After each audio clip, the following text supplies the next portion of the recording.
begin shortly. Every game this season will be broadcast live on the Long Island Ducks broadcast network with high-definition video and audio via Boxcast. Fans can tune into the game on the Ducks' official Facebook page or YouTube channel, as well as the team's official website, liducks.com. Thank you for tuning in, and stand by for complete coverage of today's game. 2022 individual game tickets are now on sale. Fans can purchase their tickets by visiting the Fairfield Properties Ballpark box office, calling 631-940-TIXX, or going online to liducks.com. Season ticket packages and mini plans are also available. To find out more information and secure your seats, please call 631-940-3825 to speak with someone in the ticket office. Get your business recognized by hundreds of thousands of Long Islanders by taking advantage of the advertising and sponsorship opportunities currently available with the Long Island Ducks. For more information, please call 631-940-3825, extension 106, or check us out on the web at liducks.com. The Ducks offer many packages available for groups to enjoy a game. The team offers block seating, pregame and in-game picnics, luxury suites, an exclusive party deck, and so much more. In addition, groups have the opportunity to take part in a variety of exclusive experiences, such as performing the national anthem or taking the field with the Ducks as the Nicolak Dream Team. Group ticket packages are now on sale. Please call 631-940-3825 to speak with someone in the group sales department. Looking for official Long Island Ducks merchandise, hard-to-find memorabilia, team apparel, and so much more? Then be sure to check out the Waddle Inn Shop, the official merchandise store of the Ducks. Fans can visit the shop online anytime at liducks.com by clicking the merchandise icon. The store is open on game days Monday to Friday from 10 a.m. to 4 p.m. and then during the game from inside the ballpark only. On non-game days, the store is open from 10 a.m. to 5 p.m. Monday through Friday. Children 14 and under can become members of the Bethpage Federal Credit Union Long Island Ducks Kids Club today. Kids will receive a unique gift package and take part in a variety of fun activities that come with being a member of the Kids Club. For more information on how to sign your child up, please visit liducks.com or call 631-940-3825. Quacker Jack, the 11-time Best Long Island mascot, is now available for appearances at parties and other special events throughout the Long Island community. Please fill out and submit an appearance request form at liducks.com or contact the Community Relations Department at 631-940-3825 to book an appearance. Once again, thank you for tuning in to the Long Island Ducks broadcast network. Today's game will begin momentarily. You're tuned in to the Long Island Ducks broadcast network. Today's Long Island Ducks game broadcast will begin shortly. Every game this season will be broadcast live on the Long Island Ducks broadcast network with high-definition video and audio via Boxcast. Fans can tune into the game on the Ducks' official Facebook page or YouTube channel, as well as the team's official website, liducks.com. Thank you for tuning in, and stand by for complete coverage of today's game. 2022 individual game tickets are now on sale. Fans can purchase their tickets by visiting the Fairfield Properties Ballpark box office, calling 631-940-TIXX, or going online to liducks.com. Season ticket packages and mini plans are also available. To find out more information and secure your seats, please call 631-940-3825 to speak with someone in the ticket office. Get your business recognized by hundreds of thousands of Long Islanders by taking advantage of the advertising and sponsorship opportunities currently available with the Long Island Ducks. For more information, please call 631-940-3825, extension 106, or check us out on the web at liducks.com. The Ducks offer many packages available for groups to enjoy a game. The team offers block seating, pregame and in-game picnics, luxury suites, an exclusive party deck, and so much more. In addition, groups have the opportunity to take part in a variety of exclusive experiences, such as performing the national anthem or taking the field with the Ducks as the Nicolak Dream Team. Group ticket packages are now on sale. Please call 631-940-3825 to speak with someone in the group sales department. Looking for official Long Island Ducks merchandise, hard-to-find memorabilia, team apparel, and so much more? Then be sure to check out the Waddle Inn Shop, the official merchandise store of the Ducks. Fans can visit the shop online anytime at liducks.com by clicking the merchandise icon. The store is open on game days Monday to Friday from 10 a.m. to 4 p.m. and then during the game from inside the ballpark only. On non-game days, the store is open from 10 a.m. to 5 p.m. Monday through Friday.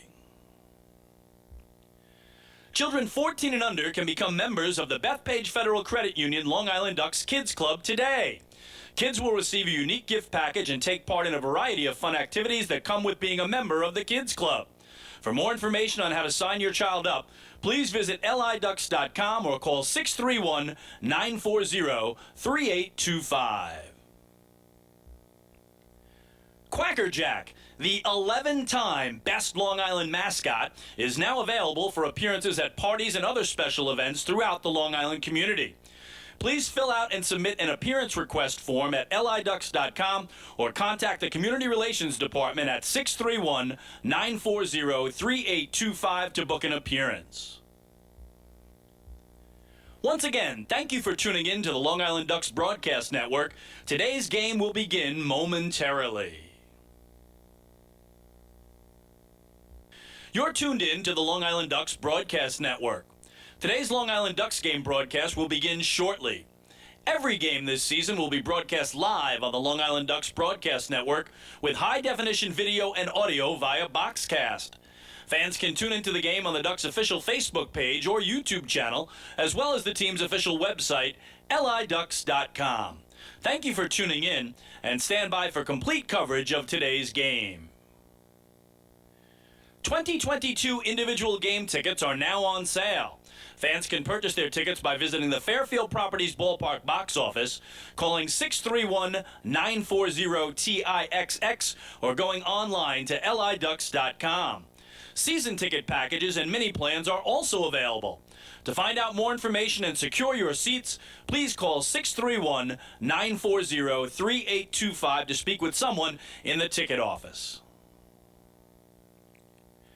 Get your business recognized by hundreds of thousands of Long Islanders by taking advantage of the advertising and sponsorship opportunities currently available with the Long Island Ducks. For more information, please call 631-940-3825, extension 106, or check us out on the web at liducks.com. The Ducks offer many packages available for groups to enjoy a game. The team offers block seating, pregame and in-game picnics, luxury suites, an exclusive party deck, and so much more. In addition, groups have the opportunity to take part in a variety of exclusive experiences, such as performing the national anthem or taking the field with the Ducks as the Nicolak Dream Team. Group ticket packages are now on sale. Please call 631-940-3825 to speak with someone in the group sales department. Looking for official Long Island Ducks merchandise, hard-to-find memorabilia, team apparel, and so much more? Then be sure to check out the Waddle Inn Shop, the official merchandise store of the Ducks. Fans can visit the shop online anytime at liducks.com by clicking the merchandise icon. The store is open on game days Monday to Friday from 10 a.m. to 4 p.m. and then during the game from inside the ballpark only. On non-game days, the store is open from 10 a.m. to 5 p.m. Monday through Friday. Children 14 and under can become members of the Bethpage Federal Credit Union Long Island Ducks Kids Club today. Kids will receive a unique gift package and take part in a variety of fun activities that come with being a member of the Kids Club. For more information on how to sign your child up, please visit liducks.com or call 631-940-3825. Quacker Jack, The 11-time Best Long Island mascot is now available for appearances at parties and other special events throughout the Long Island community. Please fill out and submit an appearance request form at liducks.com or contact the Community Relations Department at 631-940-3825 to book an appearance. Once again, thank you for tuning in to the Long Island Ducks Broadcast Network. Today's game will begin momentarily.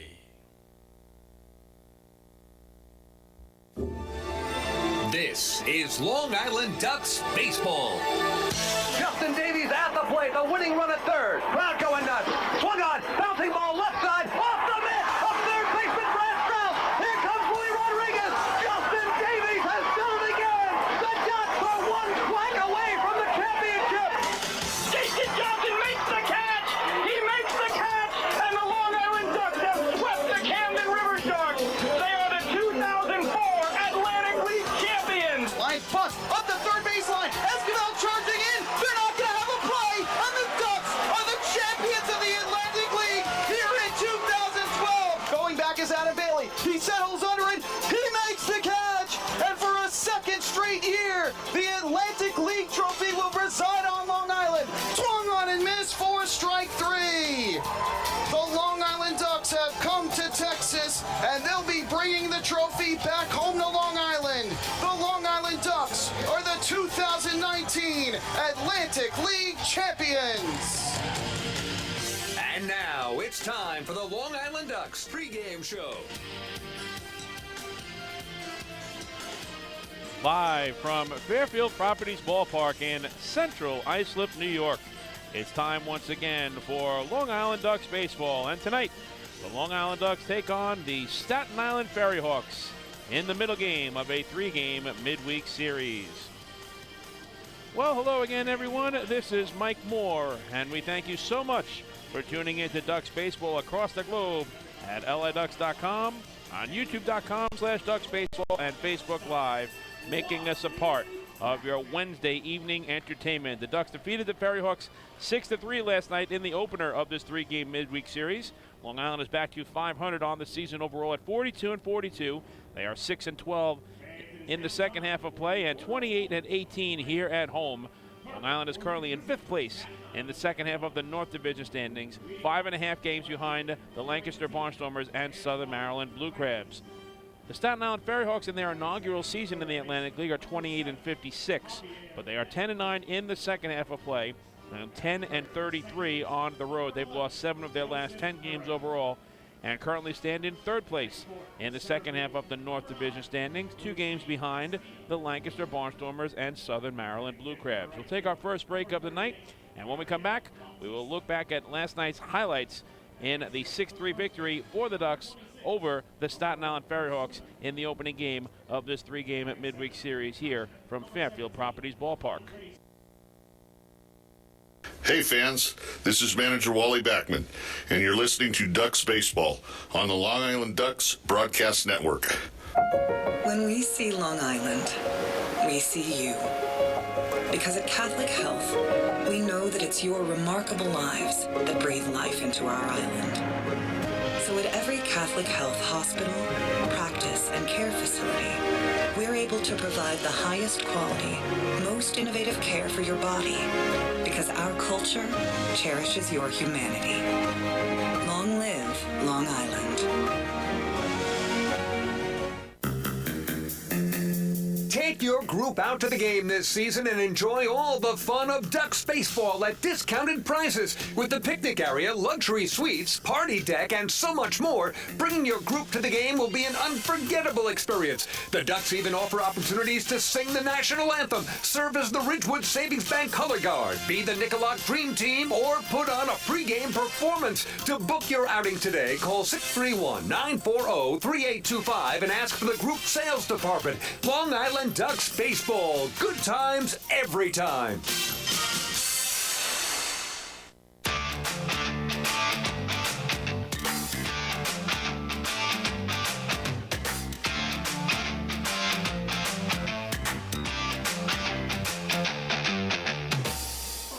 time to take a look back at the highlights in last night's game, a 6-3 victory for the Long Island Ducks over the Staten Island FerryHawks in the opener of this three-game midweek series. The Ducks went to work right away against starting pitcher Hector Guantz as Long Island took an early lead in the bottom half of the first inning. Sam Travis got the scoring started for the Flock as they were able to jump out in front against the right-hander Guantz.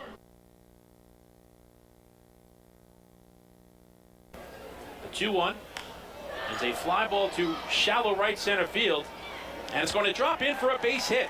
Deaza comes around the line from third. He will score the game's first run. On at first base with an opposite field two-out RBI single is Sam Travis, and the Ducks have an early 1-0 lead. For Travis, it was his team-leading 63rd run batted in of the season, but the Ducks were not done in the first against Guantz. Later on in the inning, Joe DiCarlo stepped up, looking to add to a 1-0 advantage. 0-1. DiCarlo chops it up the middle, and that's through for a base hit. McGowan will score. Holding at third is Johnny Marty. It's an RBI single for Joe DiCarlo, and the Ducks have doubled the lead here in the second. It is now 2-0 in favor of Long Island. So for DiCarlo, it was run batted in number 33 on the season. The Ducks had a 2-0 lead as we went to the bottom of the fourth, looking to double that advantage. In stepped Kevin Watley, the number 9 batter for the Flock. As Watley hits it in the air to deep right field, Duplantis on his horse looking up, and that ball is over the wall. Touch 'em all. Kevin Watley launches a 2-run home run to right field, and the Ducks have doubled their advantage over the FerryHawks here in the fourth. It is now 4-0 in favor of Long Island. For Watley, it was his second home run of the season, and the Ducks had a 4-0 lead on Staten Island. Long Island had a 4-2 advantage as we went to the bottom of the fifth, and Davidson Romero looked to extend the lead to 3. Great job by my broadcast partner, Michael Pollock, as Romero shoots one the other way fair for a base hit. Deaza comes in to score. On at first with a single and a run batted in is Davidson Romero, and the Ducks are in front now by the score of 5-2. For Romero, it was his 40th run batted in of the season, and the Ducks had a 5-2 advantage. Staten Island would make it 5-3 as the fans stretched out their arms and their legs. In the bottom of the seventh, Alejandro Deaza looked to put a capper on a very impressive night. He already had 3 hits in the game, including 2 doubles, and he came up looking to put the icing on the cake in this one for the Flock. The payoff pitch to Deaza. It's a fly ball well hit to deep right field. Going back is Duplantis looking up, and that ball is over the wall. Touch the ball. Alejandro Deaza's 3rd extra base hit of the night is a 1-out solo home run, and the Ducks have regained a 3-run lead. It is now 6-3 in favor of the Flock.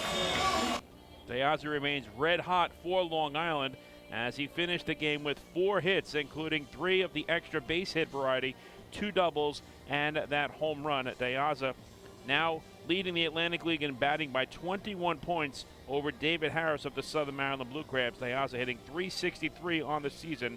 I should say 19 points. David Harris with a .344 batting average. But another impressive night at the plate for Alejandro Deaza as he continues to make a case for Player of the Month honors in July. So the Ducks were able to come away with a 6-3 victory as the FerryHawks tried to mount a comeback to no avail, with Tyler Webb closing the game out, picking up the save, and the Ducks had a 3-run triumph to get back to 500 overall in the regular season. We'll take another break, and when we come back, we'll preview tonight's starting pitching matchup as a pair of right-handers face off. David Martinez for Staten Island, opposed by Joe Iorio, getting the nod for the Flock. Hey fans, this is Mark Wiedemeyer, pitching coach for the Long Island Ducks, and you're listening to Ducks Baseball on the Long Island Ducks Broadcast Network. Save Sayville Ford, the no-fees dealer, has been family-owned and operated for 65 years. Visit their spacious showroom to choose from a giant inventory of new, pre-owned, and commercial vehicles with a free 10-year, 100,000-mile powertrain limited warranty included. Some exclusions apply. Plus, they offer top dollar for trades, and their service department is open until 1 a.m. on weekdays. Sayville Ford, Long Island's Ford giant, is conveniently located off exit 50 on Sunrise Highway, or visit SayvilleFord.com for more information. Morning, Dan. How was your weekend? Oh, it was awesome. I took my family to a Ducks game and had a blast. The seats were great. We ate a ton of food, and the Ducks won. They even had amazing fireworks. Oh, yeah. They got a good thing going on there. I took friends to Thirsty Thursday a couple weeks ago and had too much fun. They should totally use us in one of their radio spots. You mean like the one we're doing right now? Sure, that works. Ducks Baseball. Good times every time. Get tickets at liducks.com.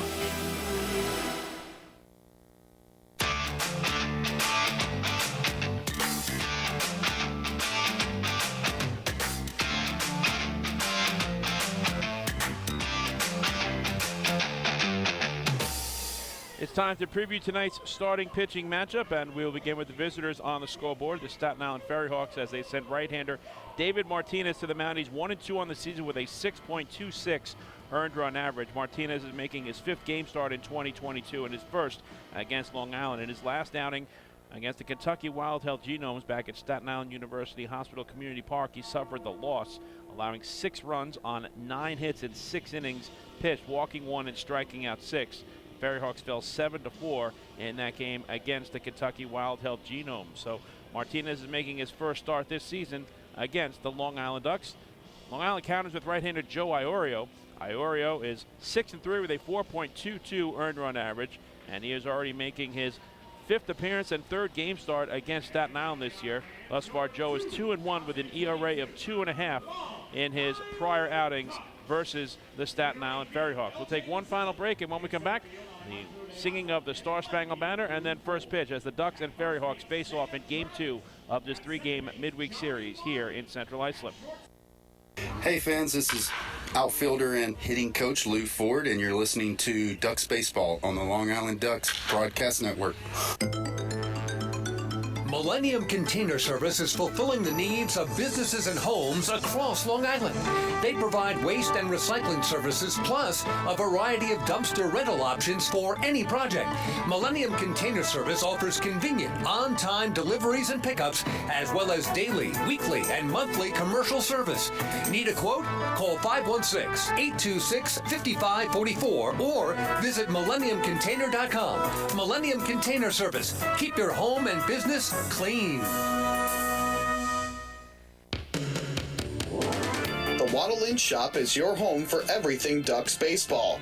The team store is full of official Long Island Ducks merchandise, great gifts, hard-to-find memorabilia, team apparel, and so much more. You can even get your favorite name and number put on the back of your very own Ducks jersey. Celebrate Waddle Inn Wednesday as well, with exclusive deals in store during every Wednesday home game. Visit the Waddle Inn Shop today at Fairfield Properties Ballpark or shop online anytime at liducks.com.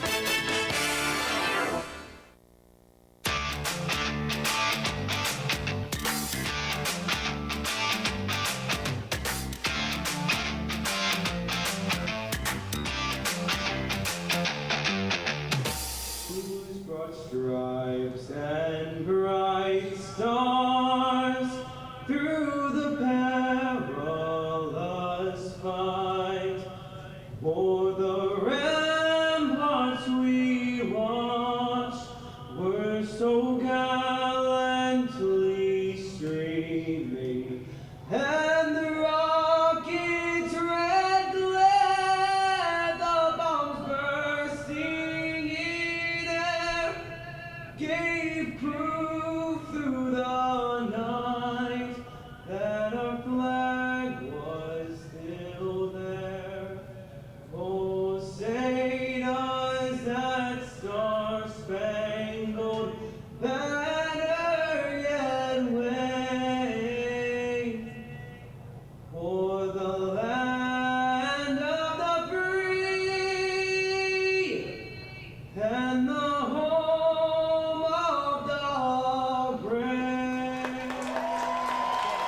William Herbert with a terrific singing of tonight's Star Spangled Banner. A well-deserved round of applause. The color guard presented along the first baseline was courtesy of Pack 372 of Franklin Square. And this evening's Dream Team standing along the third baseline was the 8U3 Village Patriots Travel Team. All of the pomp and circumstance has taken place, and now it is time for Long Island Ducks baseball. Again, we thank you so much for tuning in to Ducks baseball tonight across the globe at LADucks.com, on YouTube.com/Ducks baseball, and Facebook Live, making us a part of your Wednesday evening entertainment. Let's take a look at the starting lineups in tonight's game. First, for the visiting Staten Island FerryHawks, they are led by manager Edgardo Alfonso. Antoine Duplantis will lead off and play left field. Javier Betancourt, the third baseman, bats number 2 in the order. Dilson Herrera, that gets to start at second base, he will hit third. Batting cleanup is the former Long Island Duck and center fielder, Rusney Castillo. Mario Bautista in right field bats 5th. Ramon Osuna, the first baseman, hits 6th. Andres Noriega does the catching duties, batting 7th. Alfredo Reyes, the shortstop, hits 8th. And Joseph Monje, the designated hitter, bats 9th. The starting pitcher tonight for Staten Island is the right-hander David Martinez. He's 1-2 with a 6.26 earned run average. For the Long Island Ducks, led by manager Wally Backman, LJ Mazzilli will lead off and play right field. Lou Ford in left field bats second. Alejandro Diaz gets to start at center field. He will hit third, batting cleanup. And playing first base is Sam Travis. Davidson Romero, the third baseman, bats 5th. Jason McGowan is the designated hitter. He will bat 6th. Carlos Castro, the catcher, bats 7th. Johnny Marty gets to start at second base, hitting 8th. Kevin Watley, the shortstop, will bat 9th. And the starting pitcher tonight for the Flock is the right-hander Joe Iorio. Antoine Duplantis will lead off the ballgame for the Staten Island FerryHawks. He'll be followed by Javier Betancourt and Dilson Herrera. Duplantis, a left-handed batter wearing number 18 and playing left field. This is game number 39 overall. He's hitting .305 on the season with 5 home runs and 17 runs batted in. The umpires in tonight's ballgame, Silvio Martinez calling the balls and strikes behind home plate. Freddie DeJesus is the first base umpire, and John Grosso is the umpire over at third. We are ready to go here as Joe Iorio works from the third base side of the rubber, kicks and fires the first pitch of the ball game. It's a fastball taken on the inner half. Strike called, strike 1, and we are underway. A 6:37 first pitch tonight here from Fairfield Properties Ballpark. Iorio sets below the belt. The 0-1 to Duplantis is a fly ball to left field. Moving over a couple of steps is Lou Ford, and he makes the catch for the first out of the night.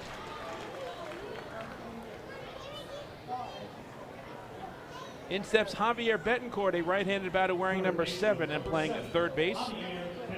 For Betancourt, this is game number 73 overall. The batting average stands at .243.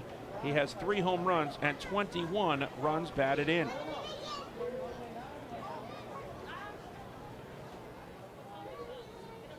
Joe Iorio is making his 22nd appearance and 12th game start this season. He has a 6-3 record and a 4.22 earned run average. First pitch to Betancourt is a fastball that misses outside for ball 1. Our game time temperature under partly cloudy skies is 78 degrees. The humidity is at 64%, and the winds are out of the south-southwest at 10 miles per hour. 2-0 is the count to Javier Betancourt. Betancourt last night was 1 for 5 with a double, 2 RBIs, and a run scored.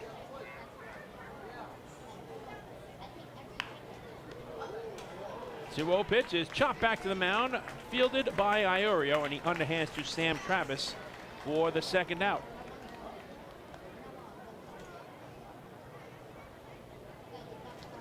In steps Dilson Herrera, right-handed batter wearing number 11. And playing second base tonight for Herrera. This is game number 45 overall. He's hitting .220 on the season with 2 home runs and 24 RBIs. Herrera last night was 1 for 4 with an RBI single and a walk. Iorio's first pitch is fouled out of play. Defensively for the Flock, Sam Travis is at first base. Johnny Marty is at second. Kevin Watley is the shortstop, and Davidson Romero is over at third. Lou Ford is in left field. Alejandro Diaz is the center fielder. LJ Mazzilli is in right field. Carlos Castro catches Joe Iorio. The 0-1 is lined into right center field, and that's going to get down for an extra base hit and go all the way to the wall. Herrera rounds first and heads to second, And he will arrive in safely with a well-struck 2-out stand-up double. So for Herrera, that is his 10th two-base hit of the season. Now the FerryHawks have a runner in scoring position for the cleanup batter, Rusney Castillo. Castillo, the former Long Island Duck, is a right-handed batter wearing number 9 and playing center field. Combined with Long Island and now Staten Island, Castillo is playing in game number 69, hitting .294 with 3 home runs and 32 runs batted in.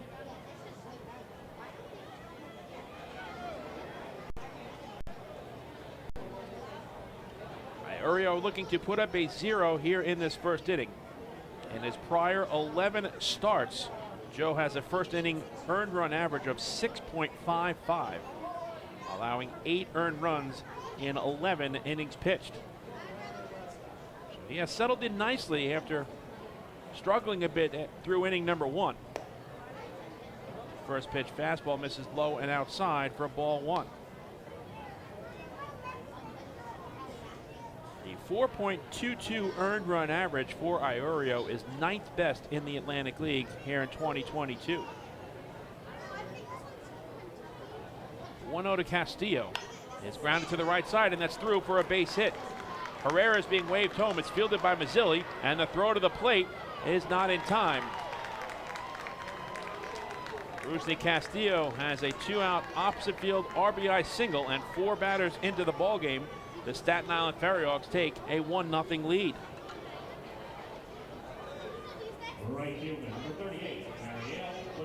So for Castillo, that is his 33rd run batted in on the season.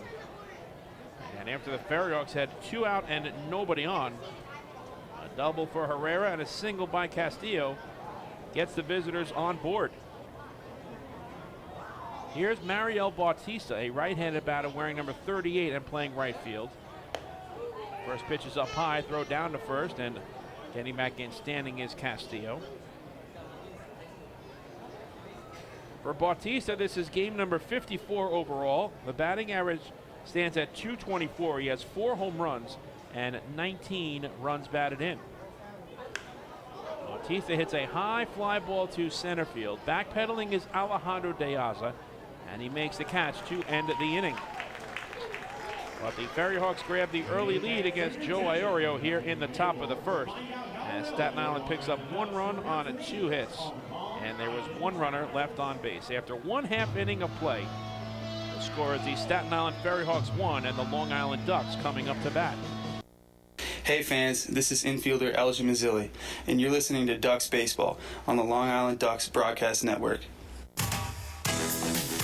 Planning your next party or looking for a caterer that will handle all of your needs? Hidden Gem Cafe has got you covered. From setup to service to cleanup and amazing food that is sure to be talked about, they can do it all without breaking the bank. Hidden Gem knows that each event is unique and strives to design a specialized menu for each event. Call the Hidden Gem Cafe for your next party at 631-390-5912, and be sure to follow them on social media too at the Hidden Gem Cafe for ideas and information.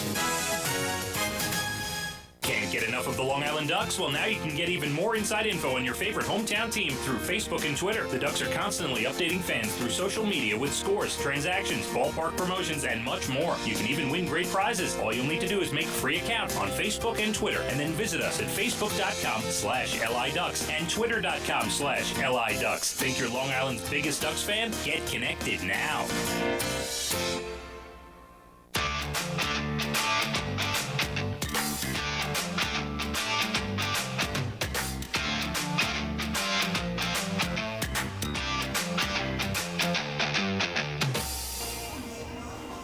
Staten Island scratches across a run with a 2-out rally into the top of the first. Fans, every walk by a Ducks batter this season is a First National Bank LI walk to first. First National Bank LI celebrating 95 years as Long Island's truly local bank. Explore their anniversary promotions and experience customer first service for yourself. Visit fnbli.com. LJ Mazzilli will lead off the last of the first for the flock. He'll be followed by Lou Ford and Alejandro De Aza. Mazzilli, a right-handed batter wearing number 13. And playing right field, this is game number 72 for Maz overall. He's hitting .248 with 9 home runs and 32 runs batted in. He goes after the first pitch, hits it well to left. Going back is Antoine Duplantis, and he makes the catch. 1 pitch and 1 out behind David Martinez.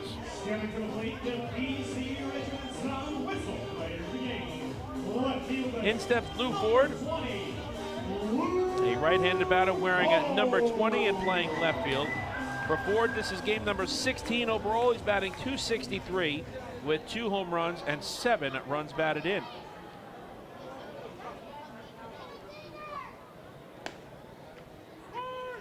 First pitch is taken on the outer half for a called strike 1. Martinez working quickly. The 1 pitch is cut on and missed, and it's 0-2 to Lou Ford. David Martinez is making his 5th game start. The right-hander is 1-2 on the season with a 6.26 earned run average. Martinez, prior to tonight's start, has pitched 23 innings and has allowed 16 runs on 25 hits, walking 8 and striking out 19. With the opposition hitting .275 against him. The count is 1-2 to Lou Ford. 1 out and nobody on here in the last of the first. The Ducks trailing the FerryHawks 1-0. Swing and a miss, strike 3. As Ford chases one out of the zone. And that's the first strikeout on the night for David Martinez.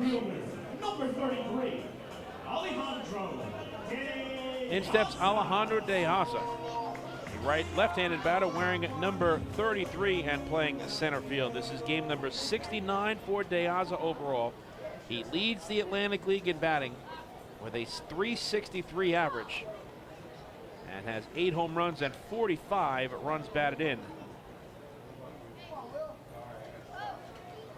So a good start for David Martinez as he has erased the first 2 batters looking for a shutdown inning.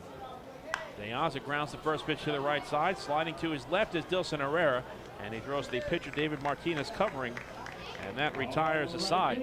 So it's a 1-2-3 bottom of the first for David Martinez. And we move to the top of the second here in Central Islip with the FerryHawks leading the Ducks by the score of 1-0.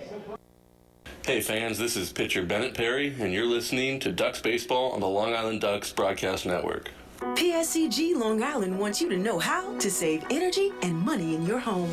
Did you know energy-efficient appliances can use up to 25% less energy? Here's how to save. PSCG Long Island offers money-saving rebates when you purchase Energy Star appliances. Discover how a little energy efficiency know-how can mean savings in your home. Find more energy efficiency tips, tools, and money-saving rebates at pscgliny.com/save money. Want an awesome birthday without all the hassle? Book your Kona Ice birthday party with the Ducks today. 2 brand new packages are now available, including our exclusive game room suite.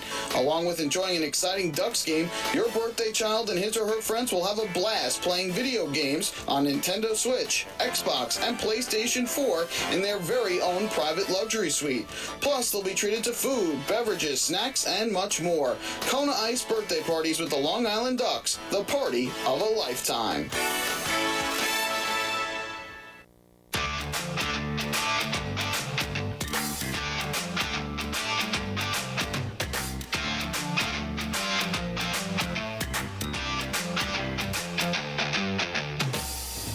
The 2022 season of Ducks Baseball is presented by Catholic Health. Visit them online at chsli.org. Catholic Health, long live Long Island. We move to the top of the second with the FerryHawks leading the Ducks 1-0. Ramon Osuna will lead off for Staten Island. He'll be followed by Andres Noriega and Alfredo Reyes. Urio's first pitch in the second is a fastball up and away for ball 1. Noriega, I should say Osuna, a left-handed batter wearing number 26 and playing first base tonight. 1-0. Dots the outside corner for a called strike, and it's 1-1. Osuna is playing in game number 11, hitting .172 with 2 home runs and 3 runs batted in. Last night he was 1 for 4 with a pair of strikeouts. 1-1 pitch is lined to second, right at Johnny Martin. And he makes the catch for the first out.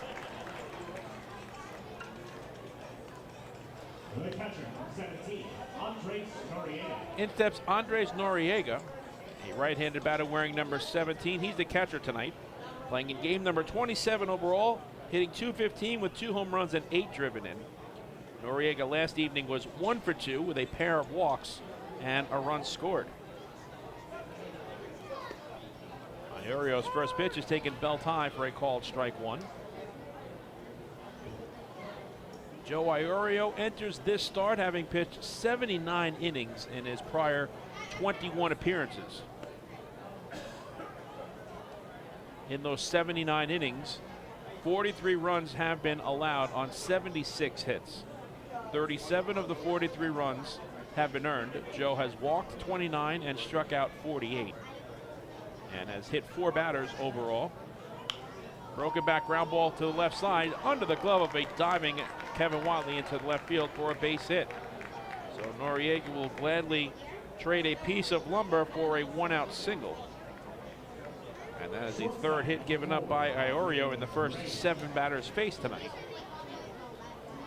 And it will bring up Alfredo Reyes. Right-handed batter wearing number 4. He's the shortstop this evening. For Reyes, this is game number 66 overall. He's hitting .223 with no home runs and 7 RBIs. Reyes last night was 1 for 4 with a run scored and 3 strikeouts. Iorio's first pitch is a fastball taken on the black for a called strike 1.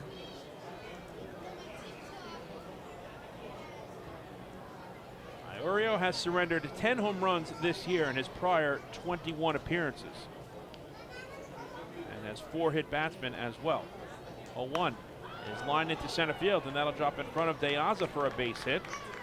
So back-to-back 1-out singles from Noriega and Reyes. Puts runners at first and second for the number 9 batter, Joseph Monhe.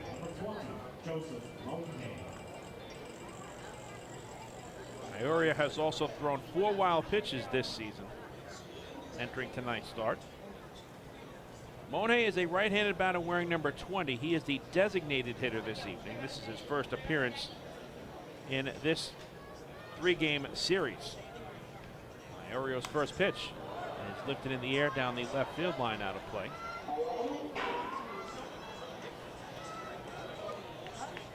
Monhe is playing in game number 56, hitting .221 with 2 home runs and 18 RBIs.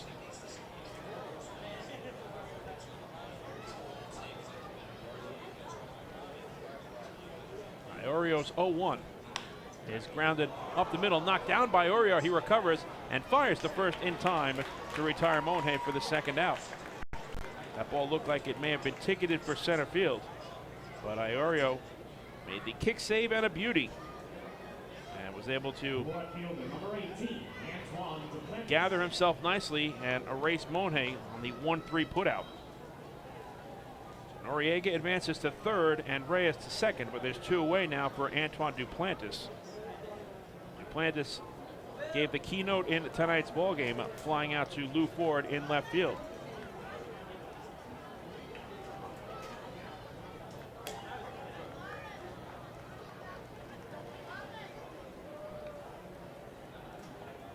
First pitch is lifted in the air down the left field line, and that'll go into the first row of seating here at Fairfield Properties Ballpark. Joe Iorio this season has a batting average against of just .254. That is 8th best in the Atlantic League. And he's also had a tremendous amount of control. Just 1.33 walks and hits per innings pitched. That is 5th overall in the ALPB. The 0-1 to Duplantis, and first they look back at second, and the trail runner, Alfredo Reyes. So this is a big at-bat early on in this game. Iorio trying to keep the deficit at a single run for the flock. 0-1 is well hit down the right field line, hooking foul. Duplantis a little out in front of that fastball from Iorio. Joe gets up now in the count, no balls and 2 strikes.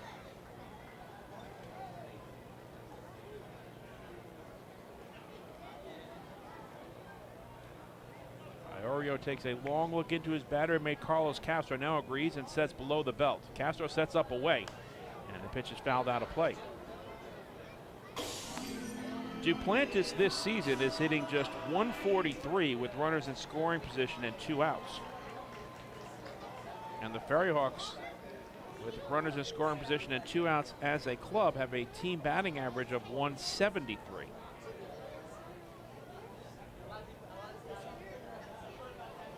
The 0-2 is pulled foul. Joe Iorio is an even 6 feet tall. He weighs 190 pounds and is 30 years old, from Nokomis, Florida.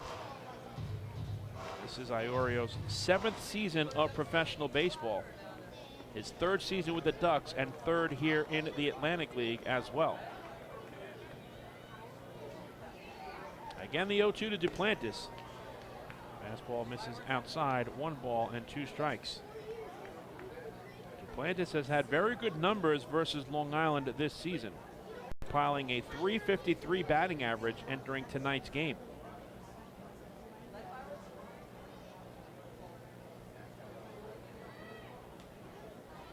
Again, the 1-2. Fastball misses upstairs, 2 balls and 2 strikes.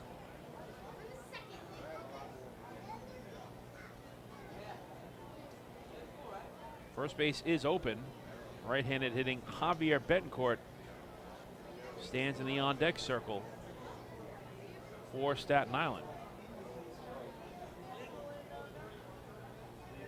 2-2 to Duplantis. Yanked down the right field line, out of play. A long battle here between Antoine Duplantis and Joe Iorio. Iorio, in allowing the 1 run back in the 1st inning, threw 11 pitches in total. And now he has thrown 18 pitches here in the 2nd inning, giving him 29 thus far in an inning and 2/3. This will be the 8th pitch of the at-bat. The 2-2 is grounded to 3rd. Nice hop for Romero, and he fires across the diamond, side retired. A big out recorded by Joe Iorio as he strands a pair of FerryHawks in scoring position. For Staten Island, no runs on 2 hits and 2 runners left on base. After an inning and a half, the score remains the Staten Island FerryHawks 1 and the Long Island Ducks 0. Hey fans, this is pitcher Cody Beckman, and you're listening to Ducks Baseball on the Long Island Ducks Broadcast Network. Hey, Ducks fans, the official hotel of the Long Island Ducks is the Radisson Hotel, Hauppauge, Long Island. It's centrally located on the north shore of Long Island and offers a home away from home for both business and leisure guests. The Radisson Hotel, Hauppauge, Long Island features an indoor pool, 24-hour business center, a fitness center, and complimentary Wi-Fi in all guest rooms. Enjoy the contemporary American cuisine at the Fountain Grill restaurant, or grab a quick bite to eat at Cafe Prato. And best of all, it's only minutes away from Fairfield Properties Ballpark. The Radisson Hotel, Hauppauge, Long Island, the official hotel of the Long Island Ducks. Call 231-1100 today. That's 631-231-1100. Your source for everything Ducks is liducks.com. The official website of the Long Island Ducks is the best place to stay up to date with Long Island's hometown team. Purchase tickets to the game, see the full promotional schedule, visit the online store, read the latest news stories, and watch every game live right on the homepage. The site offers an optimal browsing experience on either your computer or mobile device. liducks.com, the official website of the Long Island Ducks, your one-stop shop for all things Ducks baseball.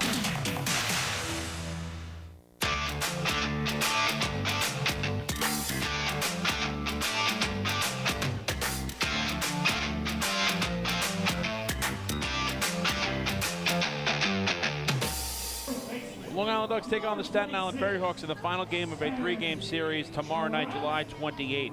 Game time is slated for 6:35 p.m. The first 1,500 fans in attendance will receive Ducks 4-time champions t-shirts courtesy of Scope Education Services It's also a Thirsty Thursday at the ballpark. Throughout the game, fans will be able to enjoy a one-day exclusive drink special. In addition, the Duck Club restaurant and bar on the club level will be open for all fans to enjoy.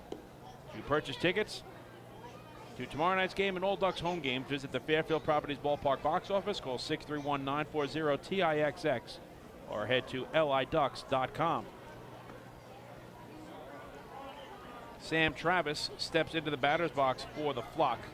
He'll be followed by Davidson Romero and Jason McGowan. Travis, a right-handed batter wearing number 26 and playing first base. This is game number 74 for Sam overall.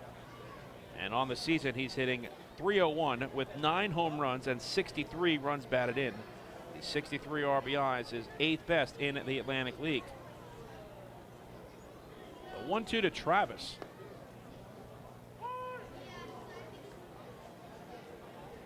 Should say the 2-1, excuse me, is taken on the outer half for a called strike, and that evens the count at 2-2.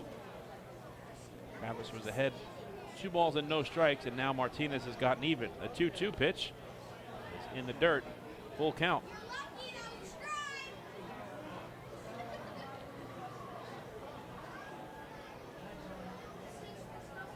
David Martinez is making his first start versus the Long Island Ducks here in 2022. The payoff pitch to Travis is chopped to third. It's gloved by Javier Betancourt, and he fires across the diamond in time, score at 5-3. And David Martinez has now erased the first 4 batters he has faced on the evening.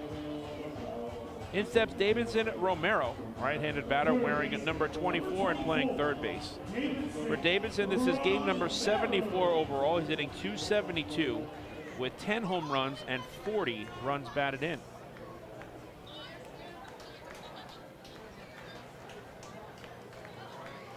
Good start to his night on the mound for David Martinez. Romero, first pitch swinging, it's a fly ball to deep left field.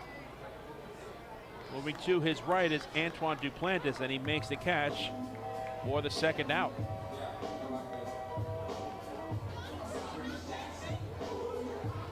So Martinez needed just 7 pitches to retire the Ducks in order in the first, and is continuing to mow down the Flock, having not thrown many pitches here in the second as well, as Jason McGowan steps in. Right-handed batter wearing number 22. He's the designated hitter tonight. McGowan takes the first pitch on the outside corner for a called strike 1. McGowan made his Long Island Ducks debut last night, going 0 for 3 with a walk and a run scored. 0-1 pitch is in tight, and McGowan is hit by the pitch. And the Ducks have their first base runner of the evening against David Martinez.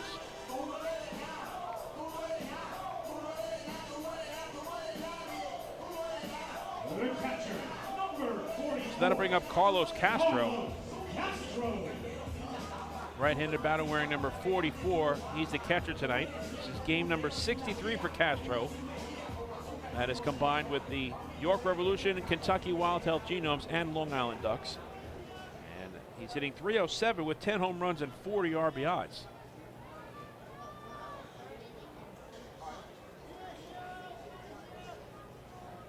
Martinez hits his second batter this season. Castro hits a fly ball to deep left field. Duplantis takes a look, and that is over the wall. Touch a ball. Carlos Castro on the first pitch thrown by David Martinez launches a 2-run home run, and the Ducks have the lead for the first time tonight. It is 2-1 in favor of Long Island. Castro gets the high five from Wally Backman, and now will cross home plate.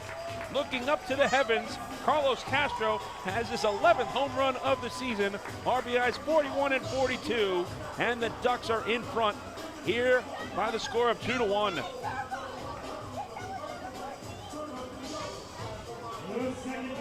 Castro wasting no time going after the first pitch fastball thrown by David Martinez and launching it over the wall in left.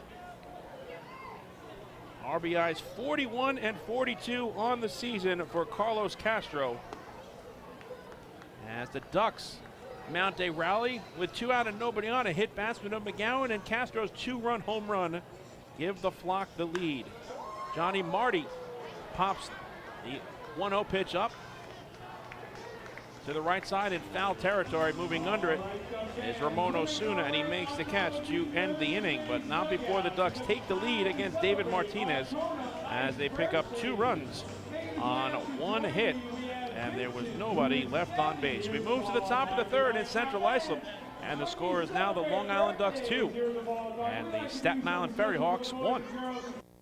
Hey fans, this is pitcher Joe Iorio, and you're listening to Ducks Baseball on the Long Island Ducks Broadcast Network. This is it. Check it out. See what everyone's talking about. Let Nicolak pave your way. Bring your outdoor living dreams to life. Visit Nicolak's Outdoor Design Center at 200 Henry Street in Lindenhurst and see thousands of square feet of pavers, retaining walls, fire pits, and outdoor living accents on display. Only Nicolak paving stones are made with Paver Shield technology for more vibrant color options than anyone else. Visit Nicolak.com to request a free sample or their Outdoor Design Center at 200 Henry Street in Lindenhurst. Nicolak. Ask for it by name. You'll see the difference. Visit Nicolak.com. That's Nicolak.com. Let Nicolak pave your way.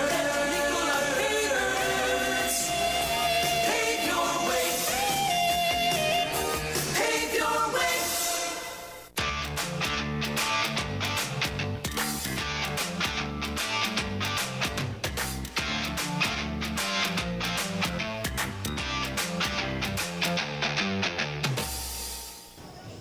Carlos Castro's 2-run home run was the Ducks' 44th home run hit on Long Island this season, and another home run for Hunger. Every time the Ducks launch a homer at Fairfield Properties Ballpark this year, Island Federal Credit Union will donate $100 to Long Island Cares. So follow the Ducks all season long as they team up with Island Federal Credit Union to hit home runs for Hunger. And now with the home run hit off the bat of Carlos Castro, the Ducks have hit 44 home runs this season, which means Island Federal has donated $4,400 to Long Island Cares in an effort to help improve food security for families on Long Island. Island Federal Credit Union, catch the wave to better banking. So Joe Iorio pitches with the lead for the first time tonight as he faces Javier Betancourt to start the top of the third. And the first pitch fastball misses low and outside for ball 1. 2, 3, and 4 in the order for Staten Island. Betancourt will be followed by Dilson Herrera and Rusney Castillo. Betancourt hit a comebacker to Iorio his first time up. Joe's 1-0 pitch is popped up to the right side, out of play. Joe Iorio took a no decision in the Ducks' 4-3 loss at Southern Maryland last Wednesday. That game taking place at Regency Furniture Stadium in Waldorf. The right-hander tossed 5 1/3 innings, allowing 3 runs on 4 hits and 2 walks while striking out 4. 1-1 to Betancourt. It's fouled out of play. Iorio threw 75 pitches in that outing, 51 of which were strikes, a 68% success ratio. Iorio gave up single runs in the first, third, and 6th innings on 2 sacrifice flies from Zach Collier and Braxton Lee's RBI triple. The 1-2 pitch misses outside, 2-2. And the no decision for Iorio was not the big story for Joe in that ball game. The Ducks lost the designated hitter.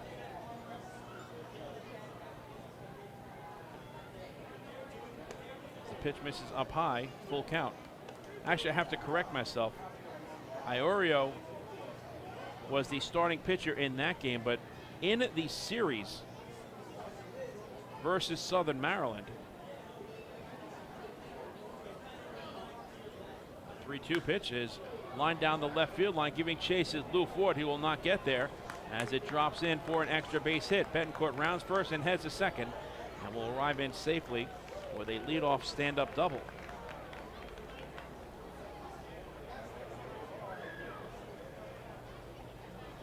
For Betancourt, that is his 8th 2-base hit of the season. And for the first time tonight, The FerryHawks have a leadoff base runner against Joe Iorio.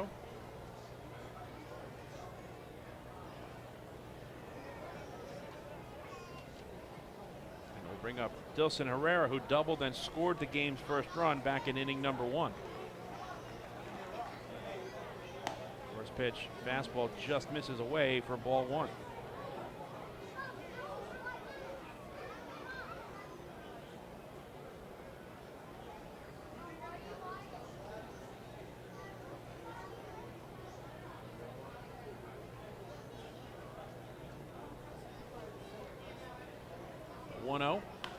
Is grounded to the right side, fielded by Marty, and he throws to first to retire Herrera, but it's a productive out as Betancourt advances over to third base. So the tying run is 90 feet away for Rusney Castillo, who had an RBI single his first time up. So going back to the last outing for Iorio, I was correct when I was talking about Joe's performance on the mound not being what opened eyes for the Ducks and their fans in that game. Castillo grounds the first pitch sharply, and it's past the glove of Watley into left center field. And the FerryHawks tie the game as Betancourt comes in from third. And we are all knotted at 2 apiece as Rusney Castillo brings home the tying run.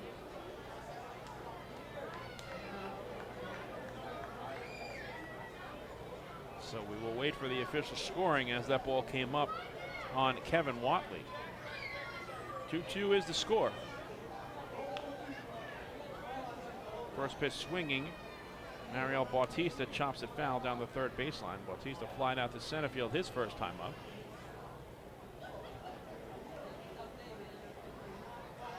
So finishing up that point on Joe Iorio with regards to his last start. Pitch is taken inside and the throw to first. Getting back in standing is Castillo.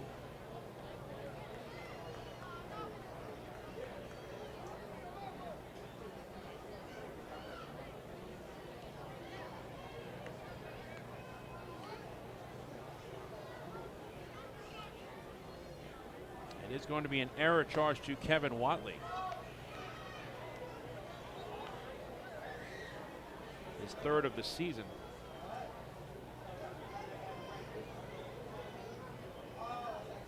With the infield playing back, I believe an RBI will be credited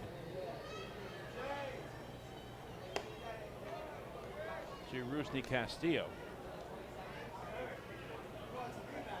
And it is indeed a run batted in for Castillo, his second in as many at-bats versus Iorio. Castillo now with 34 RBIs on the season.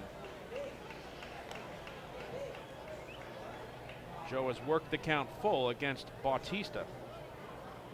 See if Edgardo Alfonso puts Castillo in motion at first base. He's 5 for 7 this season in the stolen base department. He's not running, and the payoff pitch is inside, and Bautista is plunked. And that'll put runners at first and second with only one man down for Ramon Osuna. First batter that Iorio has hit on the evening, and the 5th hit batsman surrendered by Joe. And now Ducks pitching coach Mark Wiedemeyer will go out and have a word with Joe Iorio. So going back to that game for Iorio, a no decision in the Ducks 4-3 loss to Southern Maryland. Johnny Turbo had to leave that ball game due to injury, and it forced the hand of Wally Backman to keep Joe Iorio in the ball game. Situation that saw Iorio having to bat for himself. And Iorio offensively had a solo home run off of Darrell Thompson, and later in the game had a base hit as well. So he went up to the plate and collected a pair of hits, including a home run. After pitching 5 1/3 innings on the mound, tallying a no decision.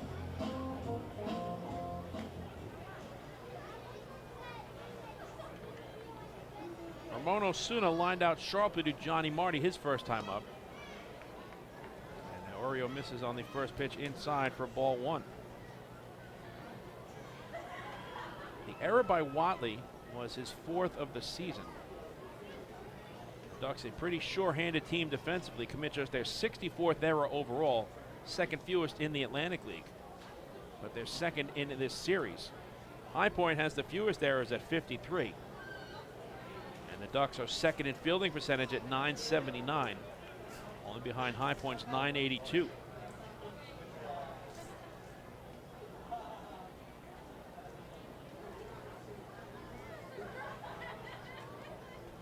Osuna has not had many opportunities this season with runners at scoring position, going 0 for 9 thus far.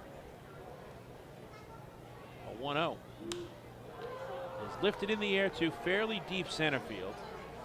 Backing up on it is Deaza. He makes the catch, and he fires into second with Castillo tagging up and advancing to third base.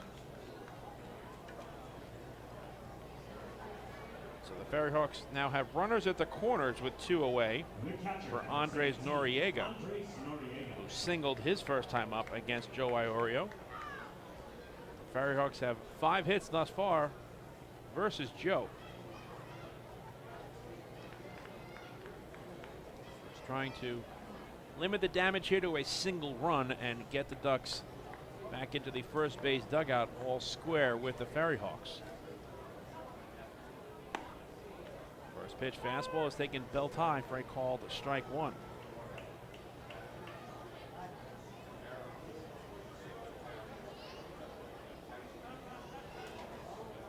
Staten Island last night was 1 for 11 with runners in scoring position, and they left 11 runners on base.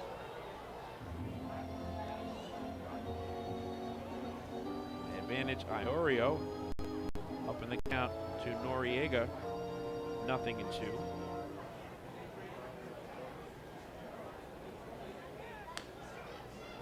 The FerryHawks come into tonight's game struggling offensively. They have the lowest batting average in the Atlantic League at 263. Should say, excuse me, at 236. Runner goes from first, and the pitch is grounded to the shortstop, Watley. And he fields and fires the first base in time, and that retires the side. So Iorio does indeed limit the damage here in the third, but not before the FerryHawks get even. And Staten Island picks up 1 run on 1 hit. There was 1 error and 2 runners left on base. In the middle of the third, the score is now the Staten Island FerryHawks 2 and the Long Island Ducks 2. Hey fans, this is infielder Vladimir Frias, and you're listening to Ducks Baseball on the Long Island Ducks Broadcast Network. When we see Long Island, we see you. Because at Catholic Health, we know that it's your remarkable lives that breathe life into our island. So at every Catholic Health hospital, practice, and care facility, we're able to provide the highest quality, most innovative care for your body, because our culture cherishes your humanity. Long live Long Island.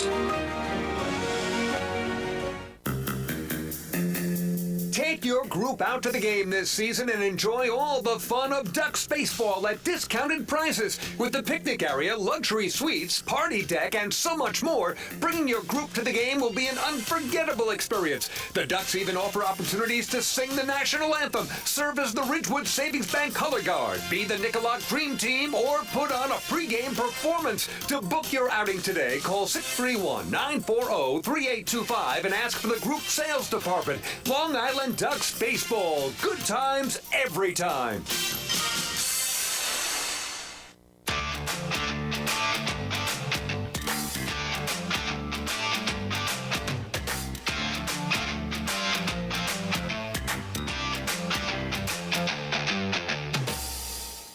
It's time to take a look at the out-of-town scoreboard in the Atlantic League and see what's also going on in Game 2 of the Subway Series at Citi Field.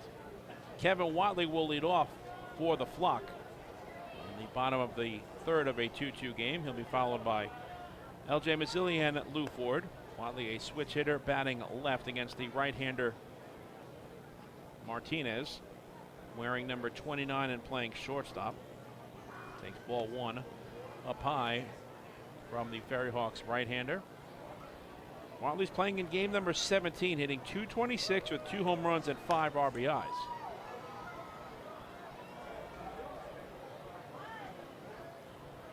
Watley had a 2-run home run in last night's victory for the Ducks, a 6-3 final in the series opener.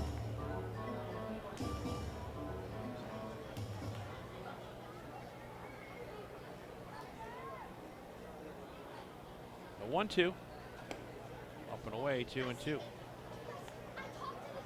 Earlier today at Wild Health Field in Lexington, Kentucky, the Kentucky Wild Health Genomes had a 1-run victory over the High Point Rockers. 8-7 was the final. Beggs the winner, improves to 8-4. O'Sullivan suffers a loss, dropping to 0-3. Ross tallies his first save. Payoff pitch to Watley. It's popped foul, third base side out of play. In that game for the Kentucky Wild Health Genomes, Dueñas hit home run number 5. For the Rockers, Russell hit his 3rd, and D. Sarcina launched his 1st. Again, the 3-2 pitch misses outside, ball 4. Fans are celebrating another First National Bank LI walk to first. Go first, go far. So the leadoff base runner is aboard for the first time tonight against David Martinez. And the Ducks go back to the top of the order, and L.J. Mazzilli, who flied out to Antoine Duplantis in left field his first time up. At Caramount Health Park in Gastonia, North Carolina, the Gastonia Honey Hunters have a 2-0 lead over the Lexington Legends. That game is in the top of the 4th. Mazzilli watches the first pitch go outside for ball 1.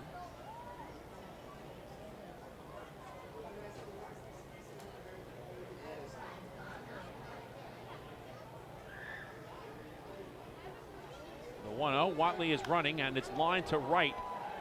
Bautista makes the catch, and he is going to potentially double off Watley, but the throw on one hop cannot be fielded by Ramon Osuna, and the Ducks catch a huge break as Watley arrives back safely. He was completely hung out to dry on the hit-and-run line drive to right field, but Bautista rushed the throw. He had much more time than he thought, and it came in on one hop to Ramon Osuna in foul territory, and Osuna could not keep the ball in front of him, enabling Watley to retreat to first. So it's 1 out and 1 on for Lou Ford, who struck out swinging his first time up.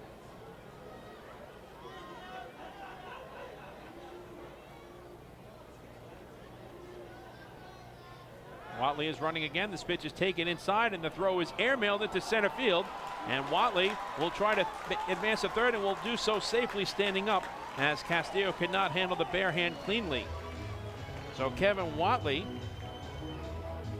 steals second base and is over at third on the throwing error committed by Andres Noriega.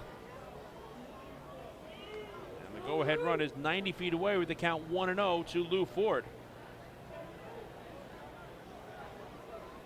FerryHawks bring their infield in against Ford. That pitch is a chopper over the mound. It's fielded by Herrera. Coming home is Watley. He will score the go-ahead run head first with the slide. Ford is erased 4-3 on the RBI groundout. There's 2 out in the inning, but the Ducks are back in front by the score of 3-2. So it was a high chopper over the mound, and going on contact was the speedy Kevin Watley. Herrera thought about coming home, but took the shore out at first. Watley slides in head first with the go-ahead run. And for Lou Ford, that is RBI number 8 on the season. And the Ducks regain the lead 3-2. Here's De Aza as he takes strike one belt high from David Martinez. De Aza grounded out his first time up. So Watley has his 3rd stolen base, and and advances to third on the throwing error. And comes home on the chopper over the mound, even with the infield in. Herrera had only one play to first base. Speedy Watley scored the go-ahead run. 1-2 is the count to De Aza. At Peoples Bank Park in York, Pennsylvania, the Charleston Dirty Birds and York Revolution are all tied at 1 in the bottom of the third. De Aza goes down swinging on the fastball, and that retires the side. All right, the fans, we're making our way out towards Continue the out-of-town scoreboard as the fourth inning moves along.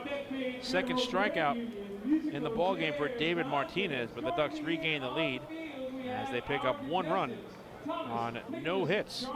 There was one error and nobody left on base. We move to the top of the fourth here in Central Islip, and the score is now the Long Island Ducks 3 and the Staten Island FerryHawks 2. Hey fans, this is pitcher Akil Morris, and you're listening to Ducks Baseball on the Long Island Ducks Broadcast Network.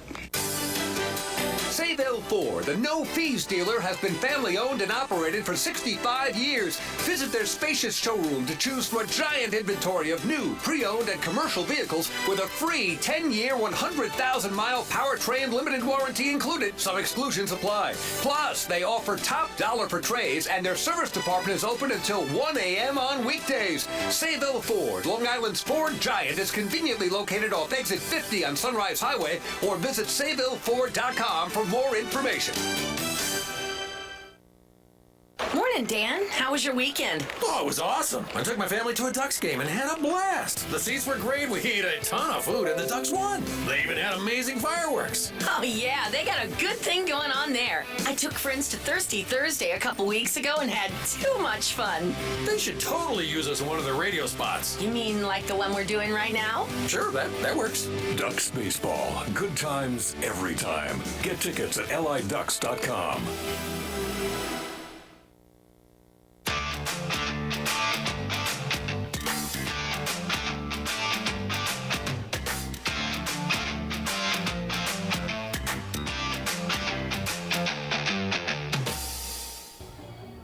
The Ducks Health Report is brought to you by Island Shore Physical Therapy, the official therapist of the Long Island Ducks. Good news for the Ducks. Infielder Nick Batari, who was on the disabled list from lower body stiffness, has been activated by the flock, no longer on the DL. The Ducks do have 3 players currently on that disabled list, and we'll give them to you as this half inning moves along. Joe Iorio's first pitch to Alfredo Reyes is a fastball that misses outside for ball 1. It'll be 8-9-1 in the order for the FerryHawks, trailing 3-2. Reyes will be followed by Joseph Monhay and Antoine Duplantis. Reyes singled his first time up back in the second. Iorio's 1-0. He's taken on the inner half for a called strike, and it's 1-1. Left-handed pitcher Brady Feigl remains on the disabled list with an upper body injury. Infielder Phil Caulfield also on the disabled list with a left arm strain. And outfielder Johnny Turbo on the disabled list with an injured right thumb.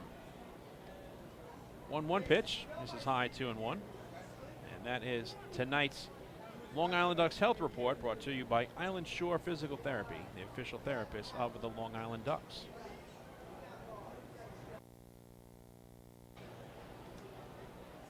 The 2-1 pitch to Reyes is chopped to third, backhanded by Romero. Low throw to first, scooped out by Sam Travis. Put out goes 5-3, and Reyes is erased for the first out here in the fourth.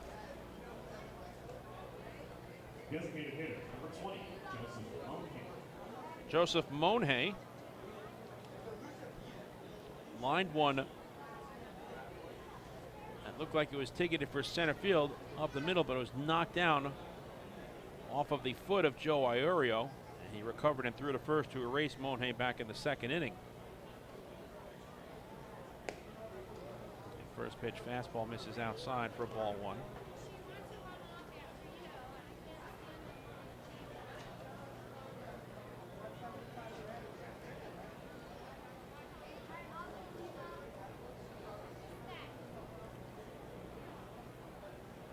Iorio's 1-0. Paints the black for a called strike, and it's 1-1. So Charleston and York are tied at 1. in the bottom of the third at Peoples Bank Park.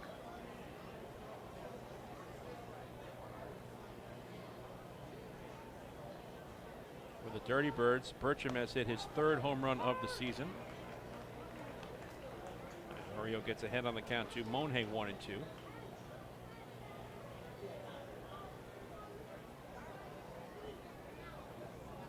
No home runs in that game yet for the Revs.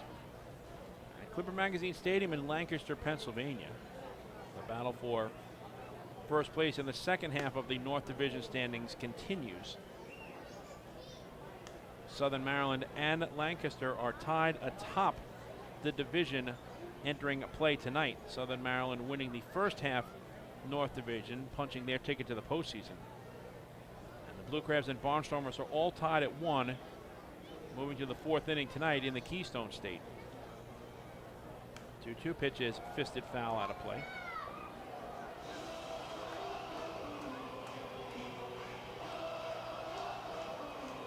Southern Maryland has gotten a home run from David Harris, his 12th of the season. No round trippers yet for the Barnstormers.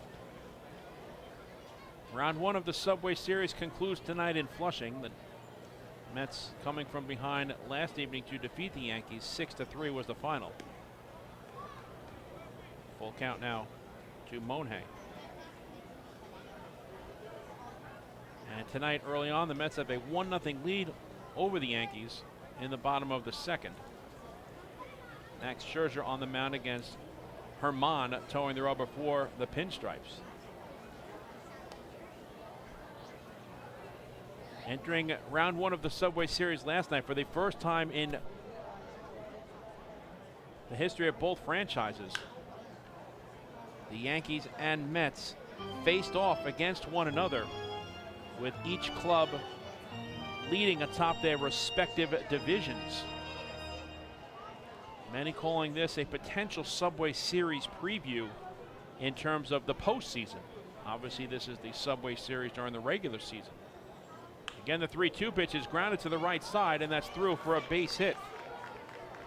So on the 8th pitch of the at-bat, Joseph Monhay takes one the other way for an opposite field single.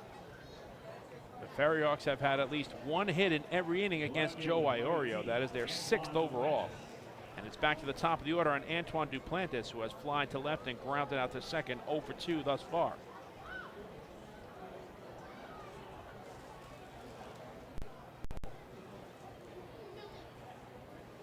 Now, we had a very interesting question last night in terms of our 5th inning trivia, going all the way back to the first ever Subway Series game played between the Yankees and Mets in 1997. Runner goes, and the pitch is grounded to the right side under the dive of Sam Travis into right field for a base hit. Monhay will go first to third on the hit and run single, as Antoine Duplantis has his first hit of the ball game. And the FerryHawks are in business against Joe Iorio. They have runners at the corners with one down for Javier Betancourt. So last night we asked you, Dave Malicki threw the complete game shutout in the first ever Subway Series game. Who did he strike out? The correct answer was Derek Jeter.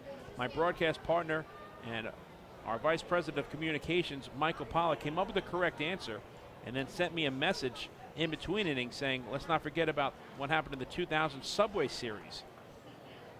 Runner goes from first, and the pitch is lined to right field. That'll drop in for a base hit. Monhay comes in to score the tying run. Going first to third is Antoine Duplantis.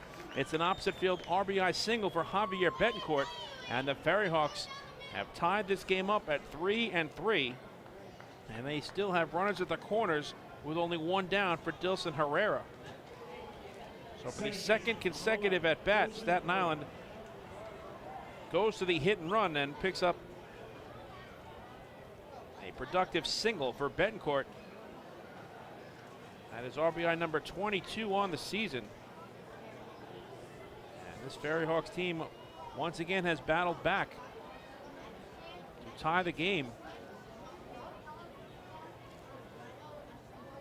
And are now looking to regain the lead for the second time tonight as Dilson Herrera steps in. He fouls the first pitch out of play. Herrera tonight is 1 for 2 with a double and a run scored. He's also grounded out to second. So Michael Pollack, my broadcast partner, informed me of the fact that I should make sure I don't forget about the outcome of the Subway Series in 2000, and he is correct, and maybe tonight's question will focus on that Subway Series that took place. Herrera hits a fly ball to right field. Moving on it is Mazzilli. He makes the catch. Tagging from third is Duplantis, and he will arrive home safely with the go-ahead run. It's a sacrifice fly for Dilson Herrera, and the FerryHawks have plated a pair against Joe Iorio in the fourth to regain the lead. It is now 4-3 in favor of the FerryHawks. The throw is a little bit up the line. A lot of speed by Duplantis, going immediately after the ball was caught by Mazzilli. Holding at first is Betancourt, and it's a 4-3 lead for the FerryHawks as Castillo fouls the first pitch out of play. So for Herrera, that is RBI number 25 overall. And this Staten Island FerryHawks team, a very pesky one, is out in front for the second time tonight.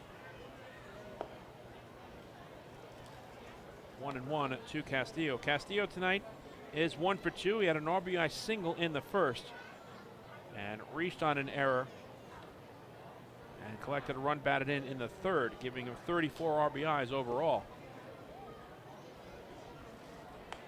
With the infield back, he had a hot smash that could not be fielded by Kevin Watley, and that allowed Javier Betancourt to score from third base after he doubled earlier in that third inning.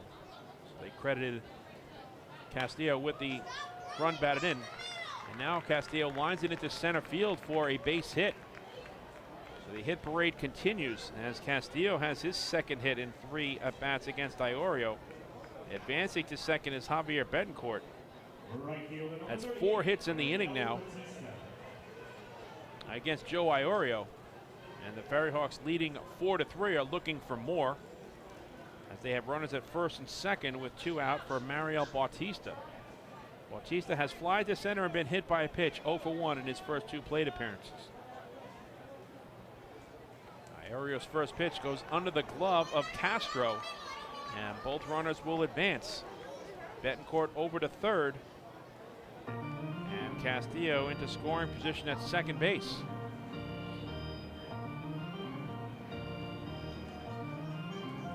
And that will be a passed ball charged to Carlos Castro.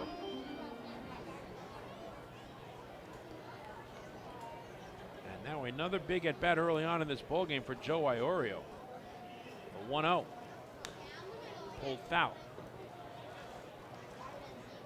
So going back to my point about tonight's trivia question, maybe the focus will be on that 2000 Subway Series that took place between the Yankees and the Mets. And if it is, will my broadcast partner Michael Pollack possibly come up with the correct answer?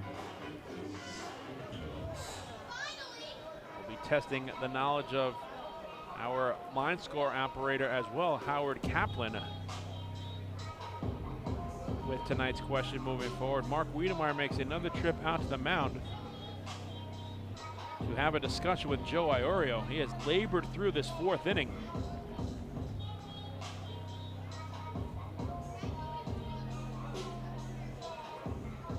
Iorio has now thrown 71 pitches. 22 of them have come here in the 4th. So he's trying to keep the deficit at a single run for the flock.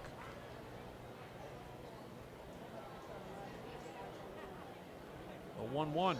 Swing and a miss. That's a good rising fastball from Iorio as he gets ahead on the count to Bautista, 1-2. Joe Iorio is making his 5th career appearance and 3rd game start against Staten Island already in 2022.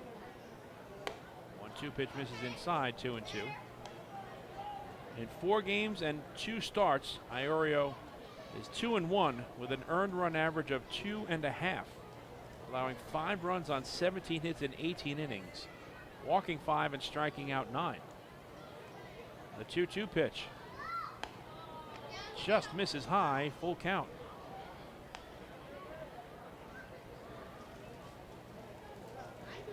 First base is open. Ramon Osuna, the left-hander, waits on deck for Staten Island.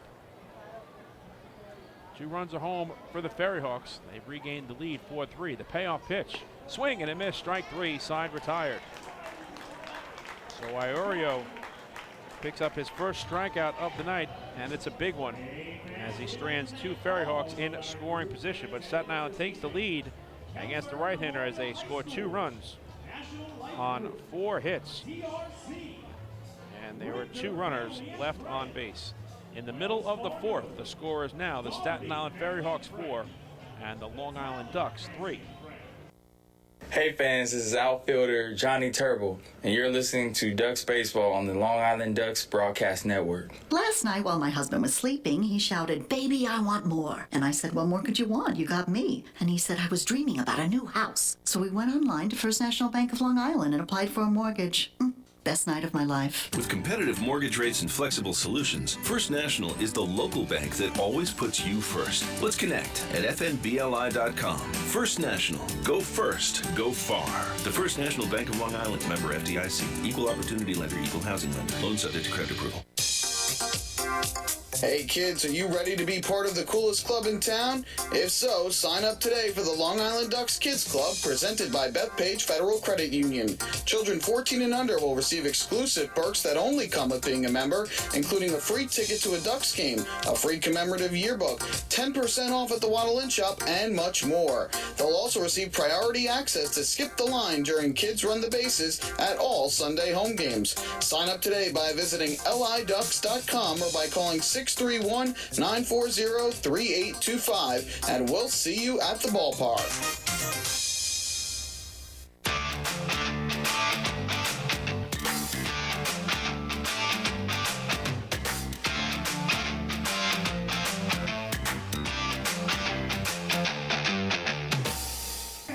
The Ducks return home to Fairfield Properties Ballpark on Friday, August 12th, when they take on the Charleston Dirty Birds at 6:35 p.m.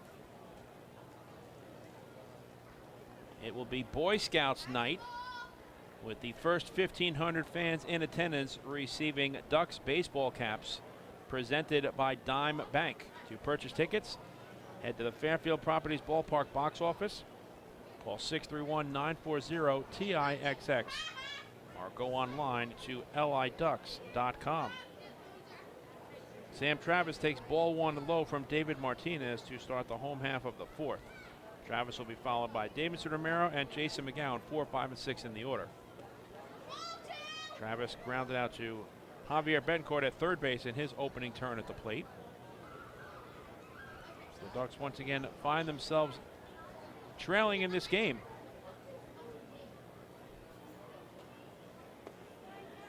The 2-0 pitch to Travis misses down low, 3-0.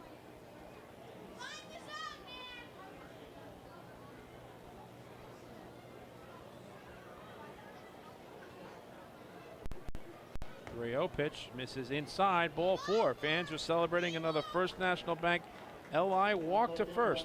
Go first, go far. Second walk issued by David Martinez. And the Ducks have a leadoff base runner for Davidson Romero, who flied out to left field his first time up.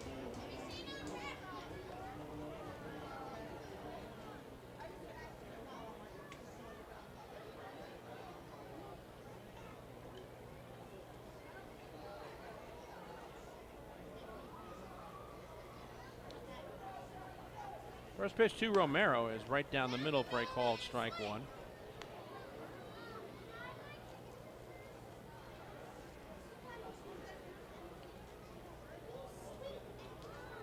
The Ducks are in catch-up mode here. Going back and forth in this seesaw affair early on versus Staten Island. The 0-1. This is low, 1 ball and 1 strike. David Martinez is 6'2", 220 pounds, 34 years old, from Venezuela. This is his 18th professional season. 1-1 is off the plate, and it's 2-1. This is his first season overall in the Atlantic League. He's making his 5th start. In his prior 4, 2 have been at home and 2 on the road. 3-1 to Romero. Martinez took the loss against the Kentucky Wild Health Genomes in his last start on July 21st, allowing 6 runs on 9 hits over 6 innings. He surrendered 2 home runs for the second time in 3 starts, despite completing at least 5 innings in every start this season. 3-1 to Romero. It's foul to the screen.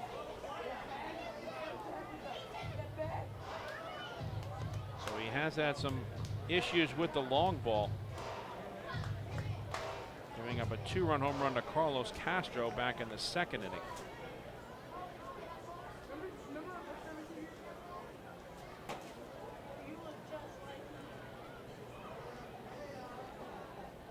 The 3-2 pitch, Travis is running, and Romero hits a fly ball to shallow center field, and going out, and the ball is dropped by the shortstop Alfredo Reyes. Halfway between first and second was Travis. He hustles into second base, with David Martinez trying to beat him to the bag, and that was hit right into the Bermuda Triangle in right center field. A valiant effort on the part of Alfredo Reyes, who had the most real estate to cover. The ball glanced off of his glove, and the Ducks have the first 2 on against Martinez here in the 4th. Jason McGowan stepping into the batter's box. McGowan was hit by a pitch and crossed the plate right before Carlos Castro's 2-run home run back in the 2nd. First pitch, low and outside for ball 1. And it's going to be a single for Davidson Romero.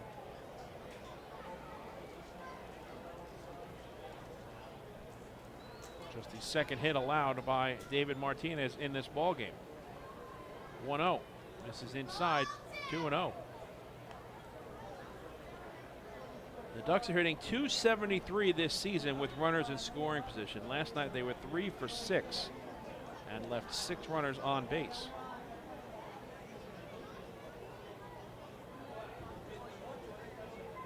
.2-0 pitch. It's chopped foul down the 3rd baseline. Let's bring you the defensive alignment for the Staten Island FerryHawks. Ramon Osuna is at first base. Dilson Herrera is at second. Alfredo Reyes is the shortstop, and Javier Betancourt is over at third. Left to right in the outfield, it's Antoine Duplantis, Rusney Castillo, and Mariel Bautista, with Andres Noriega catching David Martinez. 2-1 pitch. It's pulled foul. David Martinez spent 2018 to 2021 playing internationally in the Chinese Professional Baseball League, and also was a part of the Caribbean Series and Venezuelan Winter League. A well-traveled professional in David Martinez. 2-2 off the plate. Good take by McGowan as he runs the count full. This is the 4th full count for David Martinez in this ball game. He's thrown 15 pitches so far here in the 4th, a 3-2. And McGowan takes strike 3 on the outside corner. And that is a big first out for David Martinez as he tallies his 3rd strikeout of the ball game. The catcher, number 44, Carlos Castro. Here's Carlos Castro. Castro gave the Ducks the lead back in the 2nd with a 2-run home run over the left field wall. His 11th home run this season, combined with York, the Wild Health Genomes, and the Flock. Castro now has 42 RBIs.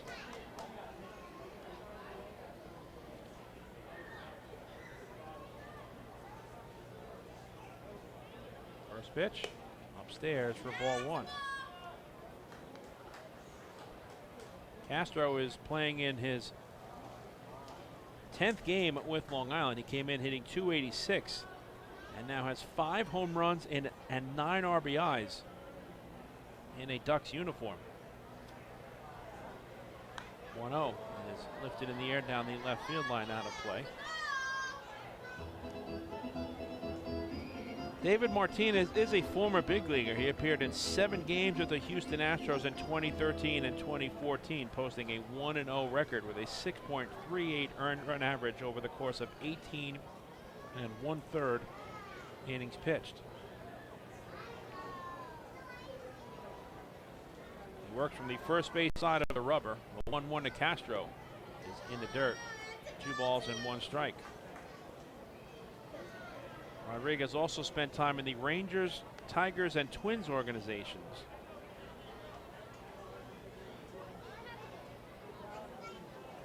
And was named Rangers Organizational Pitcher of the Year, midseason and postseason All-Star in 2013.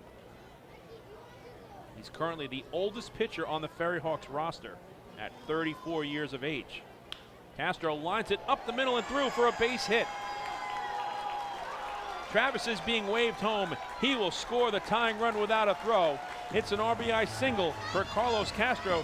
He has driven home 3 runs on the night, and the Ducks have gotten even with the FerryHawks here in the 4th. It is now 4-4. Carlos Castro remains red hot. He now has 43 runs batted in on the season. Ducks have gotten even against Martinez. They have runners at first and second with only 1 down for Johnny Marty, who fouled out to first base his first time up.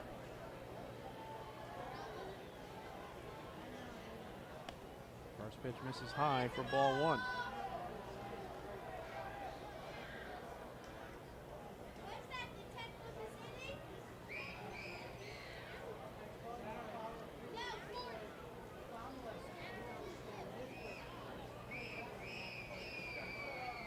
Martinez spent 10 seasons in the Astros organization. He made his big league debut on August 21st, 2013 versus the Texas Rangers. And his most recent big league appearance was on July 13th, 2014 versus the Boston Red Sox. Popped foul to the left of home. Hustling over is Noriega, but he runs out of room as it lands in the first row of seats, and the count is 2-1 to Johnny Marty. In his prior 4 starts this season, the FerryHawks have a record of 2-2. And they're right at their number pretty much, averaging 4.5 runs per game behind Martinez. They have 4 runs scored thus far. Marty lines it to center field. Backing up is Rusney Castillo, and he makes the catch for the second out. No advance by Romero.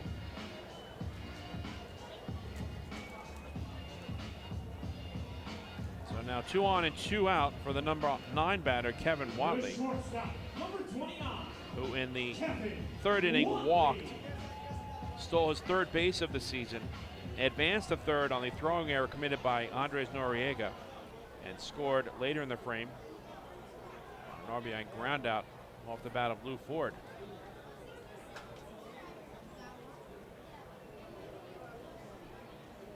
First pitch to Watley is fouled out of play.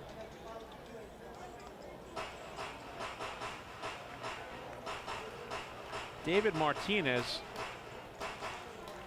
in his professional baseball career, has a record of 82-71 all time, along with a 4.24 ERA. 0-2 to Watley.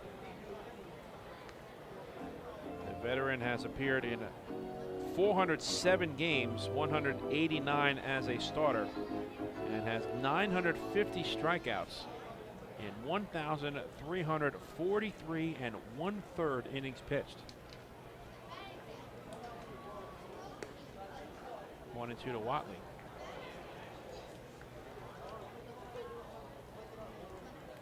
So back and forth we go in this seesaw affair tonight from the duck pond.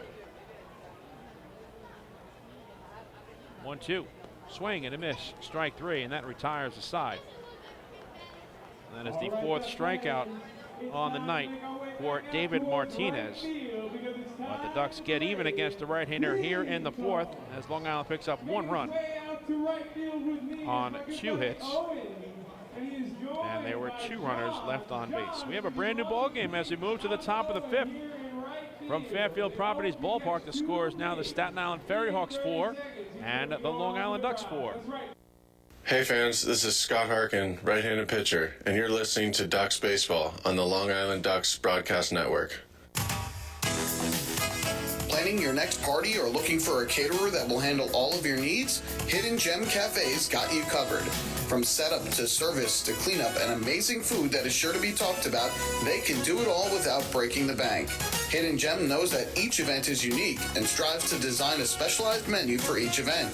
Call the Hidden Gem Cafe for your next party at 631-390-5912. And be sure to follow them on social media too at the Hidden Gem Cafe for ideas and information.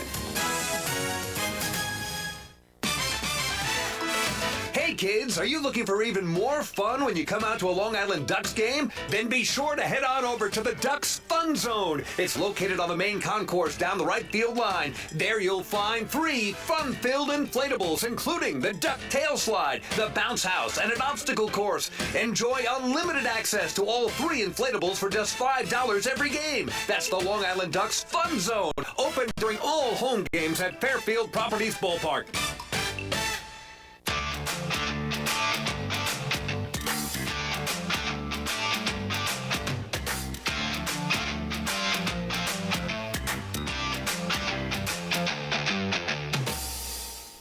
We move to the top half of the 5th inning here at Fairfield Properties Ballpark, and you know what that means, fans.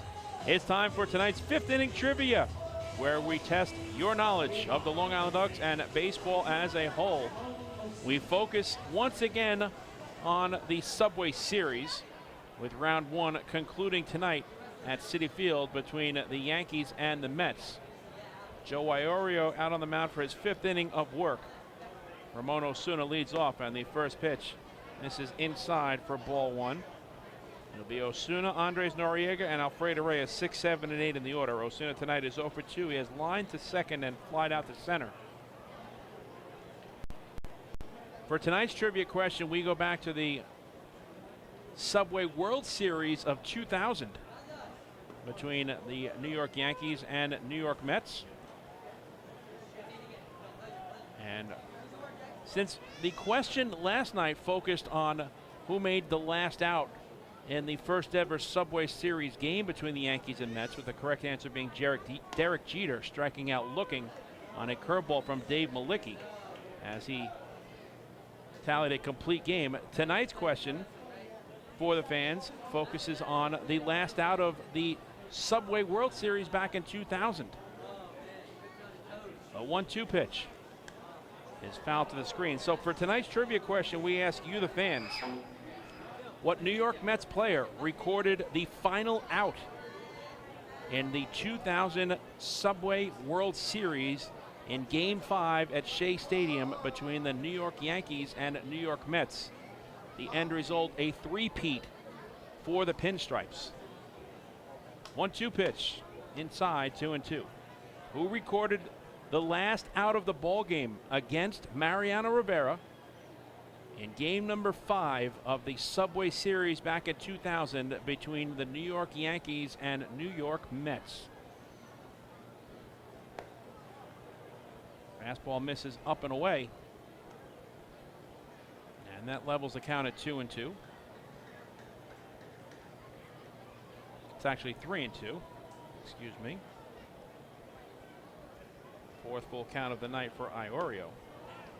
And the payoff pitch is swung on and missed for strike 3. So Iorio erases Osuna for the 3rd time tonight. And Joe now has 2 strikeouts in the ball game. 1 out and nobody on for Andres Noriega, who has singled and grounded out to short. 1 for 2 thus far.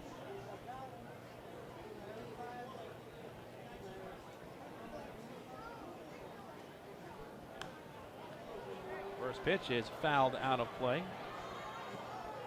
Without any hesitation, and I mean no hesitation whatsoever, my broadcast partner Michael Pollack has come up with the correct answer. We're going to give him extra credit as well.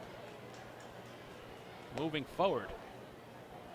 Check swing, and Freddie DeJesus says Noriega did not go around, and that evens a count at a ball and a strike. So, Michael, I'm returning the favor. You did remind me last night who won the 2000 World Series, so tonight's question focused on who made the last out. Noriega drives it into the gap in left center field, and that will go all the way to the wall for an extra base hit. Noriega rounds first and heads to second. Thinking about third, he falls down, and now a head first slide back into the second base bag will hold Noriega with his second hit in 3 at-bats against Joe Iorio, as he is in scoring position with one man down, tallying his first double of the season.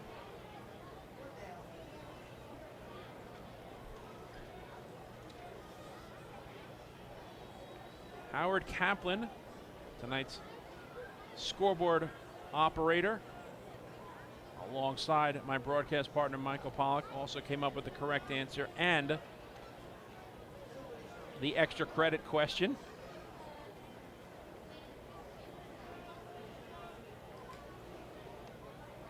First pitch to Reyes misses inside for ball one. Alfredo Reyes tonight is 1 for 2. He has singled and grounded out to third. So another opportunity here for the FerryHawks to jump back out in front. They have now collected 10 hits versus Joe Iorio. Fastball is upstairs, 2 balls and no strikes.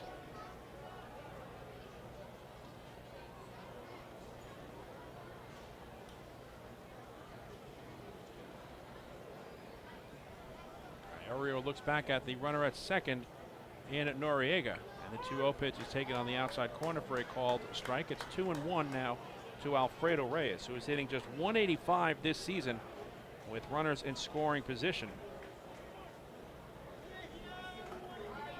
And has a 208 batting average in the month of July and is hitting 206 against the Ducks here in 2022. 2-1 pitch is outside, 3 balls and 1 strike.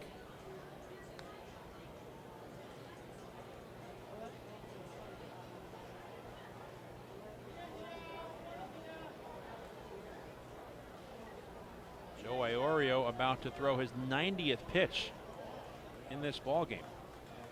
The 3-1 is lined down the right field line out of play. And this will be the 5th full count now for Iorio. Molly Backman and Mark Wiedemeyer trying to get Joe through this 5th inning to keep the designated hitter in play for the flock tonight. That is Jason McGowan in the number 6 spot in the batting order. Payoff pitch to Reyes from Iorio is on its way, and here it comes.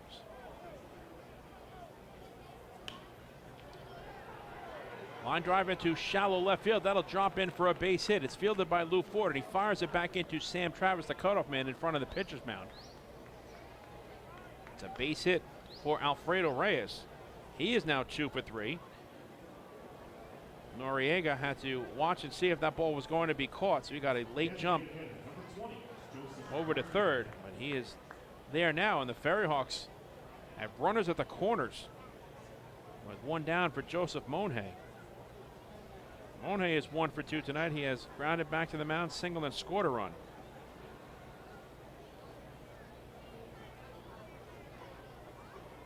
First pitch to Monhe is lined into center field over the leap of Johnny Marty for a base hit.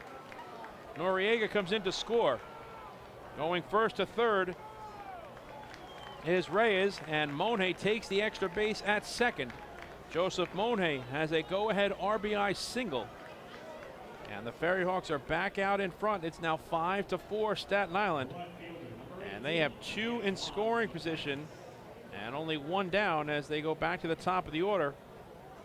And Antoine Duplantis, RBI number 19 on the season for Joseph Monhe.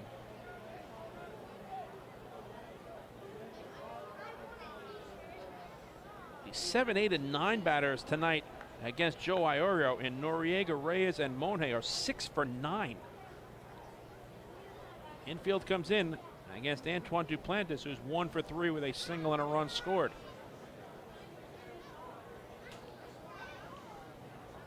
This pitch is a fastball swung on and missed.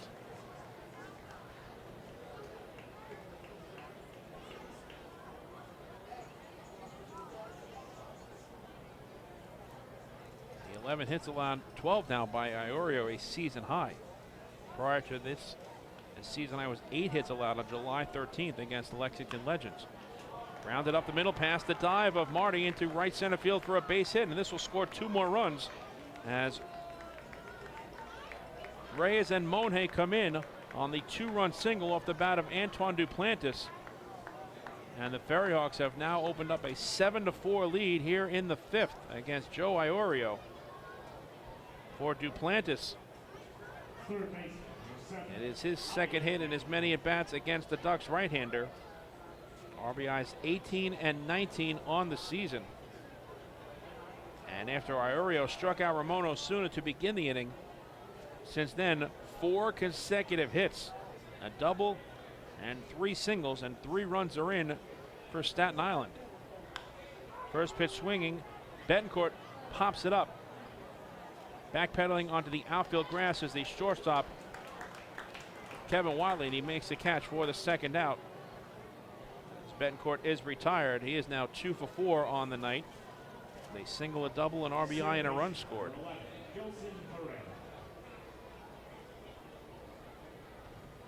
I'll bring up Dilson Herrera. He was 1 for 2 tonight with a double, a run scored, and a sacrifice fly. Again, I mentioned the most hits allowed by Iorio this year was 8 back on July 13th, and they start here at home against the Lexington Legends.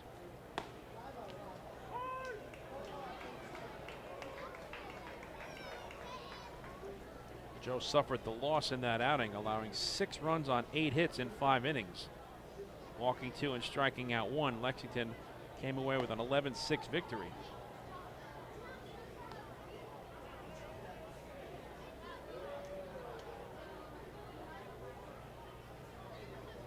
Ducks have lost 4 of the last 5 starts made by Iorio. And are trailing tonight 7-4. As Iorio has struggled mightily this evening. All 7 runs have been earned to this point.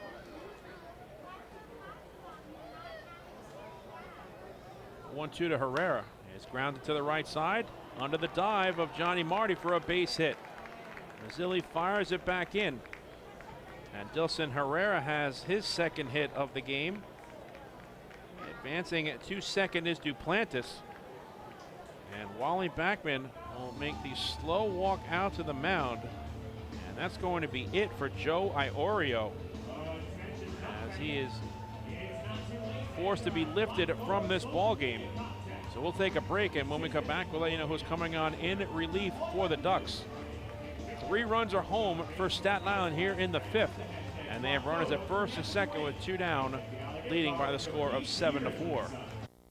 Hey fans, this is pitcher Ryan Meisinger, and you're listening to Ducks Baseball on the Long Island Ducks Broadcast Network. PSEG Long Island wants you to know how to save energy and money in your home. Did you know energy-efficient appliances can use up to 25% less energy? Here's how to save. PSEG Long Island offers money-saving rebates when you purchase Energy Star appliances. Discover how a little energy efficiency know-how can mean savings in your home. Find more energy efficiency tips, tools, and money-saving rebates at pseglinY.com/save money. Want an awesome birthday without all the hassle? Book your Kona Ice birthday party with the Ducks today. 2 brand new packages are now available, including our exclusive game room suite. Along with enjoying an exciting Ducks game, your birthday child and his or her friends will have a blast playing video games on Nintendo Switch, Xbox, and PlayStation 4 in their very own private luxury suite. Plus, they'll be treated to food, beverages, snacks, and much more. Kona Ice birthday parties with the Long Island Ducks, the party of a lifetime.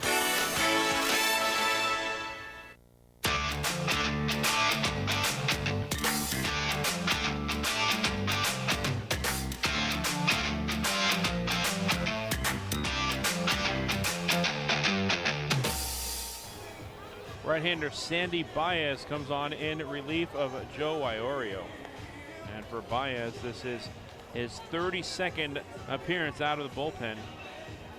Baez is second on the ball club in games behind Tyler Webb's 34.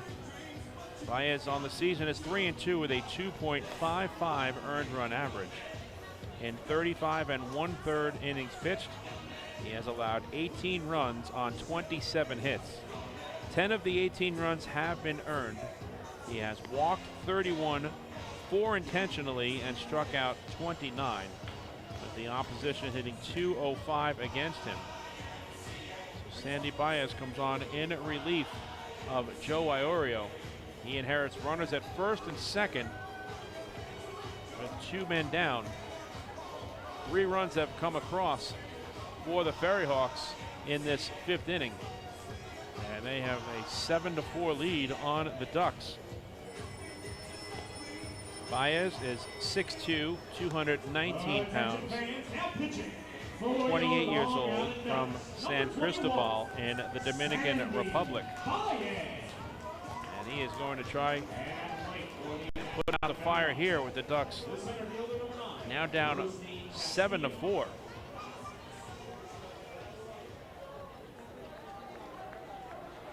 Rusney Castillo is the batter for Staten Island. Castillo 2 for 3 tonight with a pair of singles and RBIs. He's also reached on an error. Baez's first pitch. Castillo goes around on the check swing, and 0-1 is the count.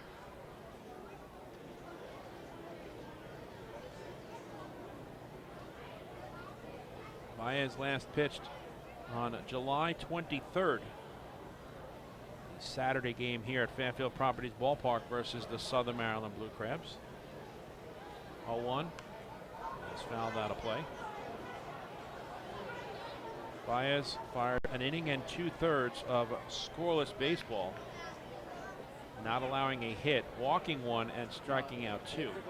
26 pitches thrown, 16 for strikes.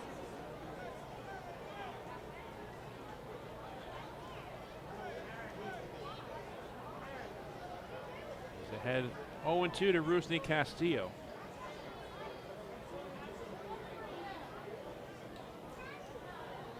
Five hits have been tallied by the FerryHawks in this 5th inning. 3 runs have scored. They now have 7 runs on 14 hits.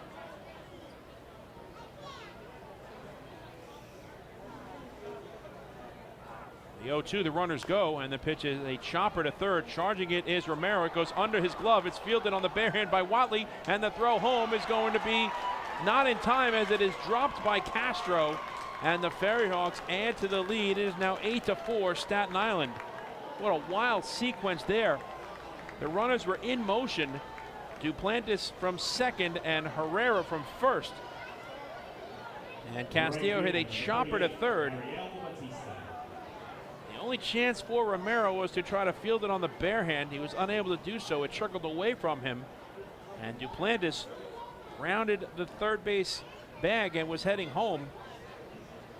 Kevin Watley made the strong throw to Carlos Castro, and Castro, if he hangs on to the baseball, I believe erases Duplantis at the plate. But Castro dropped the ball. The 4th run came in the inning for the FerryHawks, and they now have an 8-4 lead. Holding at second was Herrera, and Castillo is over at first. The 9th man to come to the plate is Mariel Bautista. He takes the first pitch outside for ball 1. So it is going to be an infield single for Rusney Castillo. He is having himself a night against his former ball club. Credit Castillo with his 3rd run batted in of the ball game.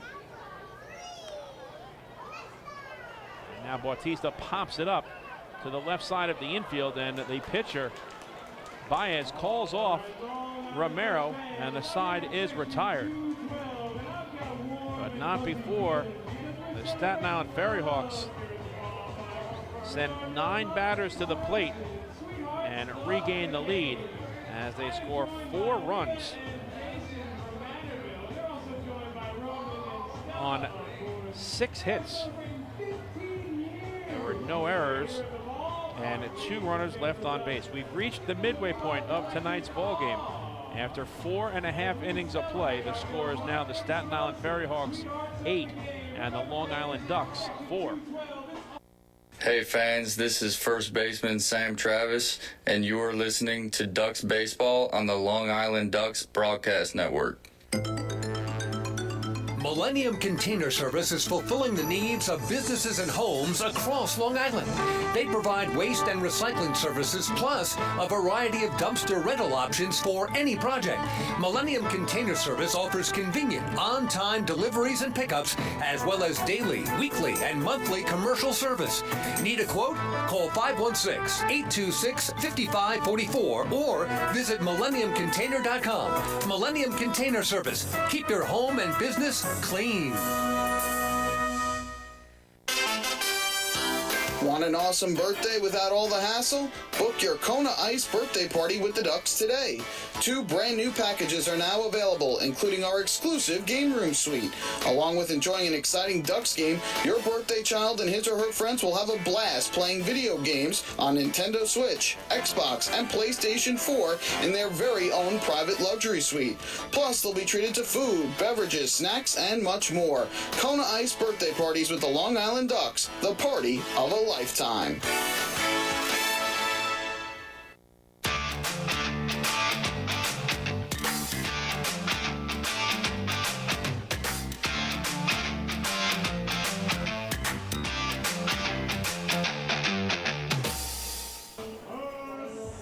A frustrating inning for the Ducks comes to a close, and now David Martinez has a 4-run lead as he moves to the home half of the 5th. Top of the order for the Flock. First pitch to L.J. Mazzilli is taken at the knees for a called strike 1. Mazzilli will be followed by Lou Ford and Alejandro De Aza. L.J. tonight is 0 for 2. He has flied out to left and lined out to right. Mazzilli lines the pitch into left center field. Giving chase is Rusney Castillo, and he makes the running catch for the first out.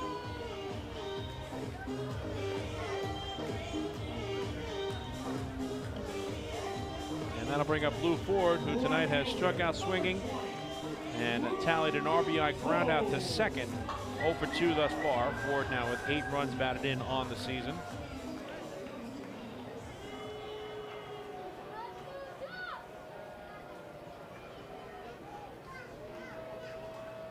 Martinez fires a first pitch fastball that dots the outside corner for a called strike 1.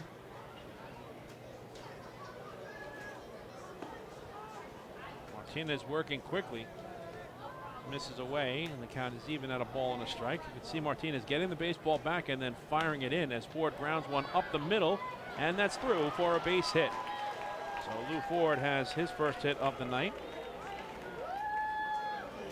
And the 4th overall for the Ducks against David Martinez. They have a 1-out base runner for Alejandro De Aza, who has grounded out and struck out swinging. The center fielder, number 33, Alejandro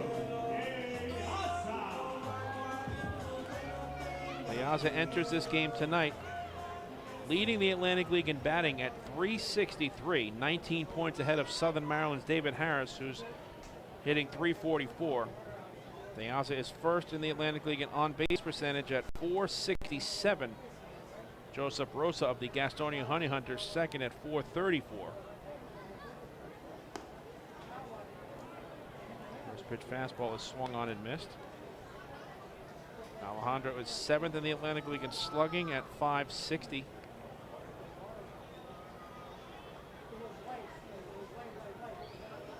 And is hitting .433 in the month of July and .390 here at home. 0-1. This is away, 1 ball and 1 strike. It's time for the answer to tonight's 5th inning trivia, where we test your knowledge of the Long Island Ducks and baseball as a whole. Tonight's question focuses on the 2000 Subway World Series between the New York Yankees and New York Mets.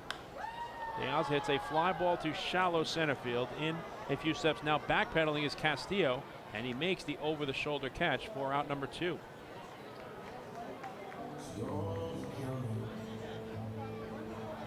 So that will bring up Sam Travis, who tonight is 0 for 1 with a walk and a run scored. We asked you, the fans,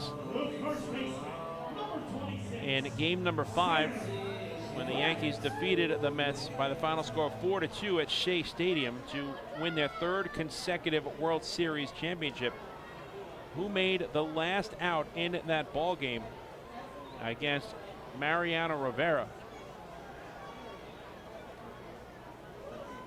First pitch to Travis is in the dirt for ball 1, and the correct answer is Mike Piazza. Michael Pollock, my broadcast partner, and Howard Kaplan, our line score operator, both coming up with the correct answer, and each of them receiving extra credit as well, knowing that Bernie Williams made the catch in center field. That was a very frustrating game for the Metropolitans. Al Leiter, a hard luck loss through 142 pitches in 8 2/3 innings. 2-0 is the count to Sam Travis.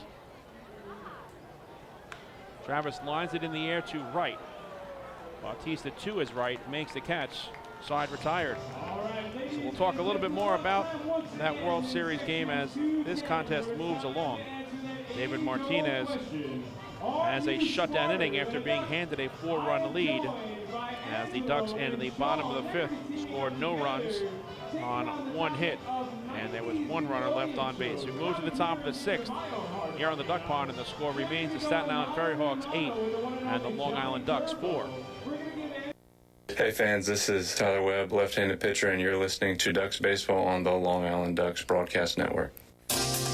Hey, Ducks fans, the official hotel of the Long Island Ducks is the Radisson Hotel, Hauppauge, Long Island. It's centrally located on the North Shore of Long Island and offers a home away from home for both business and leisure guests. The Radisson Hotel, Hauppauge, Long Island features an indoor pool, 24-hour business center, a fitness center, and complimentary Wi-Fi in all guest rooms. Enjoy the contemporary American cuisine at the Fountain Grill restaurant, or grab a quick bite to eat at Cafe Prato. And best of all, it's only minutes away from Fairfield Properties Ballpark. The Radisson Hotel, Hauppauge, Long Island, the official hotel of the Long Island Ducks. Call 231-1100 today. That's 631-231-1100. Your source for everything Ducks is liducks.com. The official website of the Long Island Ducks is the best place to stay up to date with Long Island's hometown team. Purchase tickets to the game, see the full promotional schedule, visit the online store, read the latest news stories, and watch every game live right on the homepage. The site offers an optimal browsing experience on either your computer or mobile device. liducks.com, the official website of the Long Island Ducks, your one-stop shop for all things Ducks baseball.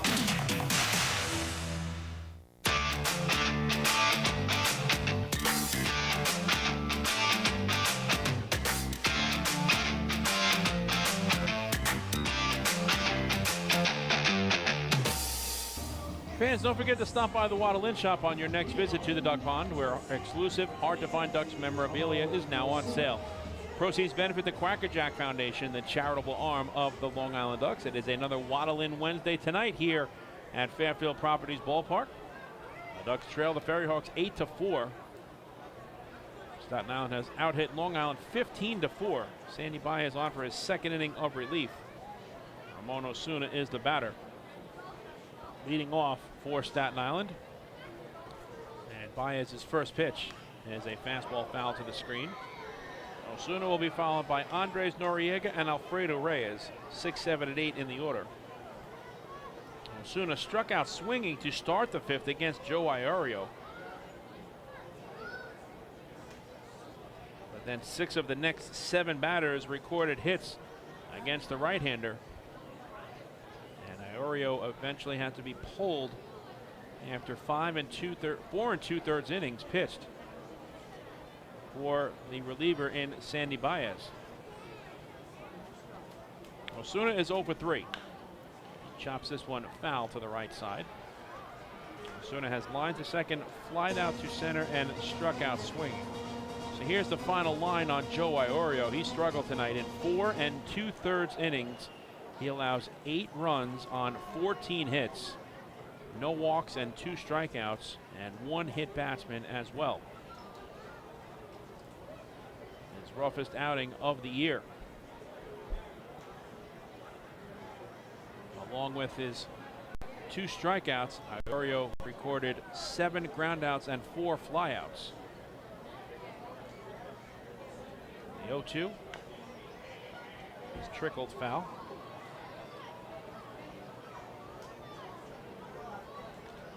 Joe Iorio threw a total of 99 pitches, 64 for strikes. He faced 30 batters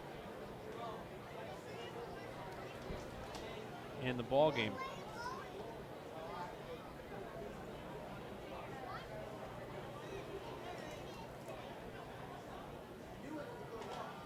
Just a tough night at the office for Joe Iorio. 0-2 is in the dirt, 1 ball and 2 strikes.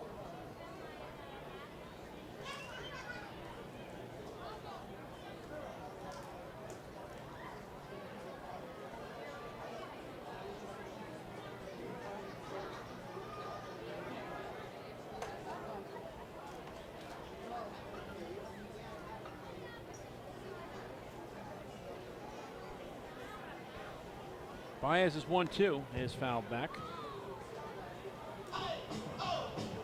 Of the 30 batters faced by Joe Iorio in this ball game, he threw 18 first pitch strikes. The FerryHawks were very aggressive in the middle innings against Joe, and they have knocked him out of this contest. 1-2. Swung on and missed, strike 3. As Osuna goes down for the second time in 4 at-bats. And that is the 3rd strikeout for the Ducks as a staff this evening. 1 out and nobody on for Andres Noriega. Noriega is 2 for 3 with a single, a double, and a run scored.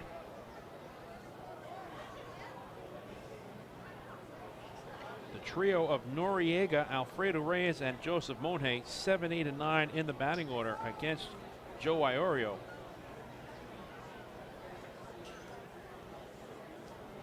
Went 6 for 9.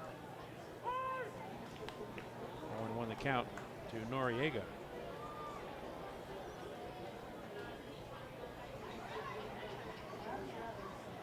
Ramon Osuna, the only batter to not reach base in this FerryHawks lineup thus far tonight. The 0-1 is pulled foul. So I want to go back to tonight's trivia question and reminisce about that game number 5 at Shea Stadium on October 26, 2000. A 4-2 victory for the Yankees over the Mets as they won the Subway Series 4-1, winning their 3rd consecutive World Series title. The game was played before 55,292 fans. 1-2 to Noriega. The Mets had a 2-1 lead after 2 innings of play, but the Yankees tied the game in the 6th to get even.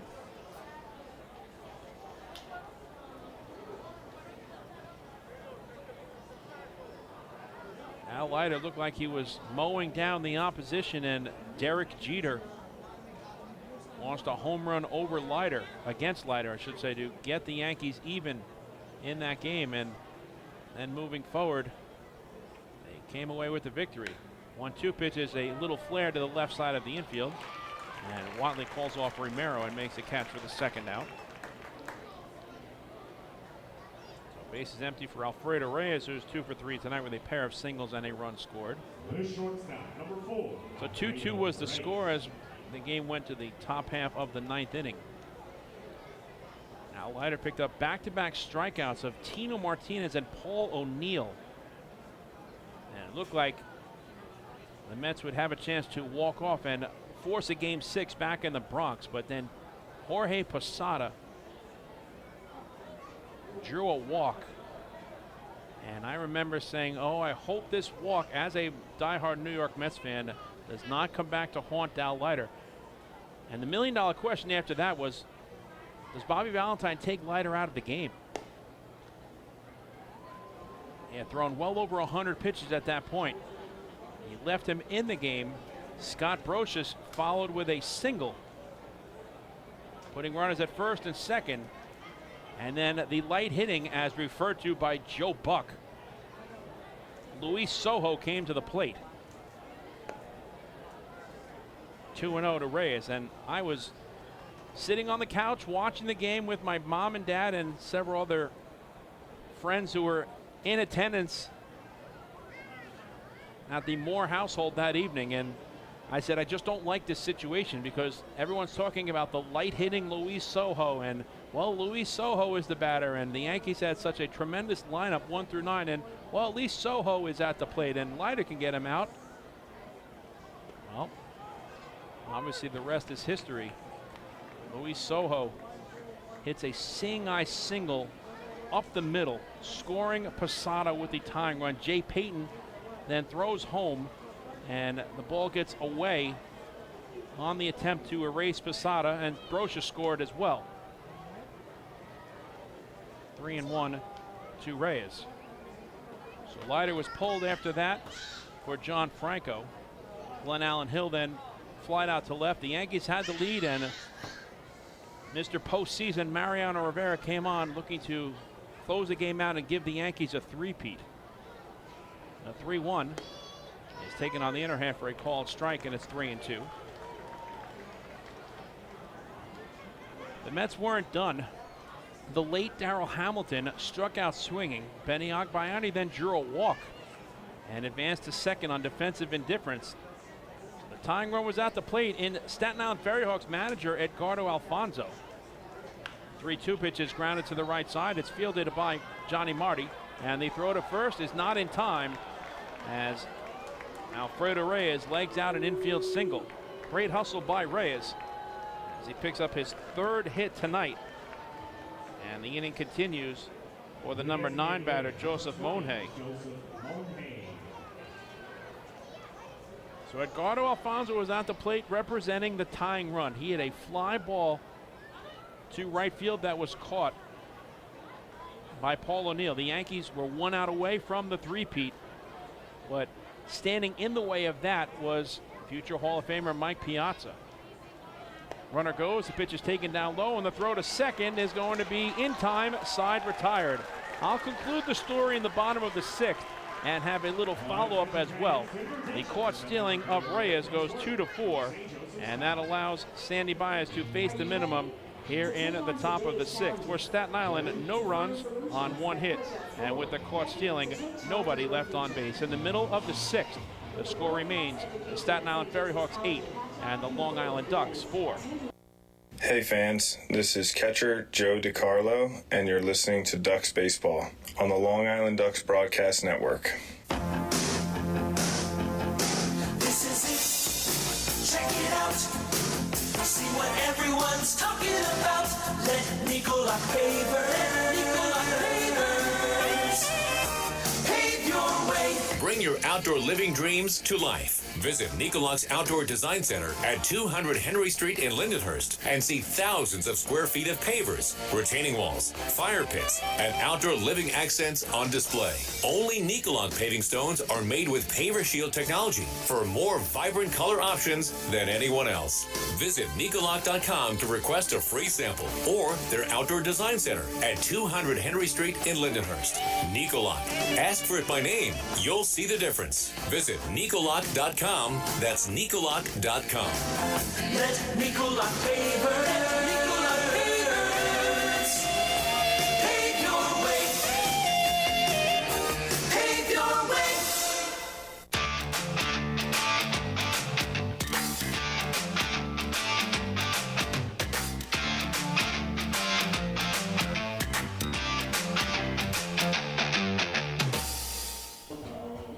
FerryHawks manager Edgardo Alfonso goes to his bullpen for the first time tonight. Now on in relief of David Martinez is the right-hander Eddie Reynoso.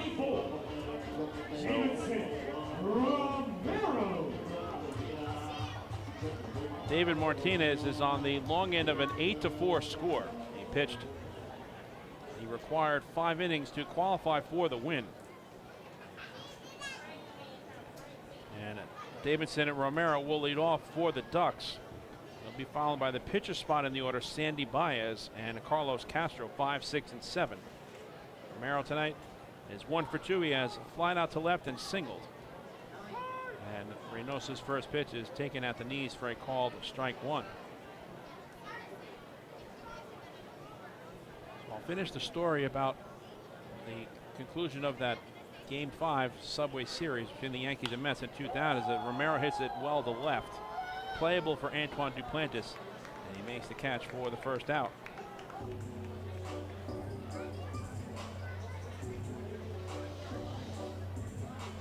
And the pinch hitter is going to be Nick Batari. Batari activated from the disabled list earlier today.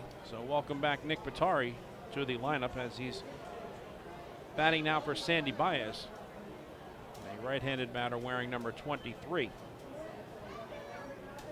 So Edgardo Alfonso, as I said, flew out. And the last hope for the Mets was Mike Piazza. Batari lines it to left center field. On his horse, Rusney Castillo makes the catch, and quickly there's 2 men down here in the 6th. Carlos Castro steps in. He's 2 for 2 tonight with a 2-run home run and an RBI single.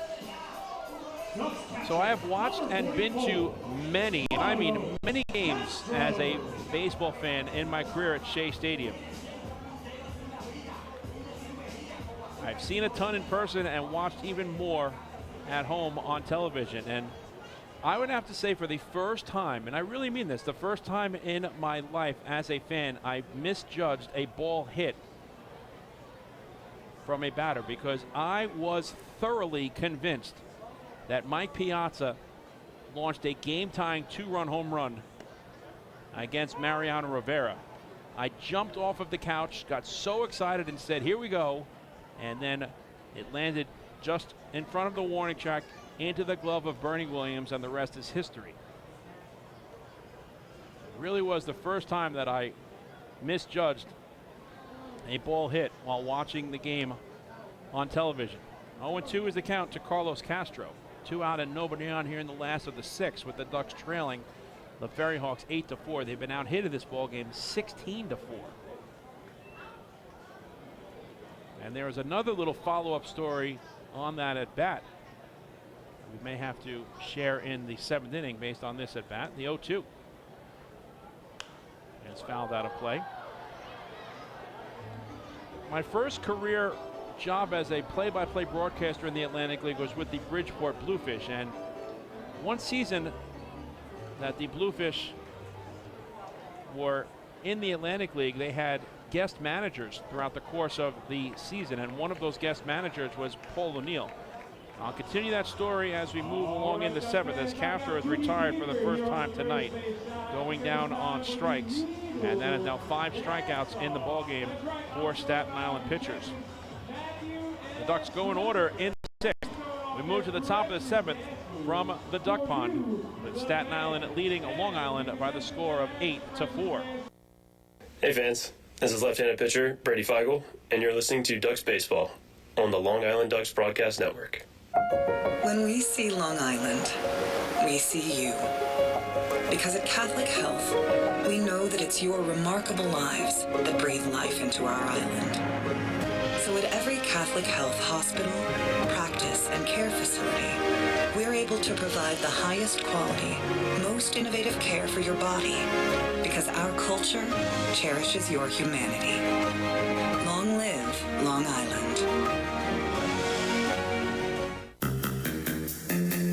Take your group out to the game this season and enjoy all the fun of Ducks baseball at discounted prices with the picnic area, luxury suites, party deck, and so much more. Bringing your group to the game will be an unforgettable experience. The Ducks even offer opportunities to sing the national anthem, serve as the Ridgewood Savings Bank color guard, be the Nicolak Dream Team, or put on a pregame performance. To book your outing today, call 631-940-3825 and ask for the group sales department. Long Island Ducks baseball. Good times every time.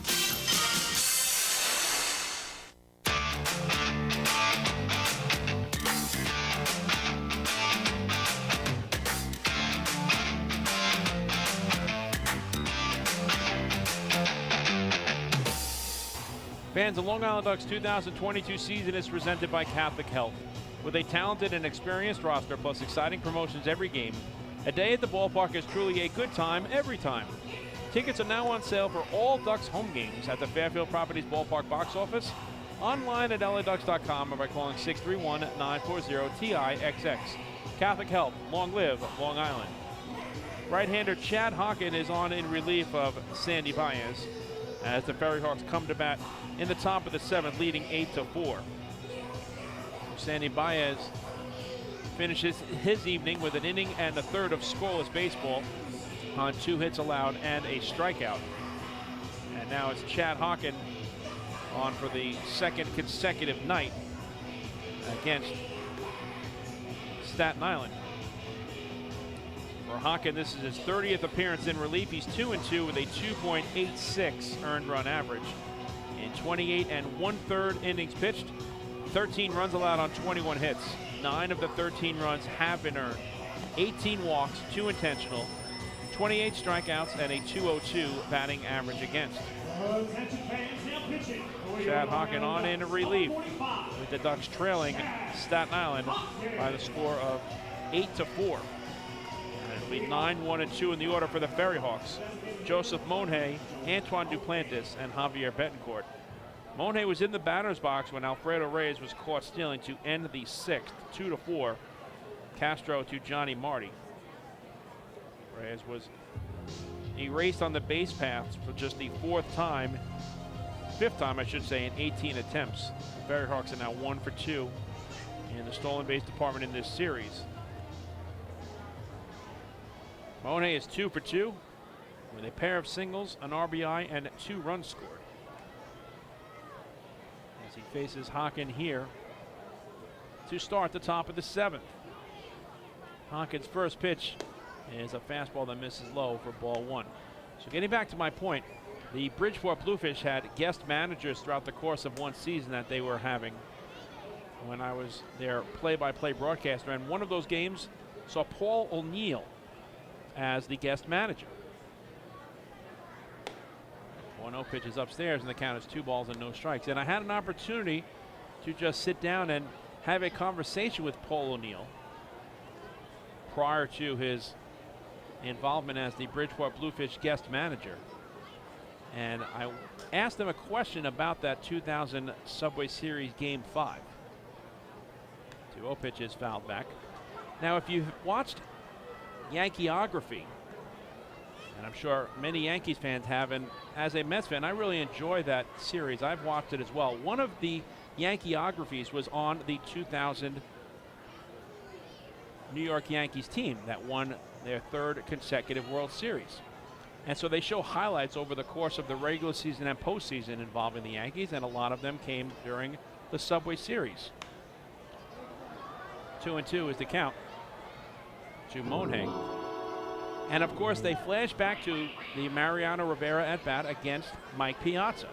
Piazza hits a fly ball to left center field, and at one point they show Paul O'Neill, and he's looking at Bernie Williams as if to say, "Oh, I hope there's enough room.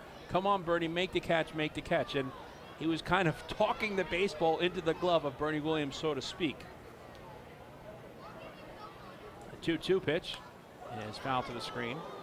And I asked him when I had an opportunity to do so, I said, "I've watched that Yankeeography episode, and it shows your body language in terms of the fly ball hit by Piazza. Can you tell me a little more about it?" And he said to me, "Exactly, Mike, I'm telling you right now, I thought it was a tie game." He said, "I was only hoping that that ball would stay in the ballpark, but off the crack of the bat, I thought it was gone." So, in my defense, check swing, and Monhay did not go around. It's 3-2. As I said, I completely misjudged the fly ball hit off the bat of Piazza. But you had Paul O'Neill, who was in right field at Shea Stadium during that at-bat, who also felt like it was a home run. So I said to Paul O'Neill, "Thank you for sharing that with me, because I was going crazy on the couch thinking that it was a tie game, and it didn't even come close." Well, it didn't. Not that it didn't come close. It went to the warning track. grounded to third, and it's off the backhand of Romero and into the left field corner. Rounding first and heading to second is Monhay. And he is on board to start the 7th inning. The Ducks have not had a 1-2-3 inning in this ball game. Baez faced the minimum in the 6th when Reyes was caught stealing with 2 out. And it's going to be an error charged to Davidson Romero. The Ducks' second miscue tonight and 3rd in this series. The leadoff base runner is on in Monhay as the FerryHawks go back to the top of the order. And Antoine Duplantis was 2 for 4 tonight with a pair of singles and runs scored, and he's also driven in 2 runs.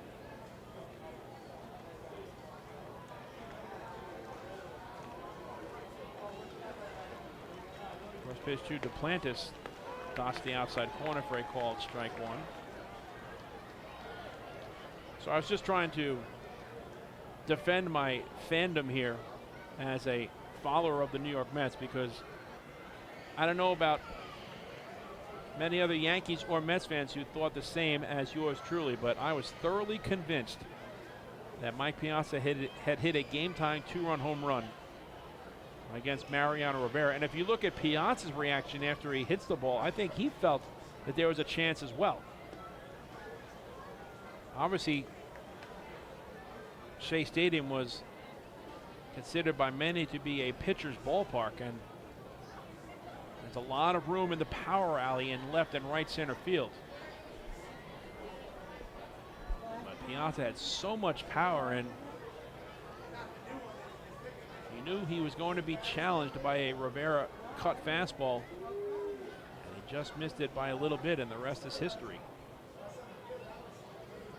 1-1. There's a fly ball to shallow right center field. On the run is De Aza, and he makes the catch. Holding at second is Monhay, and that's the first out.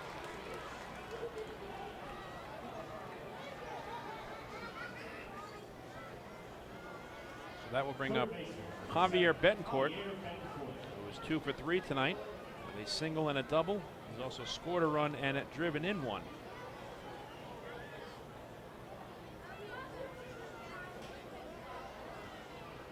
Staten Island trying to even up this series at a victory apiece and force a rubber game tomorrow night.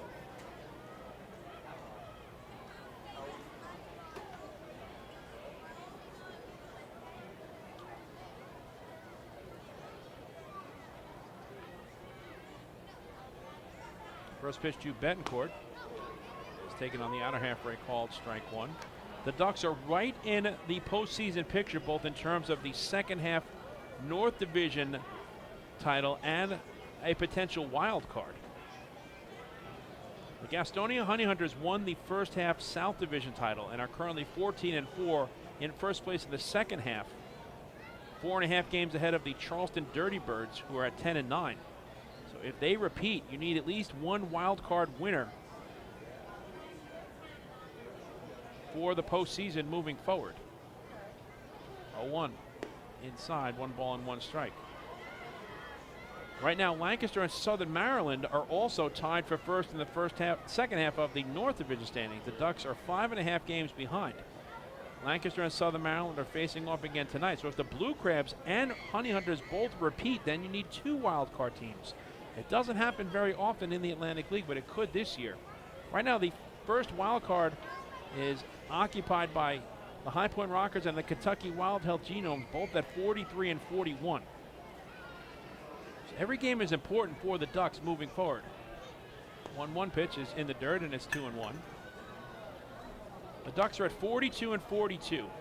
5.5 games back in the division, 1 game behind High Point and Kentucky for the wild card. But the Ducks need to finish ahead of the Rockers by a game or more in order to leapfrog ahead of them in terms of the wild card standings, because the first tiebreaker is head-to-head matchups between 2 potential teams, and the Ducks lost the season series to High Point, with the Rockers winning 7 of 12 games. The 2-1 is in the dirt, 3-1. And that's why this weekend series against the Kentucky Wild Health Genomes at Wild Health Field in Lexington, Kentucky is going to be critical. The Ducks swept the Genomes here in Central Islip in the first ever series played between those two ball clubs. But then the Genomes returned the favor, sweeping the Ducks a couple of weeks ago down in the Bluegrass State. So that season series is now knotted at 3 apiece.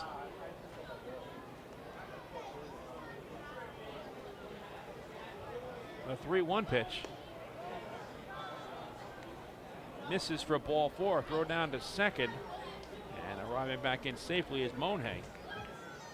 So Betancourt is on base for the 3rd time in 5 plate appearances. That's the first walk of the night issued by the Ducks as a staff. And it puts runners at first and second for Dilson Herrera.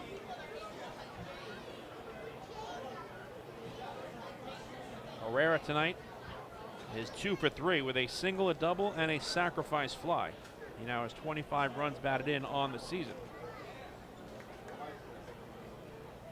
Herrera, a former New York Met, trying to get back to the big league level. He had a lot of hope in terms of his potential.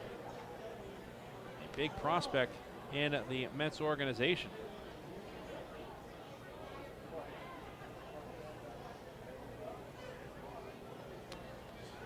Hawken last pitched, as I mentioned, in last night's game, allowing 1 run on 1 hit in 2/3 of an inning, walking 3 and striking out 1. 23 pitches thrown, 11 for strikes. And he's behind here 2-0 to Herrera. This is Hawken's first season with the Ducks and first in the Atlantic League. He spent the first 4 seasons of his career in the Chicago Cubs organization from 2016 to 2019. Reaching as high as single-A Myrtle Beach. He originally was selected by the Cubs in the 6th round of the 2016 amateur draft out of California State University, Fullerton.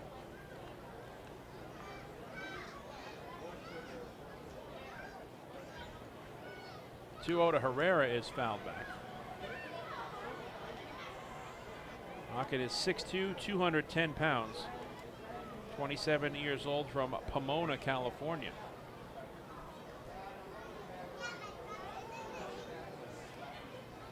Earlier today, the Kentucky Wild Health Genomes defeated the High Point Rockers. 8-7 was the final from Wild Health Field.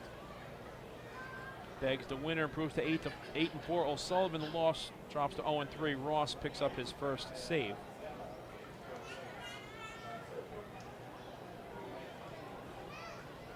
The 2-1. Taken on the inner half for a called strike, and it's 2-2. For the Rockers, Russell hit his 3rd home run of the season. DeSarcina launched his first.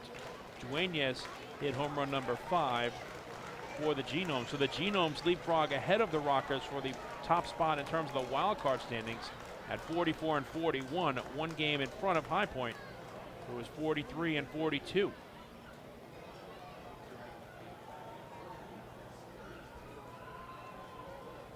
Hawkins 2-2 to Herrera is in the dirt, full count. The FerryHawks have been very patient tonight offensively. This is the 8th full count by the trio of Joe Iorio, Sandy Baez, and now Chad Hawken.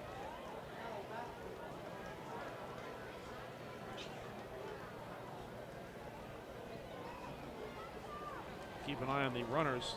Monhay second and Betancourt at first, and see if they're in motion.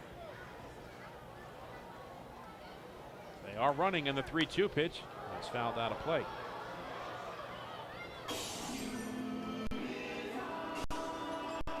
At Caramount Health Park in Gastonia, North Carolina, the Gastonia Honey Hunters have an 8-0 lead on the Lexington Legends in the bottom of the 8th inning.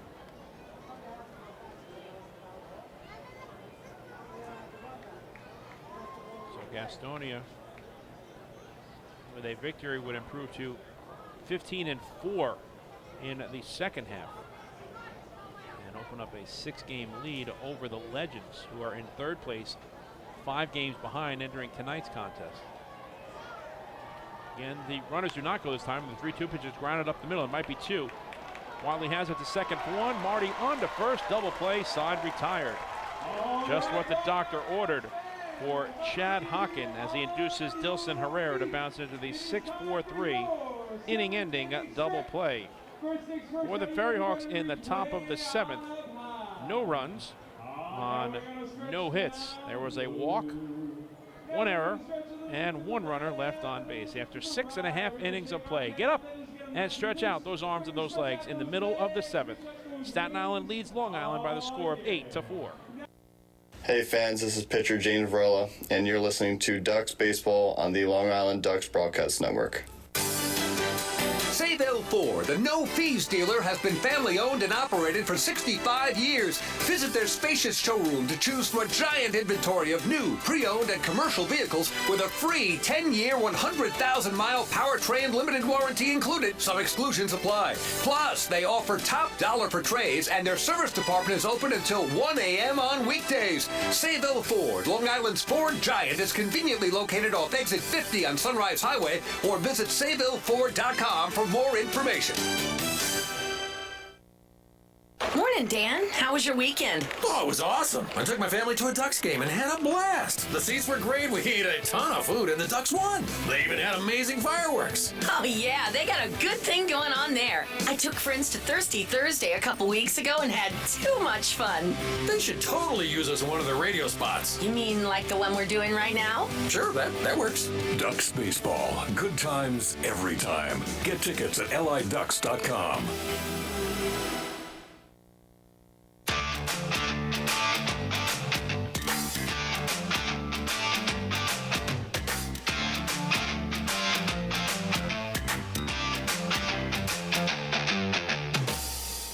Ducks take on the Charleston Dirty Birds here at Fairfield Properties Ballpark on Saturday, August 13th.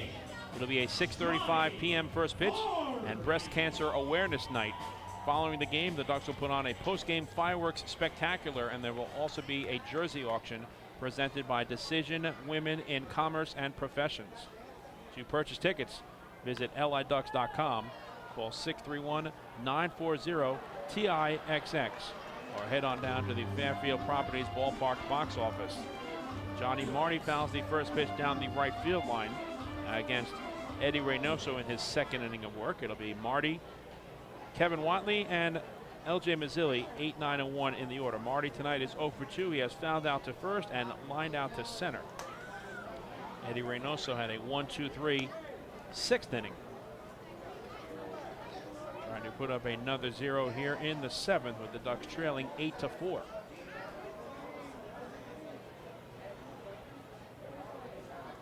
The 1-1. This is inside, 2 balls and 1 strike.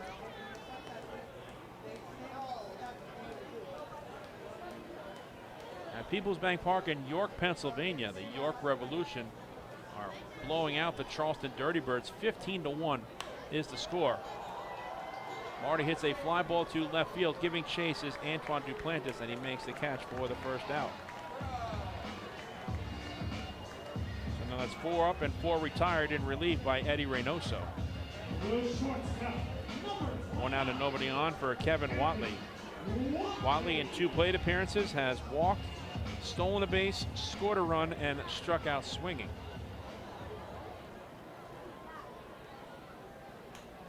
Well, the Dirty Birds, that lone run in that game was a Burcham home run.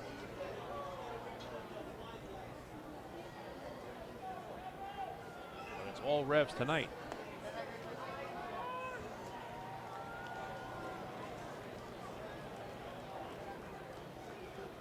New York has home run number 7 from Elmer Reyes, Nelly Rodriguez his 15th, and Melky Mesa his 8th. Just a stone's throw away from Peoples Bank Park. Over at Clipper Magazine Stadium in Lancaster, Pennsylvania, the Southern Maryland Blue Crabs have a 5-2 lead on the Lancaster Barnstormers in the top half of the 8th inning. 2-1 to Watley.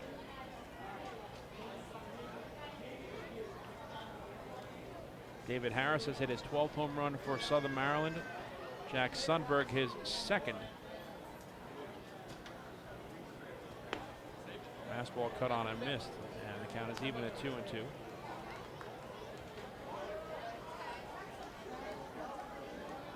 No home runs in the ballgame for Lancaster, so if Southern Maryland wins, they will take over sole possession of first place in the second half of the North Division standings at 13-7.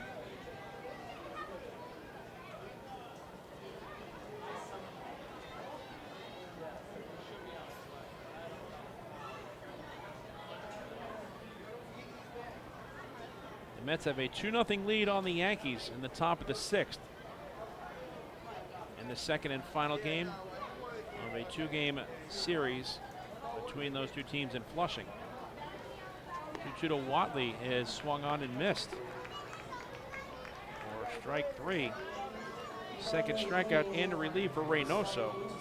And he has now retired all 5 batters he has faced thus far. It's back to the top of the order, and L.J. Mazzilli, who is 0 for 3 on the night.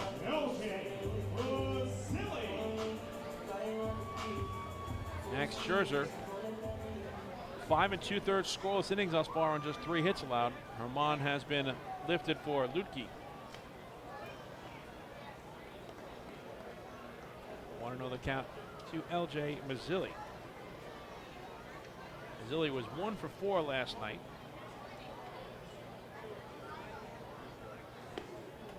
1-0 pitch is taken for a called strike, and it's 1-1. Mazzilli is riding a 13-game on-base streak, so that is in jeopardy here in the 7th. Trying to extend it right now against Eddie Reynoso. He takes the fastball away, and it's 2-1.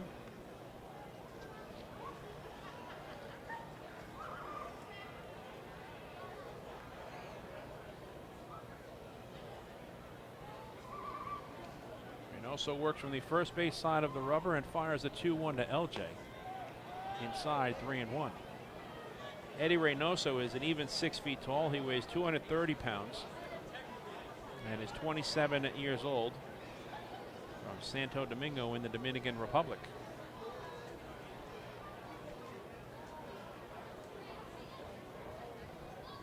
The 3-1 to Mazzilli. As a chopper to the left side. Fielded by Betancourt, and the throw to first is not in time. L.J. Mazzilli legs out an infield single, and that extends his hitting streak to 5 consecutive games and his on-base streak to 14 straight. So great hustle by Mazzilli as he's able to leg out the infield single on the high chopper hit to third. Betancourt did all he could, waiting for the baseball to come down. But just too much speed for L.J. Mazzilli. And the Ducks have their 5th hit of the night as Lou Ford steps in 1 for 3 with an RBI. He takes strike 1 from Reynoso.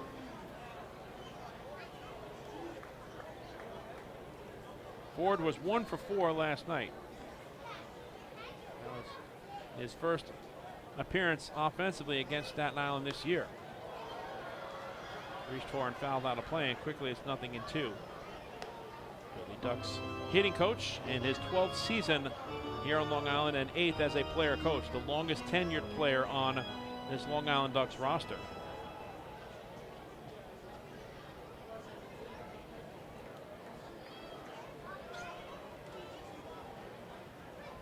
The 0-2 to Ford, misses inside, 1 ball and 2 strikes.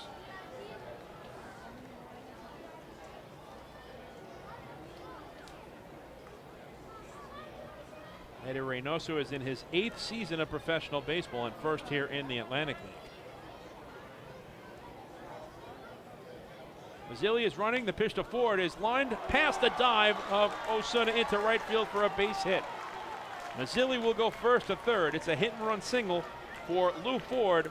He is now 2 for 4 on the night, and the Ducks are looking to mount a 2-out rally. They have runners at the corners for Alejandro De Aza.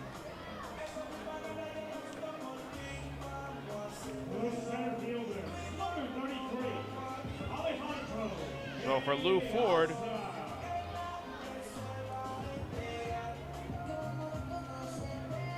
that is his 5th multi-hit game this season. And it brings up Alejandro De Aza, who has been held in check tonight, 0 for 3 thus far. De Aza enters this game 5th in the Atlantic League in OPS at 1,027.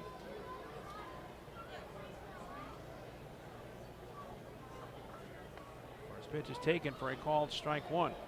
De Aza is tied for 4th in the Atlantic League with 22 doubles, with Ben Aklinski of the High Point Rockers and Jimmy Paredes of the Kentucky Wild Health Genomes.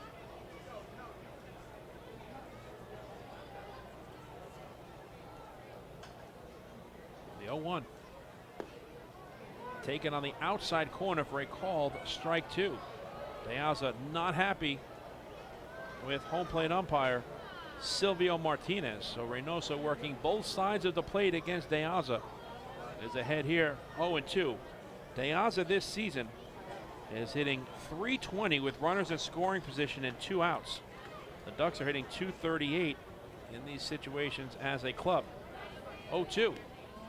Check swing, and Alejandro did not go around. 1 ball and 2 strikes. De Aza has a .344 batting average versus Staten Island here in 2022, entering tonight. He had 21 hits and 61 at-bats, including 7 doubles, 2 home runs, and 8 RBIs. The 1-2 is chopped over the first base bag, fair into the right field corner. Mazzilli comes in to score. Going first to third is Ford. The throw to second is not in time. It's a 2-out RBI double for Alejandro De Aza, and the Ducks are within 3. It is now 8-5 Staten Island. So De Aza chops it over the reach of Ramon Osuna. And for Alejandro, it is his 23rd double of the season and 46th run batted in. And the Ducks will get the tying run to the plate in Sam Travis. As Nelson Figueroa, the pitching coach for Staten Island, will go out and have a word with Eddie Reynoso. Well, that was long overdue for De Aza. He was very unhappy with the first 2 pitches that were called against him for strikes. But he hangs with it. And on the 0-2 pitch, he chops it over the head of a leaping Ramon Osuna into right field. And hustling out of the batter's box, he arrives in at second with a double. And that's big because a base hit now by Travis could get Long Island to within 1 run at 8-7. That's De Aza's 8th double against the FerryHawks this season. First pitch to Travis is fouled to the screen. Sam tonight is 0 for 2. A walk and a run scored sandwiched between a ground out to third and a line out to right. Travis is the man you want up here if you're the Ducks. He's hitting .389 this season with runners in scoring position and 2 outs. The 0-1 inside, 1 ball and 1 strike.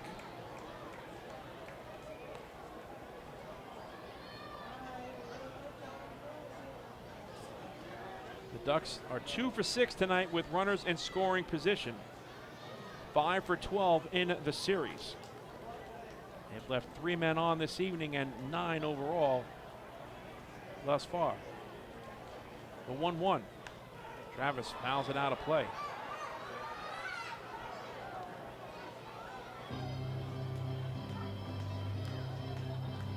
Travis last night was 1 for 4 with an RBI. As Walk back in the 4th inning extended his on-base streak to 7 consecutive games. He also has a 6-game hitting streak. Trying to improve that to 7 right here. A 1-2.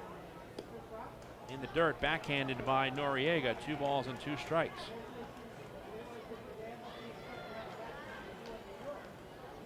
Travis comes into this game hitting .329 here at home and .303 against the FerryHawks this season. With 2 doubles, a home run, and 15 RBIs. 2-2 pitch. This is high, full count. Travis comes into tonight's contest leading the Ducks in runs batted in with 63, and that is 8th best in the Atlantic League. A walk would put the tying run at first and get the lead run to the plate in Davidson Romero. A huge pitch coming up on 3-2 from Eddie Reynoso to Sam Travis. The payoff. Travis hits a fly ball deep left field. Playable for Duplantis, and he makes the catch to end the inning. So Travis just got under that pitch from Reynoso. And the FerryHawks right-hander limits the damage here in the bottom of the 7th, but the Ducks inch closer as they pick up 1 run on 3 hits. And there were 2 runners left on base. We move to the top of the 8th on the Duck Pond, and the score is now the Staten Island FerryHawks 8 and the Long Island Ducks 5. Hey fans, this is right-handed pitcher Chad Hawken, and you're listening to Ducks Baseball on the Long Island Ducks Broadcast Network. Last night while my husband was sleeping, he shouted, "Baby, I want more." And I said, "What more could you want? You got me." And he said, "I was dreaming about a new house." So we went online to First National Bank of Long Island and applied for a mortgage. Best night of my life. With competitive mortgage rates and flexible solutions, First National is the local bank that always puts you first. Let's connect at fnbli.com. First National. Go first. Go far. The First National Bank of Long Island. Member FDIC. Equal opportunity lender. Equal housing lender. Loan subject to credit approval. The Waddle Inn Shop is your home for everything Ducks baseball. The team store is full of official Long Island Ducks merchandise, great gifts, hard-to-find memorabilia, team apparel, and so much more. You can even get your favorite name and number put on the back of your very own Ducks jersey. Celebrate Waddle Inn Wednesday as well, with exclusive deals in-store during every Wednesday home game. Visit the Waddle Inn Shop today at Fairfield Properties Ballpark or shop online anytime at liducks.com.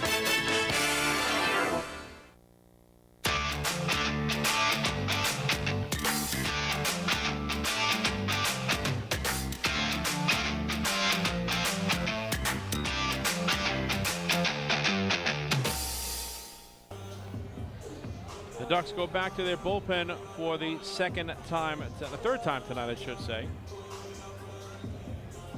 Now on in relief of Chad Hawken is going to be the right-hander James Varela. There's no better time than now to sign up the young Ducks fan in your life for the Bethpage Federal Credit Union Ducks Kids Club. Children 14 and under will receive exciting gifts, discounts on merchandise, and unique experiences that only come with being a member. Sign up today by visiting liducks.com or by calling 631-940-3825. So here's Varela.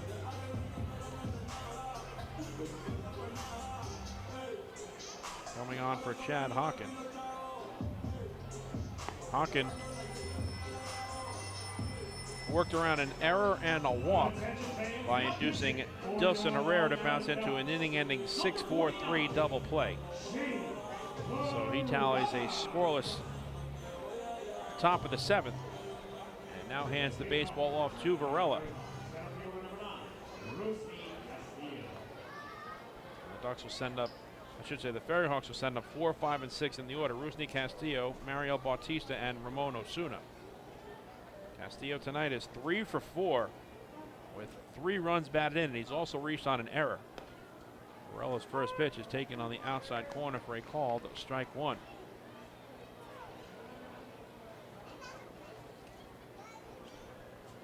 For Varela, this is his 18th appearance and 17th in relief.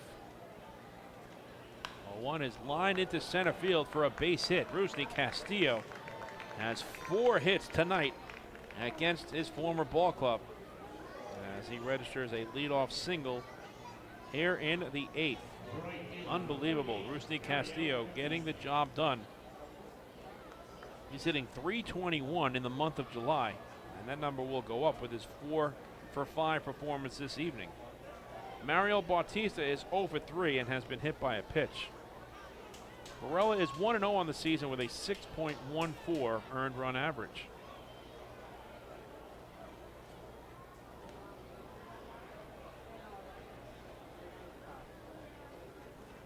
Varela's Varela's first pitch is a fastball cut on and missed. Varela in 29 1/3 innings pitched has allowed 21 runs on 34 hits, 20 earned runs, 9 walks, and 21 strikeouts, along with a .283 batting average against. 0-1 is cut on a miss. The throw down to first is not in time. So 0-2 is the count to Mariel Bautista. James Varela is 6'1", 210 pounds. He's 25 years old, a Long Island product from Levittown, New York in Nassau County.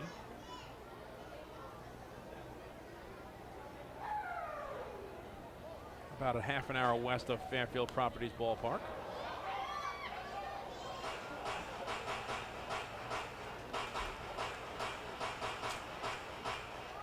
Varela last pitched on Sunday in the series finale versus Southern Maryland here in Central Islip and allowed 3 runs on 3 hits in 1 inning. No walks and 1 strikeout. He threw 21 pitches, 14 for strikes. He's trying to bounce back here this evening. The 0-2 to Bautista. It's upstairs, 1 ball and 2 strikes. Varela in his last 3 relief appearances has allowed 4 runs on 5 hits in 3 1/3 innings of work, tallying 3 strikeouts. This is his first season with the Ducks, at first here in the Atlantic League as well.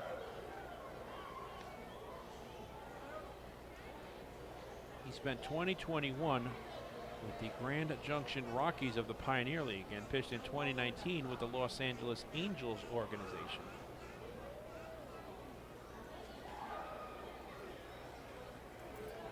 The 2-2 pitch is reached for and fouled out of play.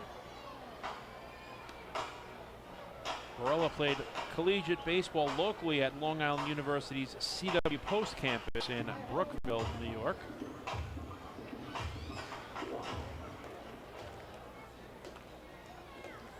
Tonight marks the 18th meeting between the Long Island Ducks and Staten Island FerryHawks in the rivalry dubbed the Battle of the Belt. Long Island has taken 10 of the first 17 contests between the teams and also has a 6-3 advantage at Fairfield Properties Ballpark. The Ducks and FerryHawks will face off 34 times in 2022, including 17 games in each ballpark. So this is the first game of the back end of the 34 head-to-head meetings in the regular season between Staten Island and Long Island. 2-2 pitch, runner goes, and it's popped up. Foul ground first base side. Sam Travis moves under and makes a catch, and now he underhands to Varela to double off Rusty Castillo. So Castillo was in motion and had absolutely no idea where the ball was when it was popped up. Travis makes the play and then easily underhands to a heads-up pitcher in James Varela covering the first base bag. The put-out goes 3-1 on the twin killing. And just like that, the bases are empty for Ramon Osuna. Osuna, first pitch swinging, hits a fly ball to center field. It should be a can of corn for Alejandro De Aza. And he makes the one-handed catch to end the inning. So Varela works around a leadoff single by tallying a double play and a fly ball out. And the right-hander faces the minimum here in the top of the 8th. For Staten Island, no runs on 1 hit. And with the double play, nobody left on base. In the middle of the 8th, the score remains the Staten Island FerryHawks 8 and the Long Island Ducks 5. Hey fans, this is outfielder Alejandro De Aza, and you are listening to Duck Baseball on the Long Island Duck Broadcast Network. Planning your next party or looking for a caterer that will handle all of your needs? Hidden Gem Cafe has got you covered. From setup to service to cleanup and amazing food that is sure to be talked about, they can do it all without breaking the bank. Hidden Gem knows that each event is unique and strives to design a specialized menu for each event. Call the Hidden Gem Cafe for your next party at 631-390-5912 and be sure to follow them on social media too at the Hidden Gem Cafe for ideas and information. Can't get enough of the Long Island Ducks? Well, now you can get even more inside info on your favorite hometown team through Facebook and Twitter. The Ducks are constantly updating fans through social media with scores, transactions, ballpark promotions, and much more. You can even win great prizes. All you'll need to do is make a free account on Facebook and Twitter, and then visit us at facebook.com/LIDucks and twitter.com/LIDucks. Think you're Long Island's biggest Ducks fan? Get connected now.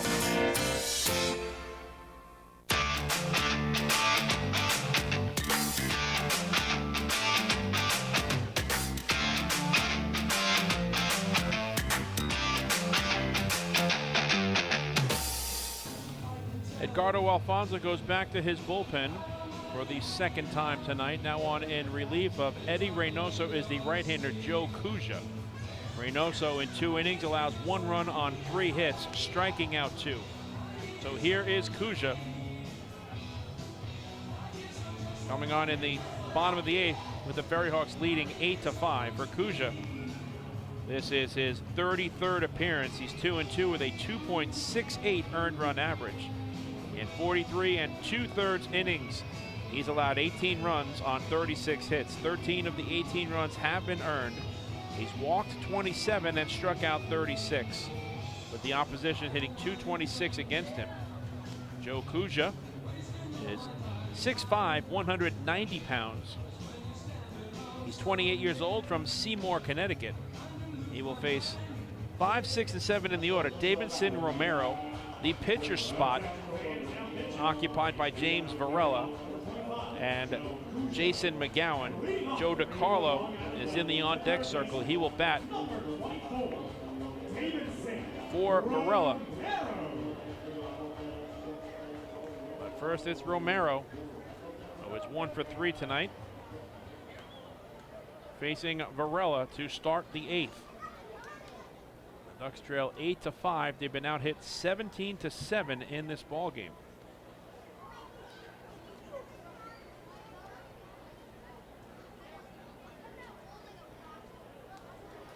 Cuja's first pitch to Romero is right down the middle, taken for a called strike 1.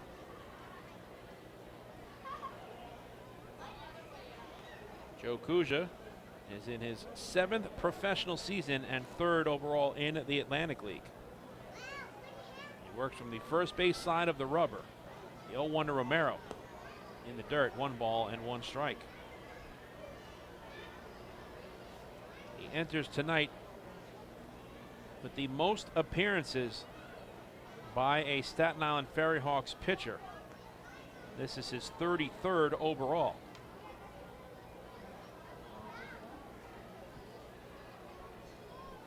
The 1-1 taken for a called strike. Belt high. A good fastball from Cuja as he gets ahead 1-2 to Davidson Romero. Cuja has allowed 1 earned run or fewer in 30 of his prior 32 appearances. He has been a very good setup man for Edgardo Alfonso. 2-2 to Romero. He had his first save of the season on July 8th against the Charleston Dirty Birds, striking out 2 and allowing just 1 hit in 2 innings pitched.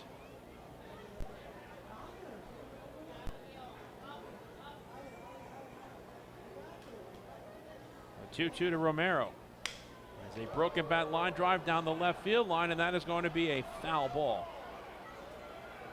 Do it again at 2 balls and 2 strikes as Romero heads back to the first base dugout for a fresh piece of lumber. Joe Cuja had a string of 8 consecutive scoreless appearances from May 20th to June 18th over a span of 12 innings pitched. He pitched for Frisco, a AA affiliate of the Texas Rangers, and Wichita, a AA affiliate of the Minnesota Twins. He was traded to Minnesota for cash considerations and spent 2017 to 2019 in the Rangers organization.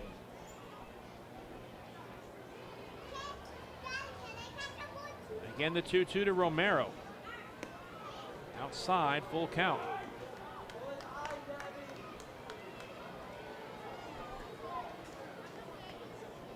In 2016, Kuja began his Atlantic League career pitching for both the Bridgeport Bluefish and New Britain Bees. Now here, pitching for the FerryHawks in their inaugural season in the ALPB. In 2015, he was a member of the Garden State Grays of the Can-Am League. A graduate of St. John's University, he was an all-Northeast region selection with St. John's in 2014. Payout pitch to Romero, misses high, ball 4. Fans were celebrating another First National Bank LI walk to first. Go first, go far. So now Joe DiCarlo will be the pinch hitter, batting for James Varela. DiCarlo, a right-handed batter wearing number 2. He's playing in game number 79, hitting .285 with 2 home runs and 33 runs batted in. DiCarlo last night in the victory for Long Island was 1 for 2 with an RBI and a run scored, and he also drew a pair of walks and was caught stealing. Finishing the numbers on Kuja in that 2014 season as a member of the St. John's University baseball team, he had an 0.97 earned run average and 13 saves in 37 innings pitched. DiCarlo takes the fastball inside for ball 1.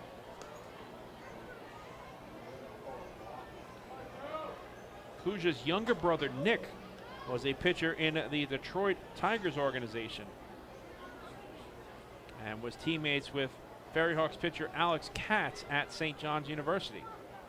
DiCarlo grounds it sharply under the glove of Reyes into left center field. Romero will go first to third, and Joe DiCarlo is at first base. And what could have potentially been a 6-4-3 double play results in no outs for the FerryHawks.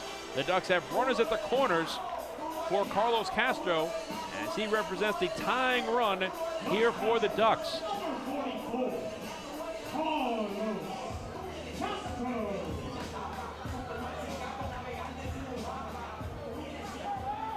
So that's going to be an error charge to Alfredo Reyes. And the Ducks have the first 2 on for Castro. Castro tonight is 2 for 3 with a single, a home run, and 3 RBIs.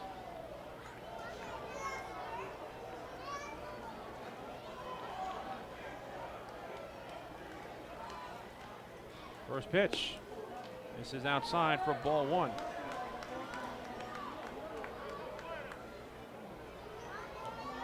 Reyes commits his 10th error of the season. And that is the second in this ballgame surrendered by Staten Island. Andres Noriega had a throwing error in the 3rd on a stolen base by Kevin Watley, allowing him to advance to 3rd. 1-1 the count to Carlos Castro.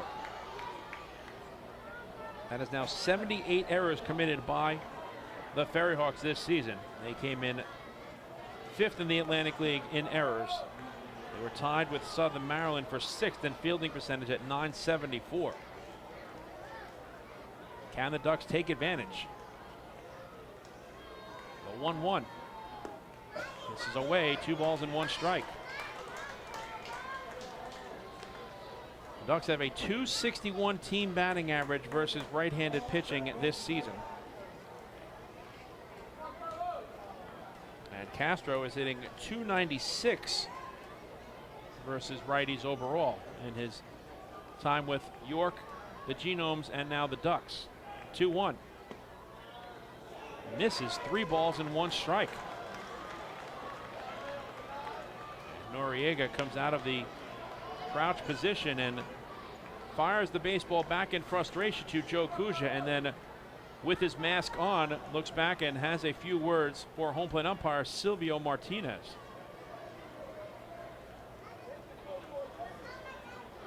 Castro, a fastball hitter, should see a heater to his liking here on 3-1. Grounded foul down the first baseline.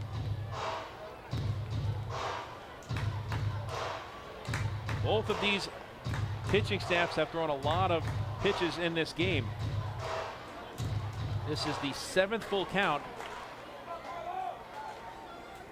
by FerryHawks pitchers.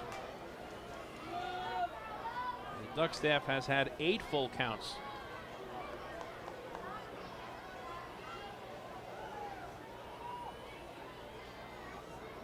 3-2 the count to Carlos Castro. Romero is the runner at third. He began the inning drawing a walk. Joe DiCarlo, the pinch hitter at first, reached on an error by Alfredo Reyes. Nobody out for the Flock. The payoff pitch is fouled off of the foot of both Noriega and Silvio Martinez. So that foul ball results in a twofold situation in terms of the catcher Noriega and home plate umpire Silvio Martinez each trying to walk off the pain in their foot on the foul ball hit by Carlos Castro.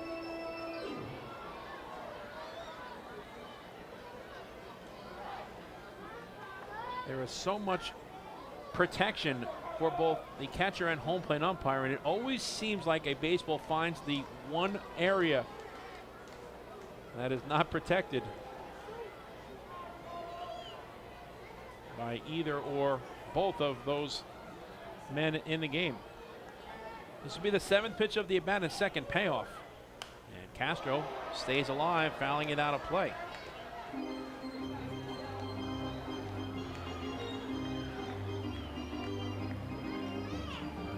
The Ducks tonight with runners in scoring position are 2 for 7.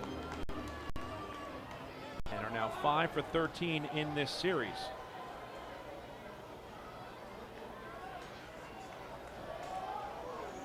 Pitch number 8 is on its way.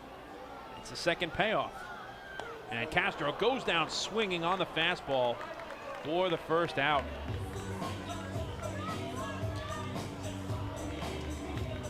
So that is a huge out, number 1. As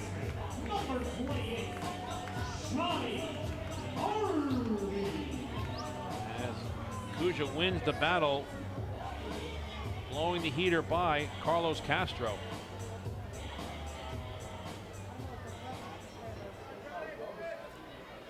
Runners remain at first and third, and now Johnny Marty steps in. He's 0 for 3 tonight. That fastball was clocked at 91.4 miles per hour. Noriega sets up away, and the first pitch dots the outside corner for a called strike 1. Marty is now 3 for 13 with a double and a run scored as a member of the Long Island Ducks. He's playing in his 3rd game overall. 0-1. It's fouled back.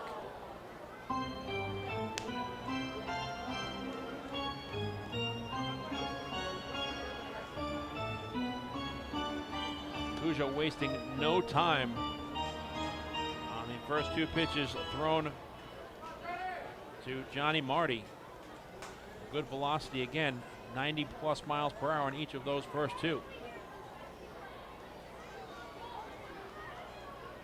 0-2 to Marty. He's off the plate. 1 ball and 2 strikes. FerryHawks as a staff now have 7 strikeouts overall. The Ducks are the toughest team to strike out in the Atlantic League. 1-2. It's chopped to first. It's a foul ball. The count remains 1 ball and 2 strikes. The Ducks enter tonight 3rd in the Atlantic League in batting at .269.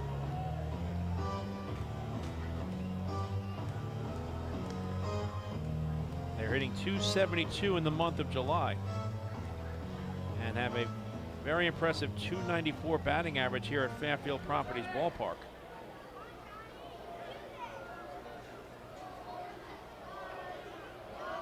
Chance of Johnny from the faithful Flock. 1-2 is a ground ball to third. It's a fair ball fielded by Betancourt, and the throw to first is in time to erase Marty. Holding at third is Romero, and advancing to second is DiCarlo. But now there's 2 away for Kevin Watley.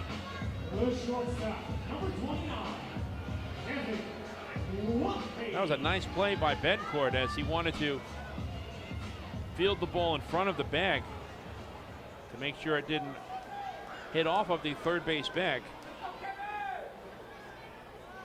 His only play was to first, and He erased Marty on the 5-3 putout. So here's Kevin Wadley, 0 for 2 with a walk, a stolen base, and a run scored. There's 2 in scoring position now for the Ducks. The FerryHawks pitching staff has been struggling mightily in the month of July, tallying a 5.34 earned run average. And their ERA on the road is 5.96.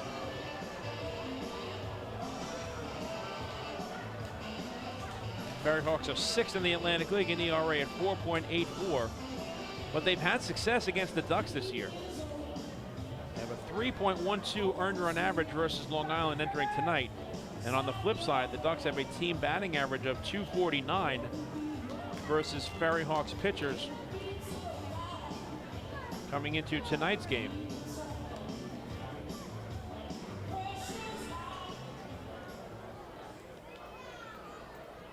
A base hit to the outfield could get the Ducks to within a single run. They trail 8-5, but they have 2 in scoring position. With 2 down. First pitch to Watley. This is inside for ball 1. Watley had a 2-run home run last night, going 1 for 4 in the ball game. And with his walk tonight, he now has an 11-game on-base streak. 1-0. Line to right field, giving chase is Bautista. He will not get there as it one hops against the wall, and 2 runs will score. Romero is in. Right behind him, DiCarlo on its second with a 2-out, 2-run stand-up double is Kevin Watley, and we have a 1-run ball game as Staten Island's lead is trimmed to 8-7. So Watley extends his hitting streak to 5 straight games as he picks up a 2-run double into the right field corner for Watley. It is his 3rd 2-base hit of the season, and RBIs 6 and 7. And now he is at second, representing the tying run. Edgardo Alfonso makes the slow walk out to the mound, and we are going to have a pitching change. So we'll step aside, and when we come back, we'll let you know who's coming on in relief for the FerryHawks. Kevin Watley's 2-out, 2-run double has made this a 1-run ball game. It's Staten Island 8 and Long Island 7, as we will be back here in just a moment on the Long Island Ducks Broadcast Network.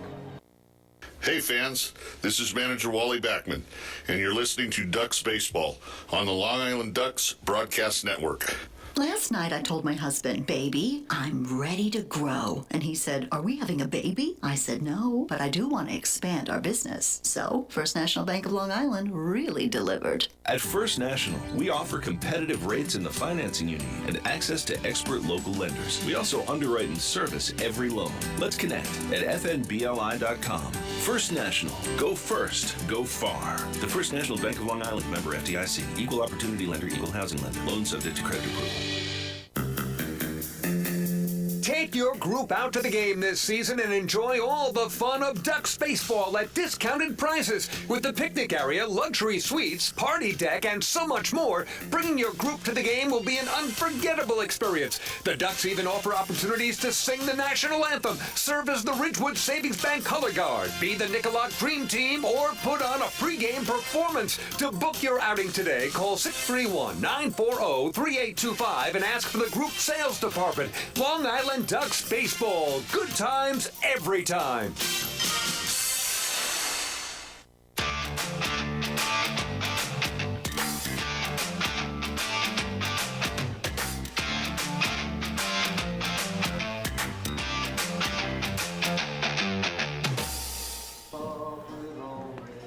Edgardo Alfonso calls upon Victor Capion to try and put out the fire. Kevin Watley's 2-out, 2-run double into the right field corner gets the Ducks to within 8-7 here in the bottom of the 8th. And now they have the tying run at second and the go-ahead run coming to the plate as Capion makes his 31st appearance. He's 5-2 with a 1.08 earned run average and has 11 saves in 15 tries for the FerryHawks. In 33 and 1/3 innings, he's allowed just 9 runs on 23 hits. Only 4 of the 9 runs have been earned. He's walked 12, one intentionally, and struck out 32, with the opposition hitting just a $193 against Victor Capion. He will face L.J. Mazzilli, who represents the go-ahead run for the Ducks here in the bottom of the 8th. A tying run in scoring position at second base in Kevin Watley. Mazzilli tonight is 1 for 4 with an infield single and a run scored. So mano a mano here, Capion versus L.J. Mazzilli. Capion's first pitch to Maz. Misses inside for ball 1. Victor Capion is 6'2", 195 pounds. 3 days ago on July 24th, he celebrated his 33rd birthday. He's from Monte Cristi in the Dominican Republic.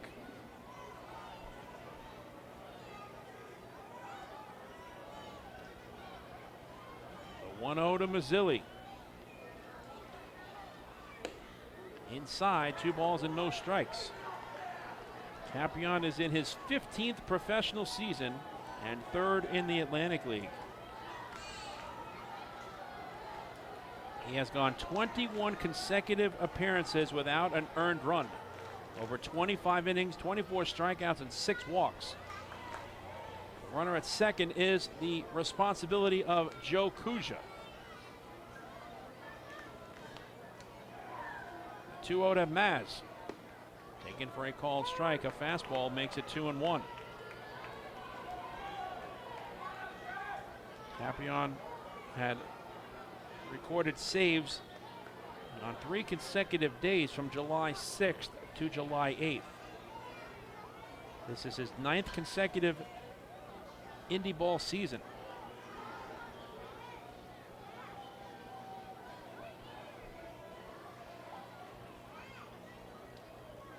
The 2-1.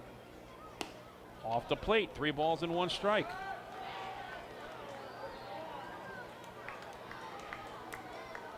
In the month of June, Capion went 3-0 and did not allow an earned run. Only 2 runs allowed, unearned in 11 innings. 5 walks and 12 strikeouts, and he went 3 for 4 in save opportunities. Most likely, Edgardo Alfonso will keep him in this ball game, so this becomes a save opportunity for Capion. He's behind to Mazzilli, 3-1.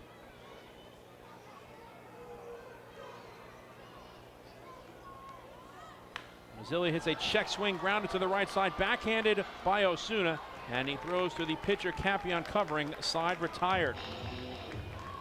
So Capion makes the big pitch and erases Mazzilli to end the inning, but not before the Ducks inch closer as they collect 2 runs on 1 hit. There was 1 error, and the tying run was left on base at second in Kevin Watley. Let's take this game to the top half of the 9th inning on the Duck Pond. The score now, the Staten Island FerryHawks 8 and the Long Island Ducks 7. Hey fan, this is pitcher Anderson De Leon, and you're listening to Duck Baseball on Long Island Ducks Broadcast Network.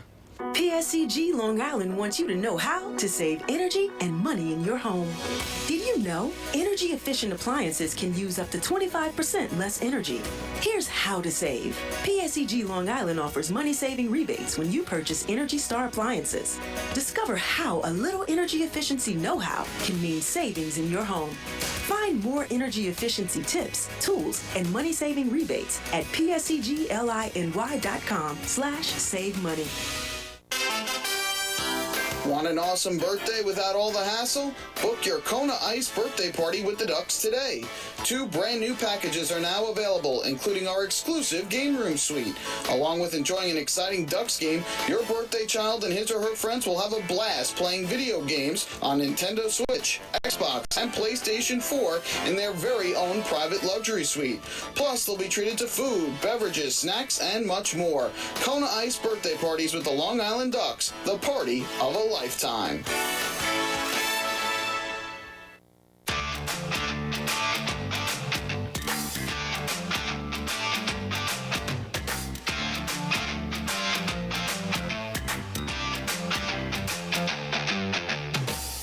Tune in for our next Ducks game broadcast tomorrow night when the Ducks take on the Staten Island FerryHawks here at Fairfield Properties Ballpark at 6:35 p.m.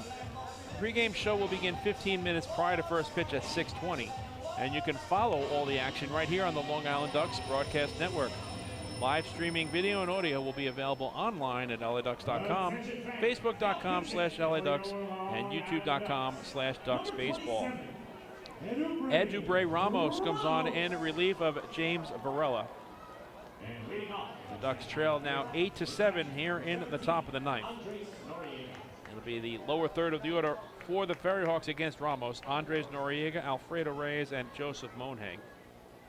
Noriega tonight is 2 for 3 with a single, a double, and a run scored. Ramos is making his 22nd appearance overall, combined with the Kentucky Wild Health Genomes and Long Island Ducks. Ramos is 2-2 with a 5.32 earned run average. Well, one pitch misses inside, 1 ball and 1 strike. This is Ramos's 6th appearance in a Ducks uniform. He's 0-2 with a 3.86 ERA.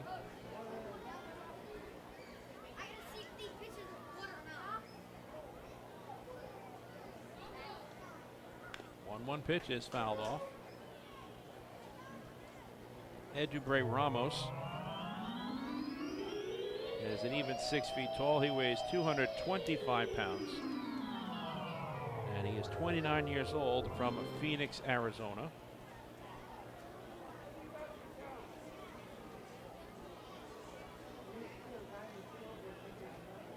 Ramos pitched last night.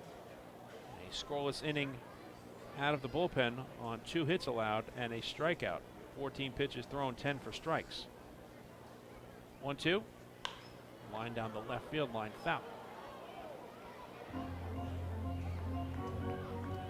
Ramos, as a member of the Long Island Ducks, so far this season has pitched a total of 4 2/3 innings, allowing 2 runs on 5 hits, walking 1 and striking out 6. Well hit into the gap in left center field, giving chase is Lou Ford. He will not get there as it goes up against the wall for an extra base hit.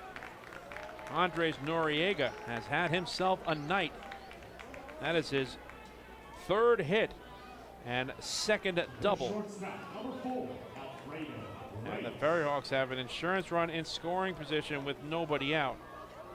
Noriega came into tonight's game without an extra base hit.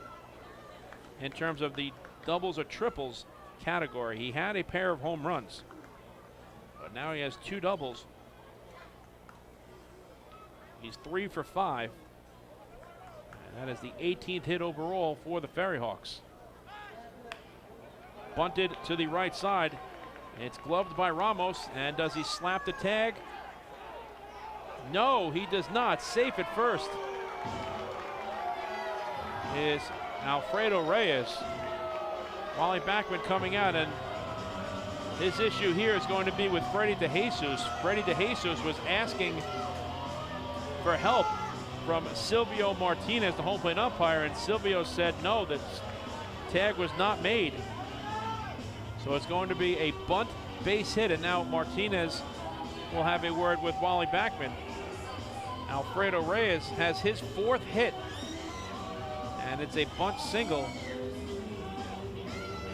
And the FerryHawks have runners at the corners with nobody out. Ramos was a little indecisive as to whether or not to shovel toss the ball to first to Sam Travis or make the tag himself. I think Travis was indicating to Ramos, yes, make the tag. He felt like he did.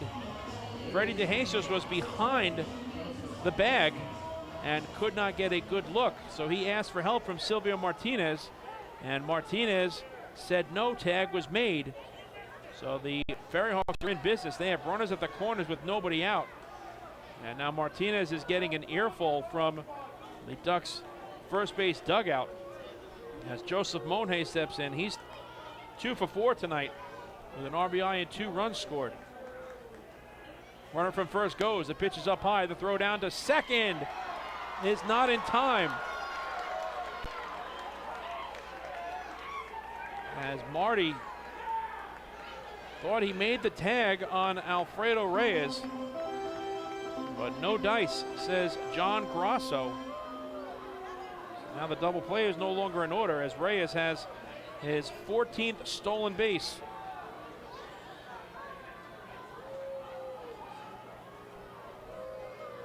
And at 19 tries, he was caught stealing earlier tonight. Now the Ducks have to bring the infield in with runners at second and third and nobody out, and the count 1-0 to Monhay. Monhay hits a fly ball to center field. Deaza moves under it and makes the catch. Tagging from third is Noriega. He will score. The throw goes to third. Advancing is Alfredo Reyes. That's a sacrifice fly for Joseph Monhay. And that is a big insurance run for the FerryHawks, a doubly productive out. They now lead at 9-7, and Reyes is over at third base.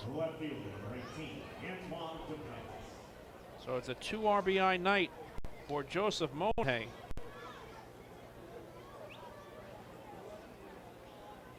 Giving him 20 runs batted in on the season. It's back to the top of the order, and Antoine Duplantis. Again, the infield in for the Ducks. Duplantis is 2 for 5 tonight with 2 RBIs and a pair of runs scored. First pitch is a broken back ground ball to the left side. Diving stop made by Watley. The throw to first is not in time. And a run comes in to score as Reyes crosses the plate. It's an RBI infield single for Antoine Duplantis, his 3rd hit and 3rd run batted in. And the FerryHawks have a 10-7 lead. A valiant effort on the part of Watley. He did all he could to throw home on one hop, throw to first, I should say, on one hop. But it was to no avail. And Duplantis has 20 RBIs on the season. Now he's running. The throw down to second is in time, and Duplantis is erased for the second out. The caught stealing goes 2-4. Castro to Marty. And that's the second out here in the 9th. As Duplantis is now 10 for 18 this season on the base paths. 0-1 is the count to Javier Betancourt, now 0-2. Betancourt tonight is 2 for 4 with a double, a walk, and a run batted in.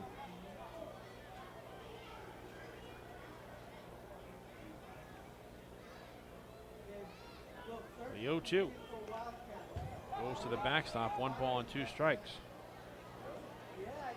In the bottom of the 9th, the Ducks are scheduled to send up 2, 3, and 4 in the order. Lou Ford, Alejandro Deaza, and Sam Travis.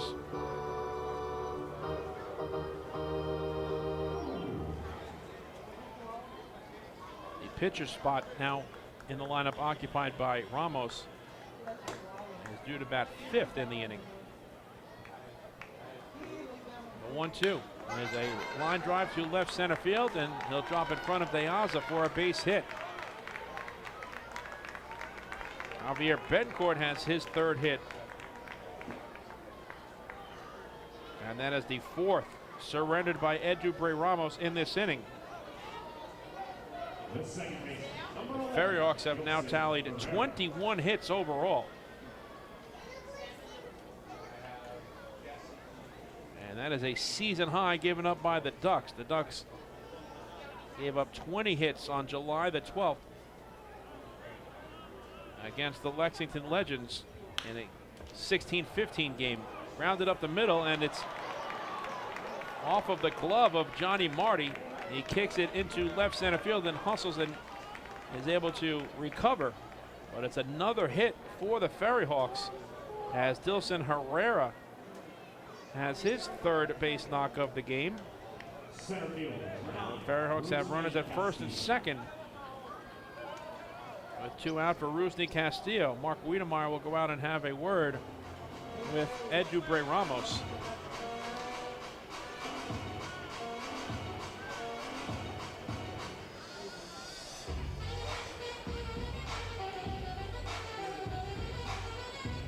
Five hits in the inning now against Ramos, and who knows how big of a frame this could have been if Duplantis wasn't thrown out at second attempting to steal by Castro. So prior to tonight, as I just mentioned, the most hits allowed by the Ducks as a staff was 22. That came in a wild game here in Central Islip on July the 12th. A 16-15 victory over the Lexington Legends.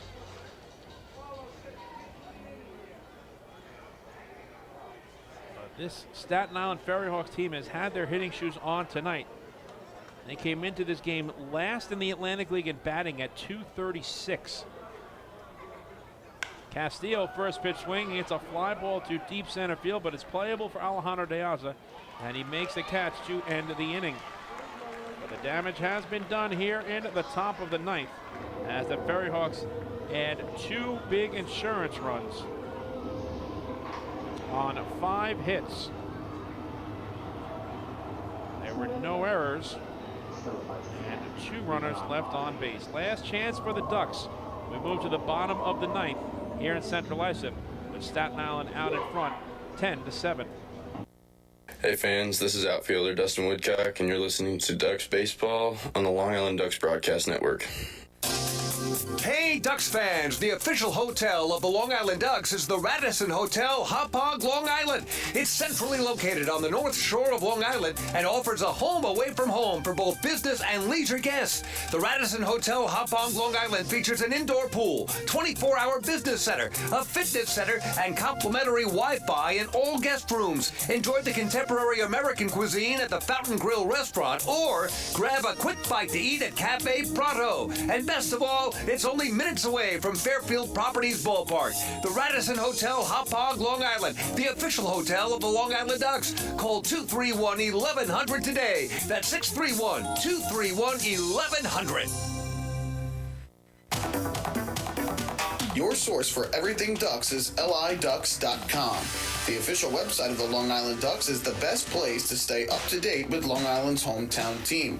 Purchase tickets to the game, see the full promotional schedule, visit the online store, read the latest news stories, and watch every game live right on the homepage. The site offers an optimal browsing experience on either your computer or mobile device.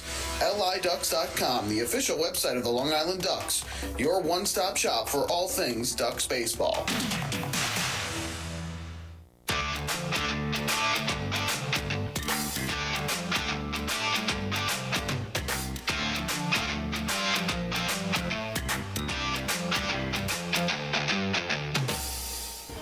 The Long Island Ducks and Junior Ducks Baseball Organization have one more block summer baseball experience scheduled here at Fairfield Properties Ballpark.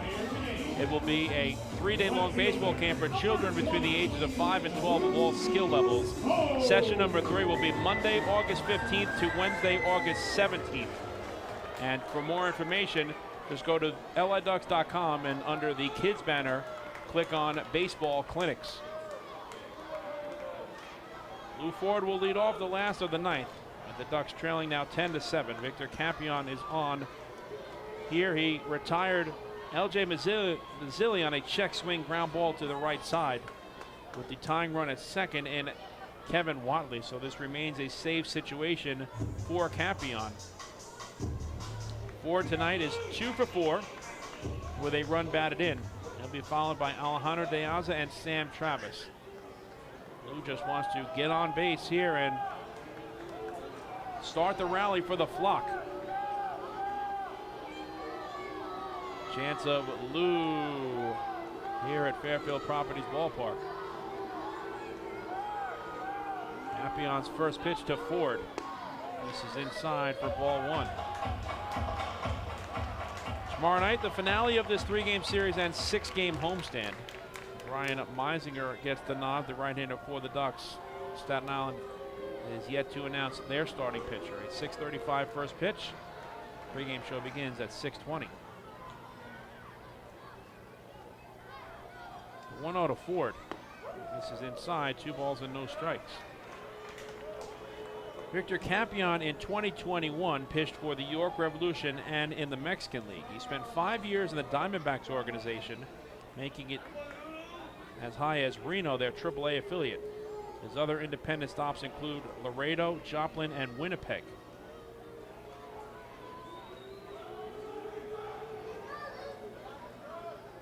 The 2-0 to Ford. This is inside, 3-0. Those 2 insurance runs for the FerryHawks were absolutely gigantic in the top of the 9th. It really changes the mindset of Campion moving forward here. He wants to throw strikes. He's behind 3-0, but he has some wiggle room now, ahead by 3 runs as opposed to 1 run. The 3-0 pitch is right down the middle for a called strike, and it's 3-1.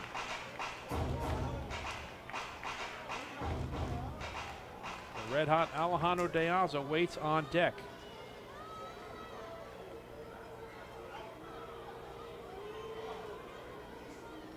The 3-1 pitch is cut on and missed. Good tailing fastball from Campion. And after falling behind 3-0, he has come back to work the count full.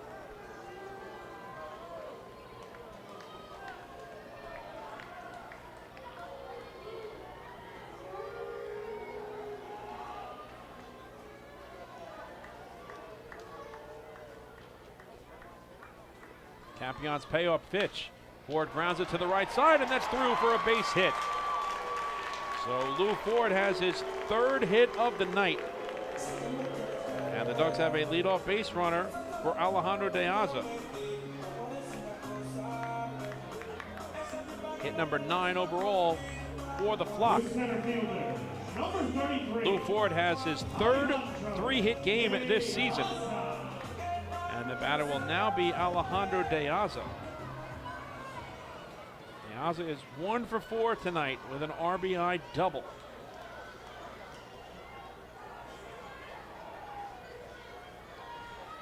De Aza has a .335 batting average against right-handed pitching this season.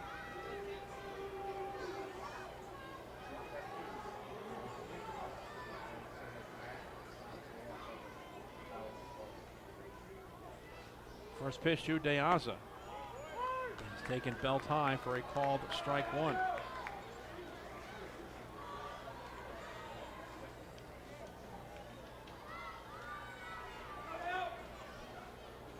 De Aza had his 2nd 4-hit game of the year last night.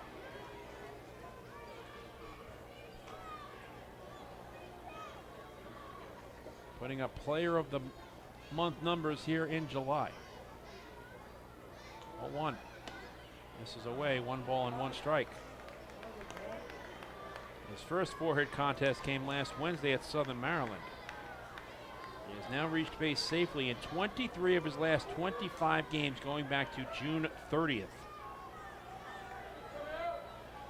Just tremendous numbers for Alejandro De Aza.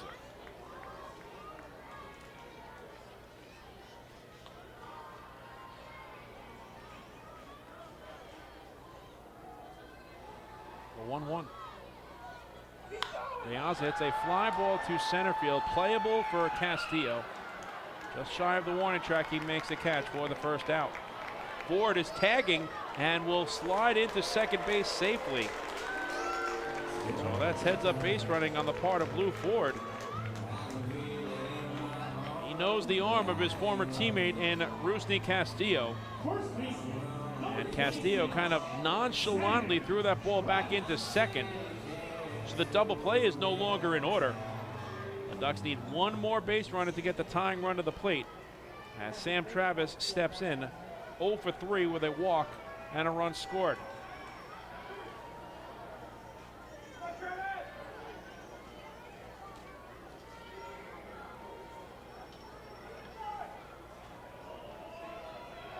Travis is hitting .303 entering tonight versus Staten Island,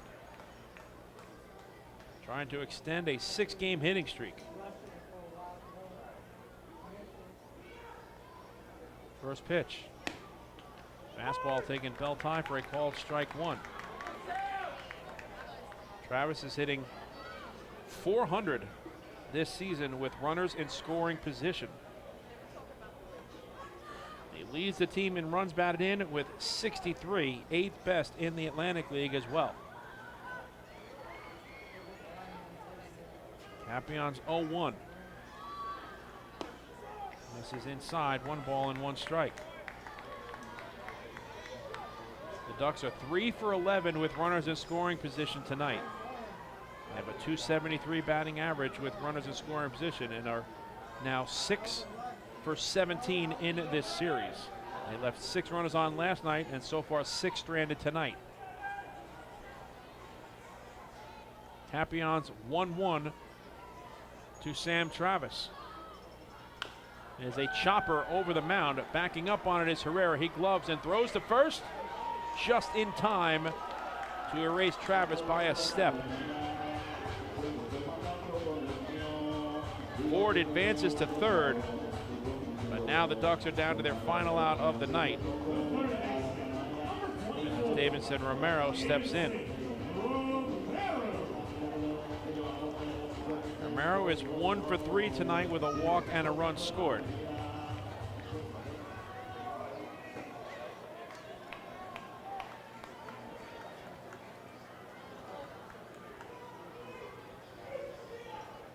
Davidson now has an 8-game hitting streak.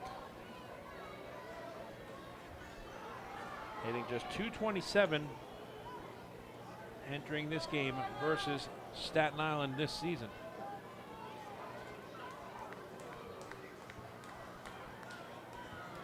This at-bat looks completely different, obviously, if it's a 1-run ball game. First pitch to Romero is inside for ball 1. The pitcher's spot in the batting order waits on deck. And Jake Zarello has a bat in his hand. He will hit for Ed Dubre Ramos if given the opportunity.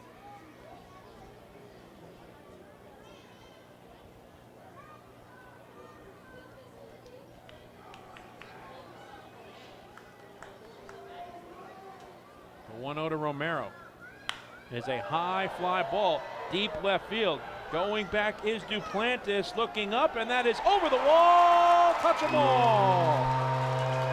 Davidson Romero launches a 2-out, 2-run home run, and hold the phone, Ducks fans. We have a 1-run ball game. It is now 10-9, Staten Island. For Davidson Romero, that is his 11th home run of the season. And RBIs 41 and 42. And the Ducks will get the tying run to the plate in Jake Zarello.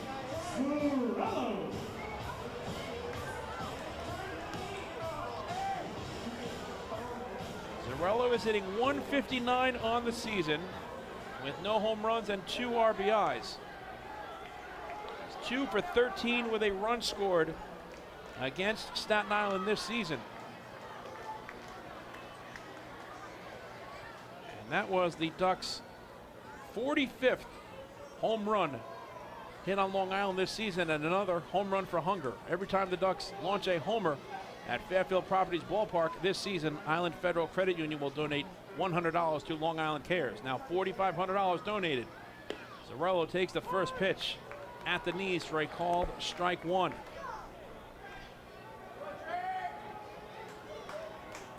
Ducks continue their power during this homestand.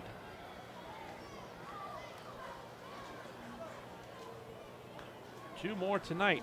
One from Watley, I should say from Castro, and now Romero. 0-1 to Zarello is swung on and missed. And the Ducks are down to their final out here tonight. Final strike, I should say, excuse me. Ducks are 16 and 11 in 1-run ball games. Zarello looking to keep the line moving for Carlos Castro.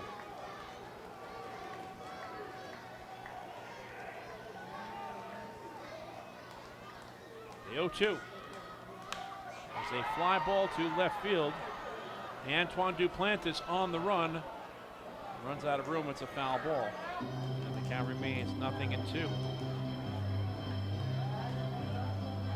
Now, obviously, you do not know the mindset of Victor Campion moving forward in this game, having had a 3-run lead as opposed to a 1-run lead. But if Ed Dubre-Ramos does not give up those 2 big insurance runs scored by the FerryHawks, the Ducks would be celebrating a waddle-off victory right now.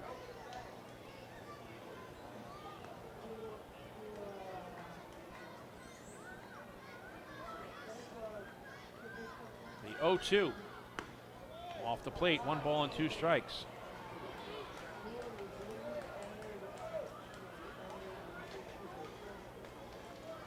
The Ducks now have 10 hits in the ball game. Carlos Castro waits on deck. He's already tallied a home run and 3 RBIs. The 1-2. And Zarello goes down swinging, and the FerryHawks hang on to even up this 3-game midweek series at a victory apiece. In the bottom of the 9th for Long Island, 2 runs on 2 hits, and there was nobody left on base. The final score tonight from Fairfield Properties Ballpark in Central Islip, New York.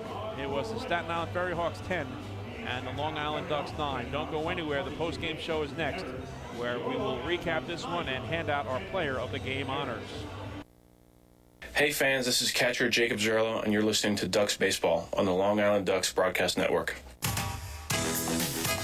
Planning your next party or looking for a caterer that will handle all of your needs? Hidden Gem Cafe's got you covered. From setup to service to cleanup and amazing food that is sure to be talked about, they can do it all without breaking the bank. Hidden Gem knows that each event is unique and strives to design a specialized menu for each event.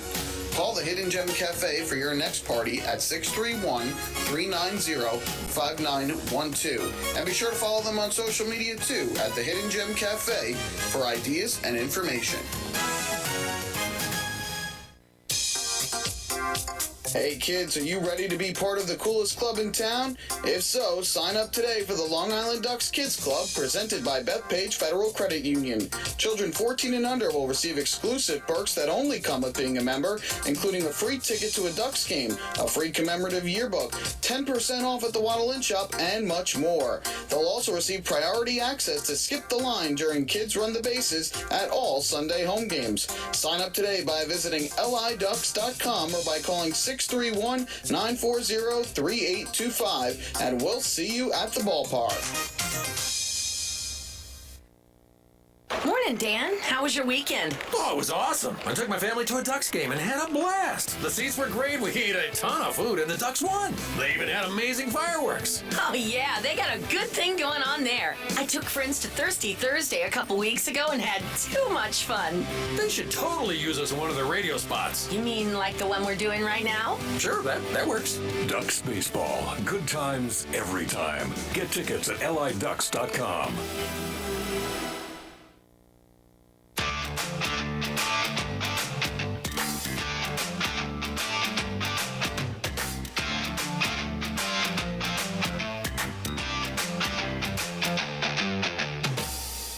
Mike Moore back with you from Fairfield Properties Ballpark in Central Islip, New York. Welcome to the postgame show. The Staten Island FerryHawks have hung on to defeat the Long Island Ducks. 10-9 was the final as they even up this 3-game midweek series at a victory apiece. It was a pair of right-handers that faced off to begin at tonight's ball game. David Martinez towing the rubber for Staten Island, opposed by Long Island's Joe Iorio. The FerryHawks got a run in the first inning, courtesy of an RBI single off the bat of Rusney Castillo, scoring Dilson Herrera. And immediately the FerryHawks had a 1-0 lead after 1/2 inning of play. The Ducks took their first lead in the bottom of the second against Martinez. Jason McGowan was hit by a pitch, and then Carlos Castro launched a 2-run home run, his 11th of the season, RBIs 41 and 42.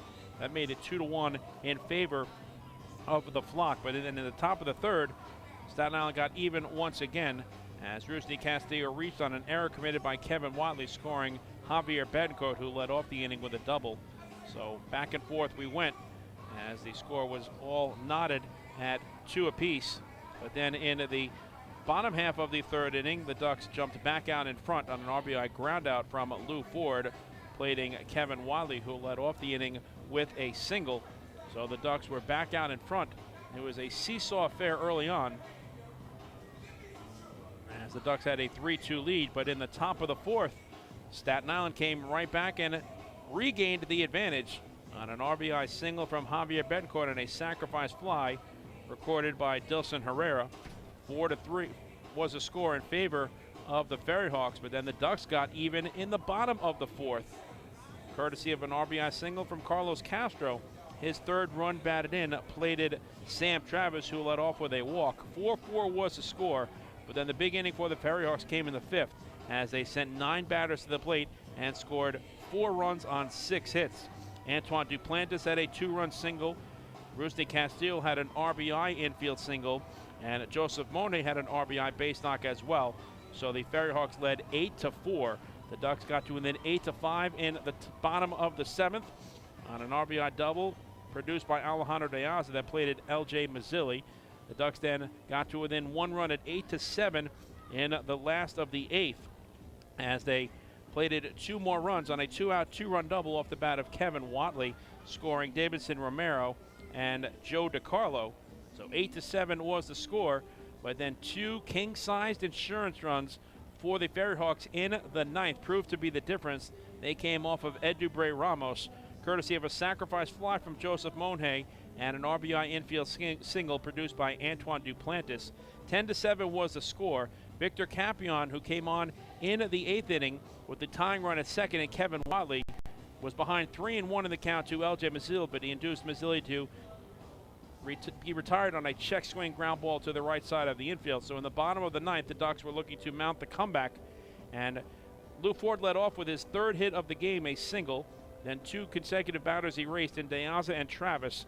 That brought up Davidson Romero, and he got the Ducks to within 1, launching a 2-run home run over the left field wall. For Romero, was his 11th home run of the season, RBIs 41 and 42. That made it 10-9. But then the last batter remaining for the Ducks was pinch hitter Jake Zarello, and he struck out swinging. Victor Capion finished the game off with the save, and the FerryHawks had a 1-run victory. 10-9 was the final. Let's take a look at the final numbers in tonight's ball game. For the Staten Island FerryHawks, 10 runs on 22 hits and 2 errors. The FerryHawks left 12 runners on base. For the Long Island Ducks, 9 runs, 10 hits, and 2 errors. They stranded 6. The winning pitcher is David Martinez. He improves to 2-2. Joe Iorio suffers a loss. He falls to 6-4.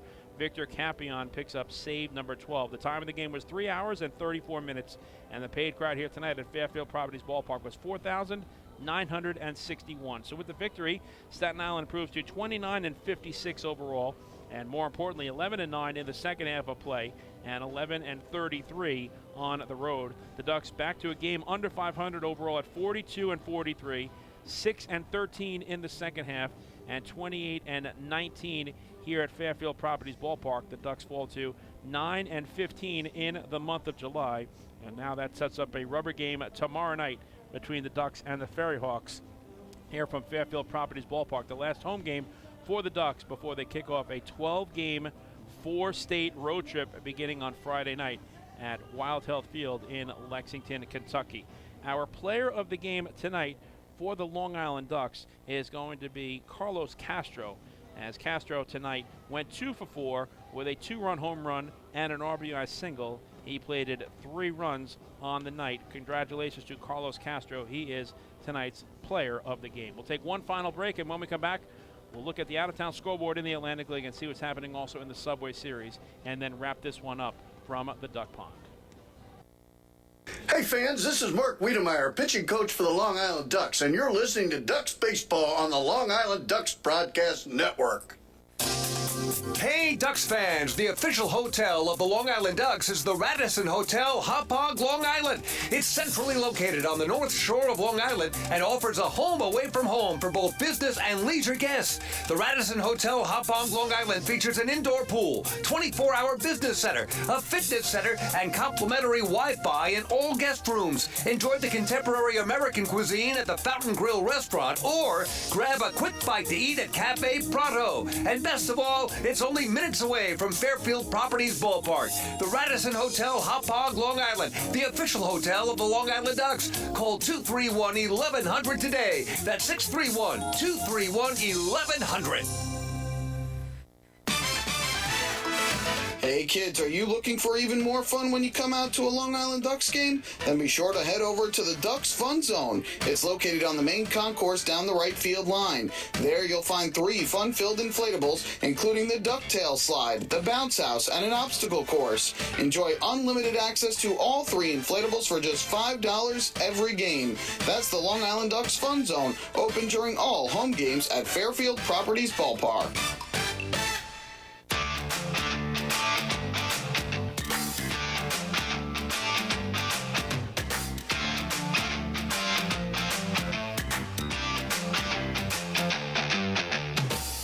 Mike Moore back with you one final time from Fairfield Properties Ballpark in central Islip, New York, where the Staten Island FerryHawks have defeated the Long Island Ducks. 10-9 was the final, evening up this 3-game midweek series at a victory apiece. Let's take a look at the out-of-town scoreboard in the Atlantic League and see what's happening also in the Subway Series. Earlier today at Wild Health Field in Lexington, Kentucky, the Kentucky Wild Health Genomes defeated the High Point Rockers. 8-7 was the final. Beggs, the winner, improves to 8-4. O'Sullivan, the loss, falls to 0-3. And Ross picks up his first save. For High Point, home runs in that game for Russell, his 3rd of the season, and DeSarcina, his 1st. For the victorious Kentucky Wild Health Genomes, Dueñez hit home run number 5. It's gone final at Caramont Health Park in Gastonia, North Carolina. The Gastonia Honey Hunters shut out the Lexington Legends by the score of 11-0.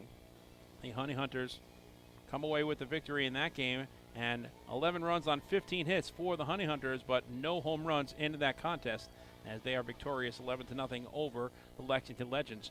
The York Revolution were all over the Charleston Dirty Birds tonight at Peoples Bank Park in York, Pennsylvania. 19-1 was the final. Travieso, the win, improves to 5-5. Cruz, the loss, drops to 0-1. And home runs in the game for York are from Elmer Reyes, his 7th of the season. Nelly Rodriguez, his 15th. Melky Mesa hit a pair, numbers 8 and 9. And Jeffrey Perez hit number 6. A big victory for the Revolution tonight over the Charleston Dirty Birds. 19-1 was the final. And at Clipper Magazine Stadium in Lancaster, Pennsylvania, the Southern Maryland Blue Crabs have come away with a 6-3 triumph over the Lancaster Barnstormers. The Blue Crabs go into sole possession of first place in the second half of the North Division standings, taking the first 2 games in that series now from Lancaster. Merrithew, the win, improves to 2-2. Again, the loss falls to 5-8. Matt Latos, his 24th save. David Harris, home run number 12 for Southern Maryland. Sundberg hit a pair, numbers 2 and 3 in that ball game. No home runs for the Barnstormers. It's just gone final at Citi Field. The Mets have walked off on the Yankees. 3-2 was the final score, so the Mets sweep the 2-game series from the Yankees in Flushing. Another impressive victory for the Metropolitans as they come away with the triumph over the Yankees, as the Mets improve now to 61-37 on the season. Tomorrow night will be the finale of this 3-game series and 6-game homestand. The Ducks send right-hander Ryan Meisinger to the mound. He's 2-1 with a 3.86 earned run average. And I'm sorry, that is on Friday. My apologies there. Tomorrow night, left-hander Bennett Parry gets the start, 0-1 with a 7.36 earned run average. He'll be opposed by right-hander Dakota Freese getting the start for Staten Island, 1-7 with a 4.16 ERA. Tough one here tonight for the Ducks. They will look to take the series tomorrow and head on that 12-game road trip on a high note as they look for another series victory at home and try to improve to 4-2 on this 6-game homestand.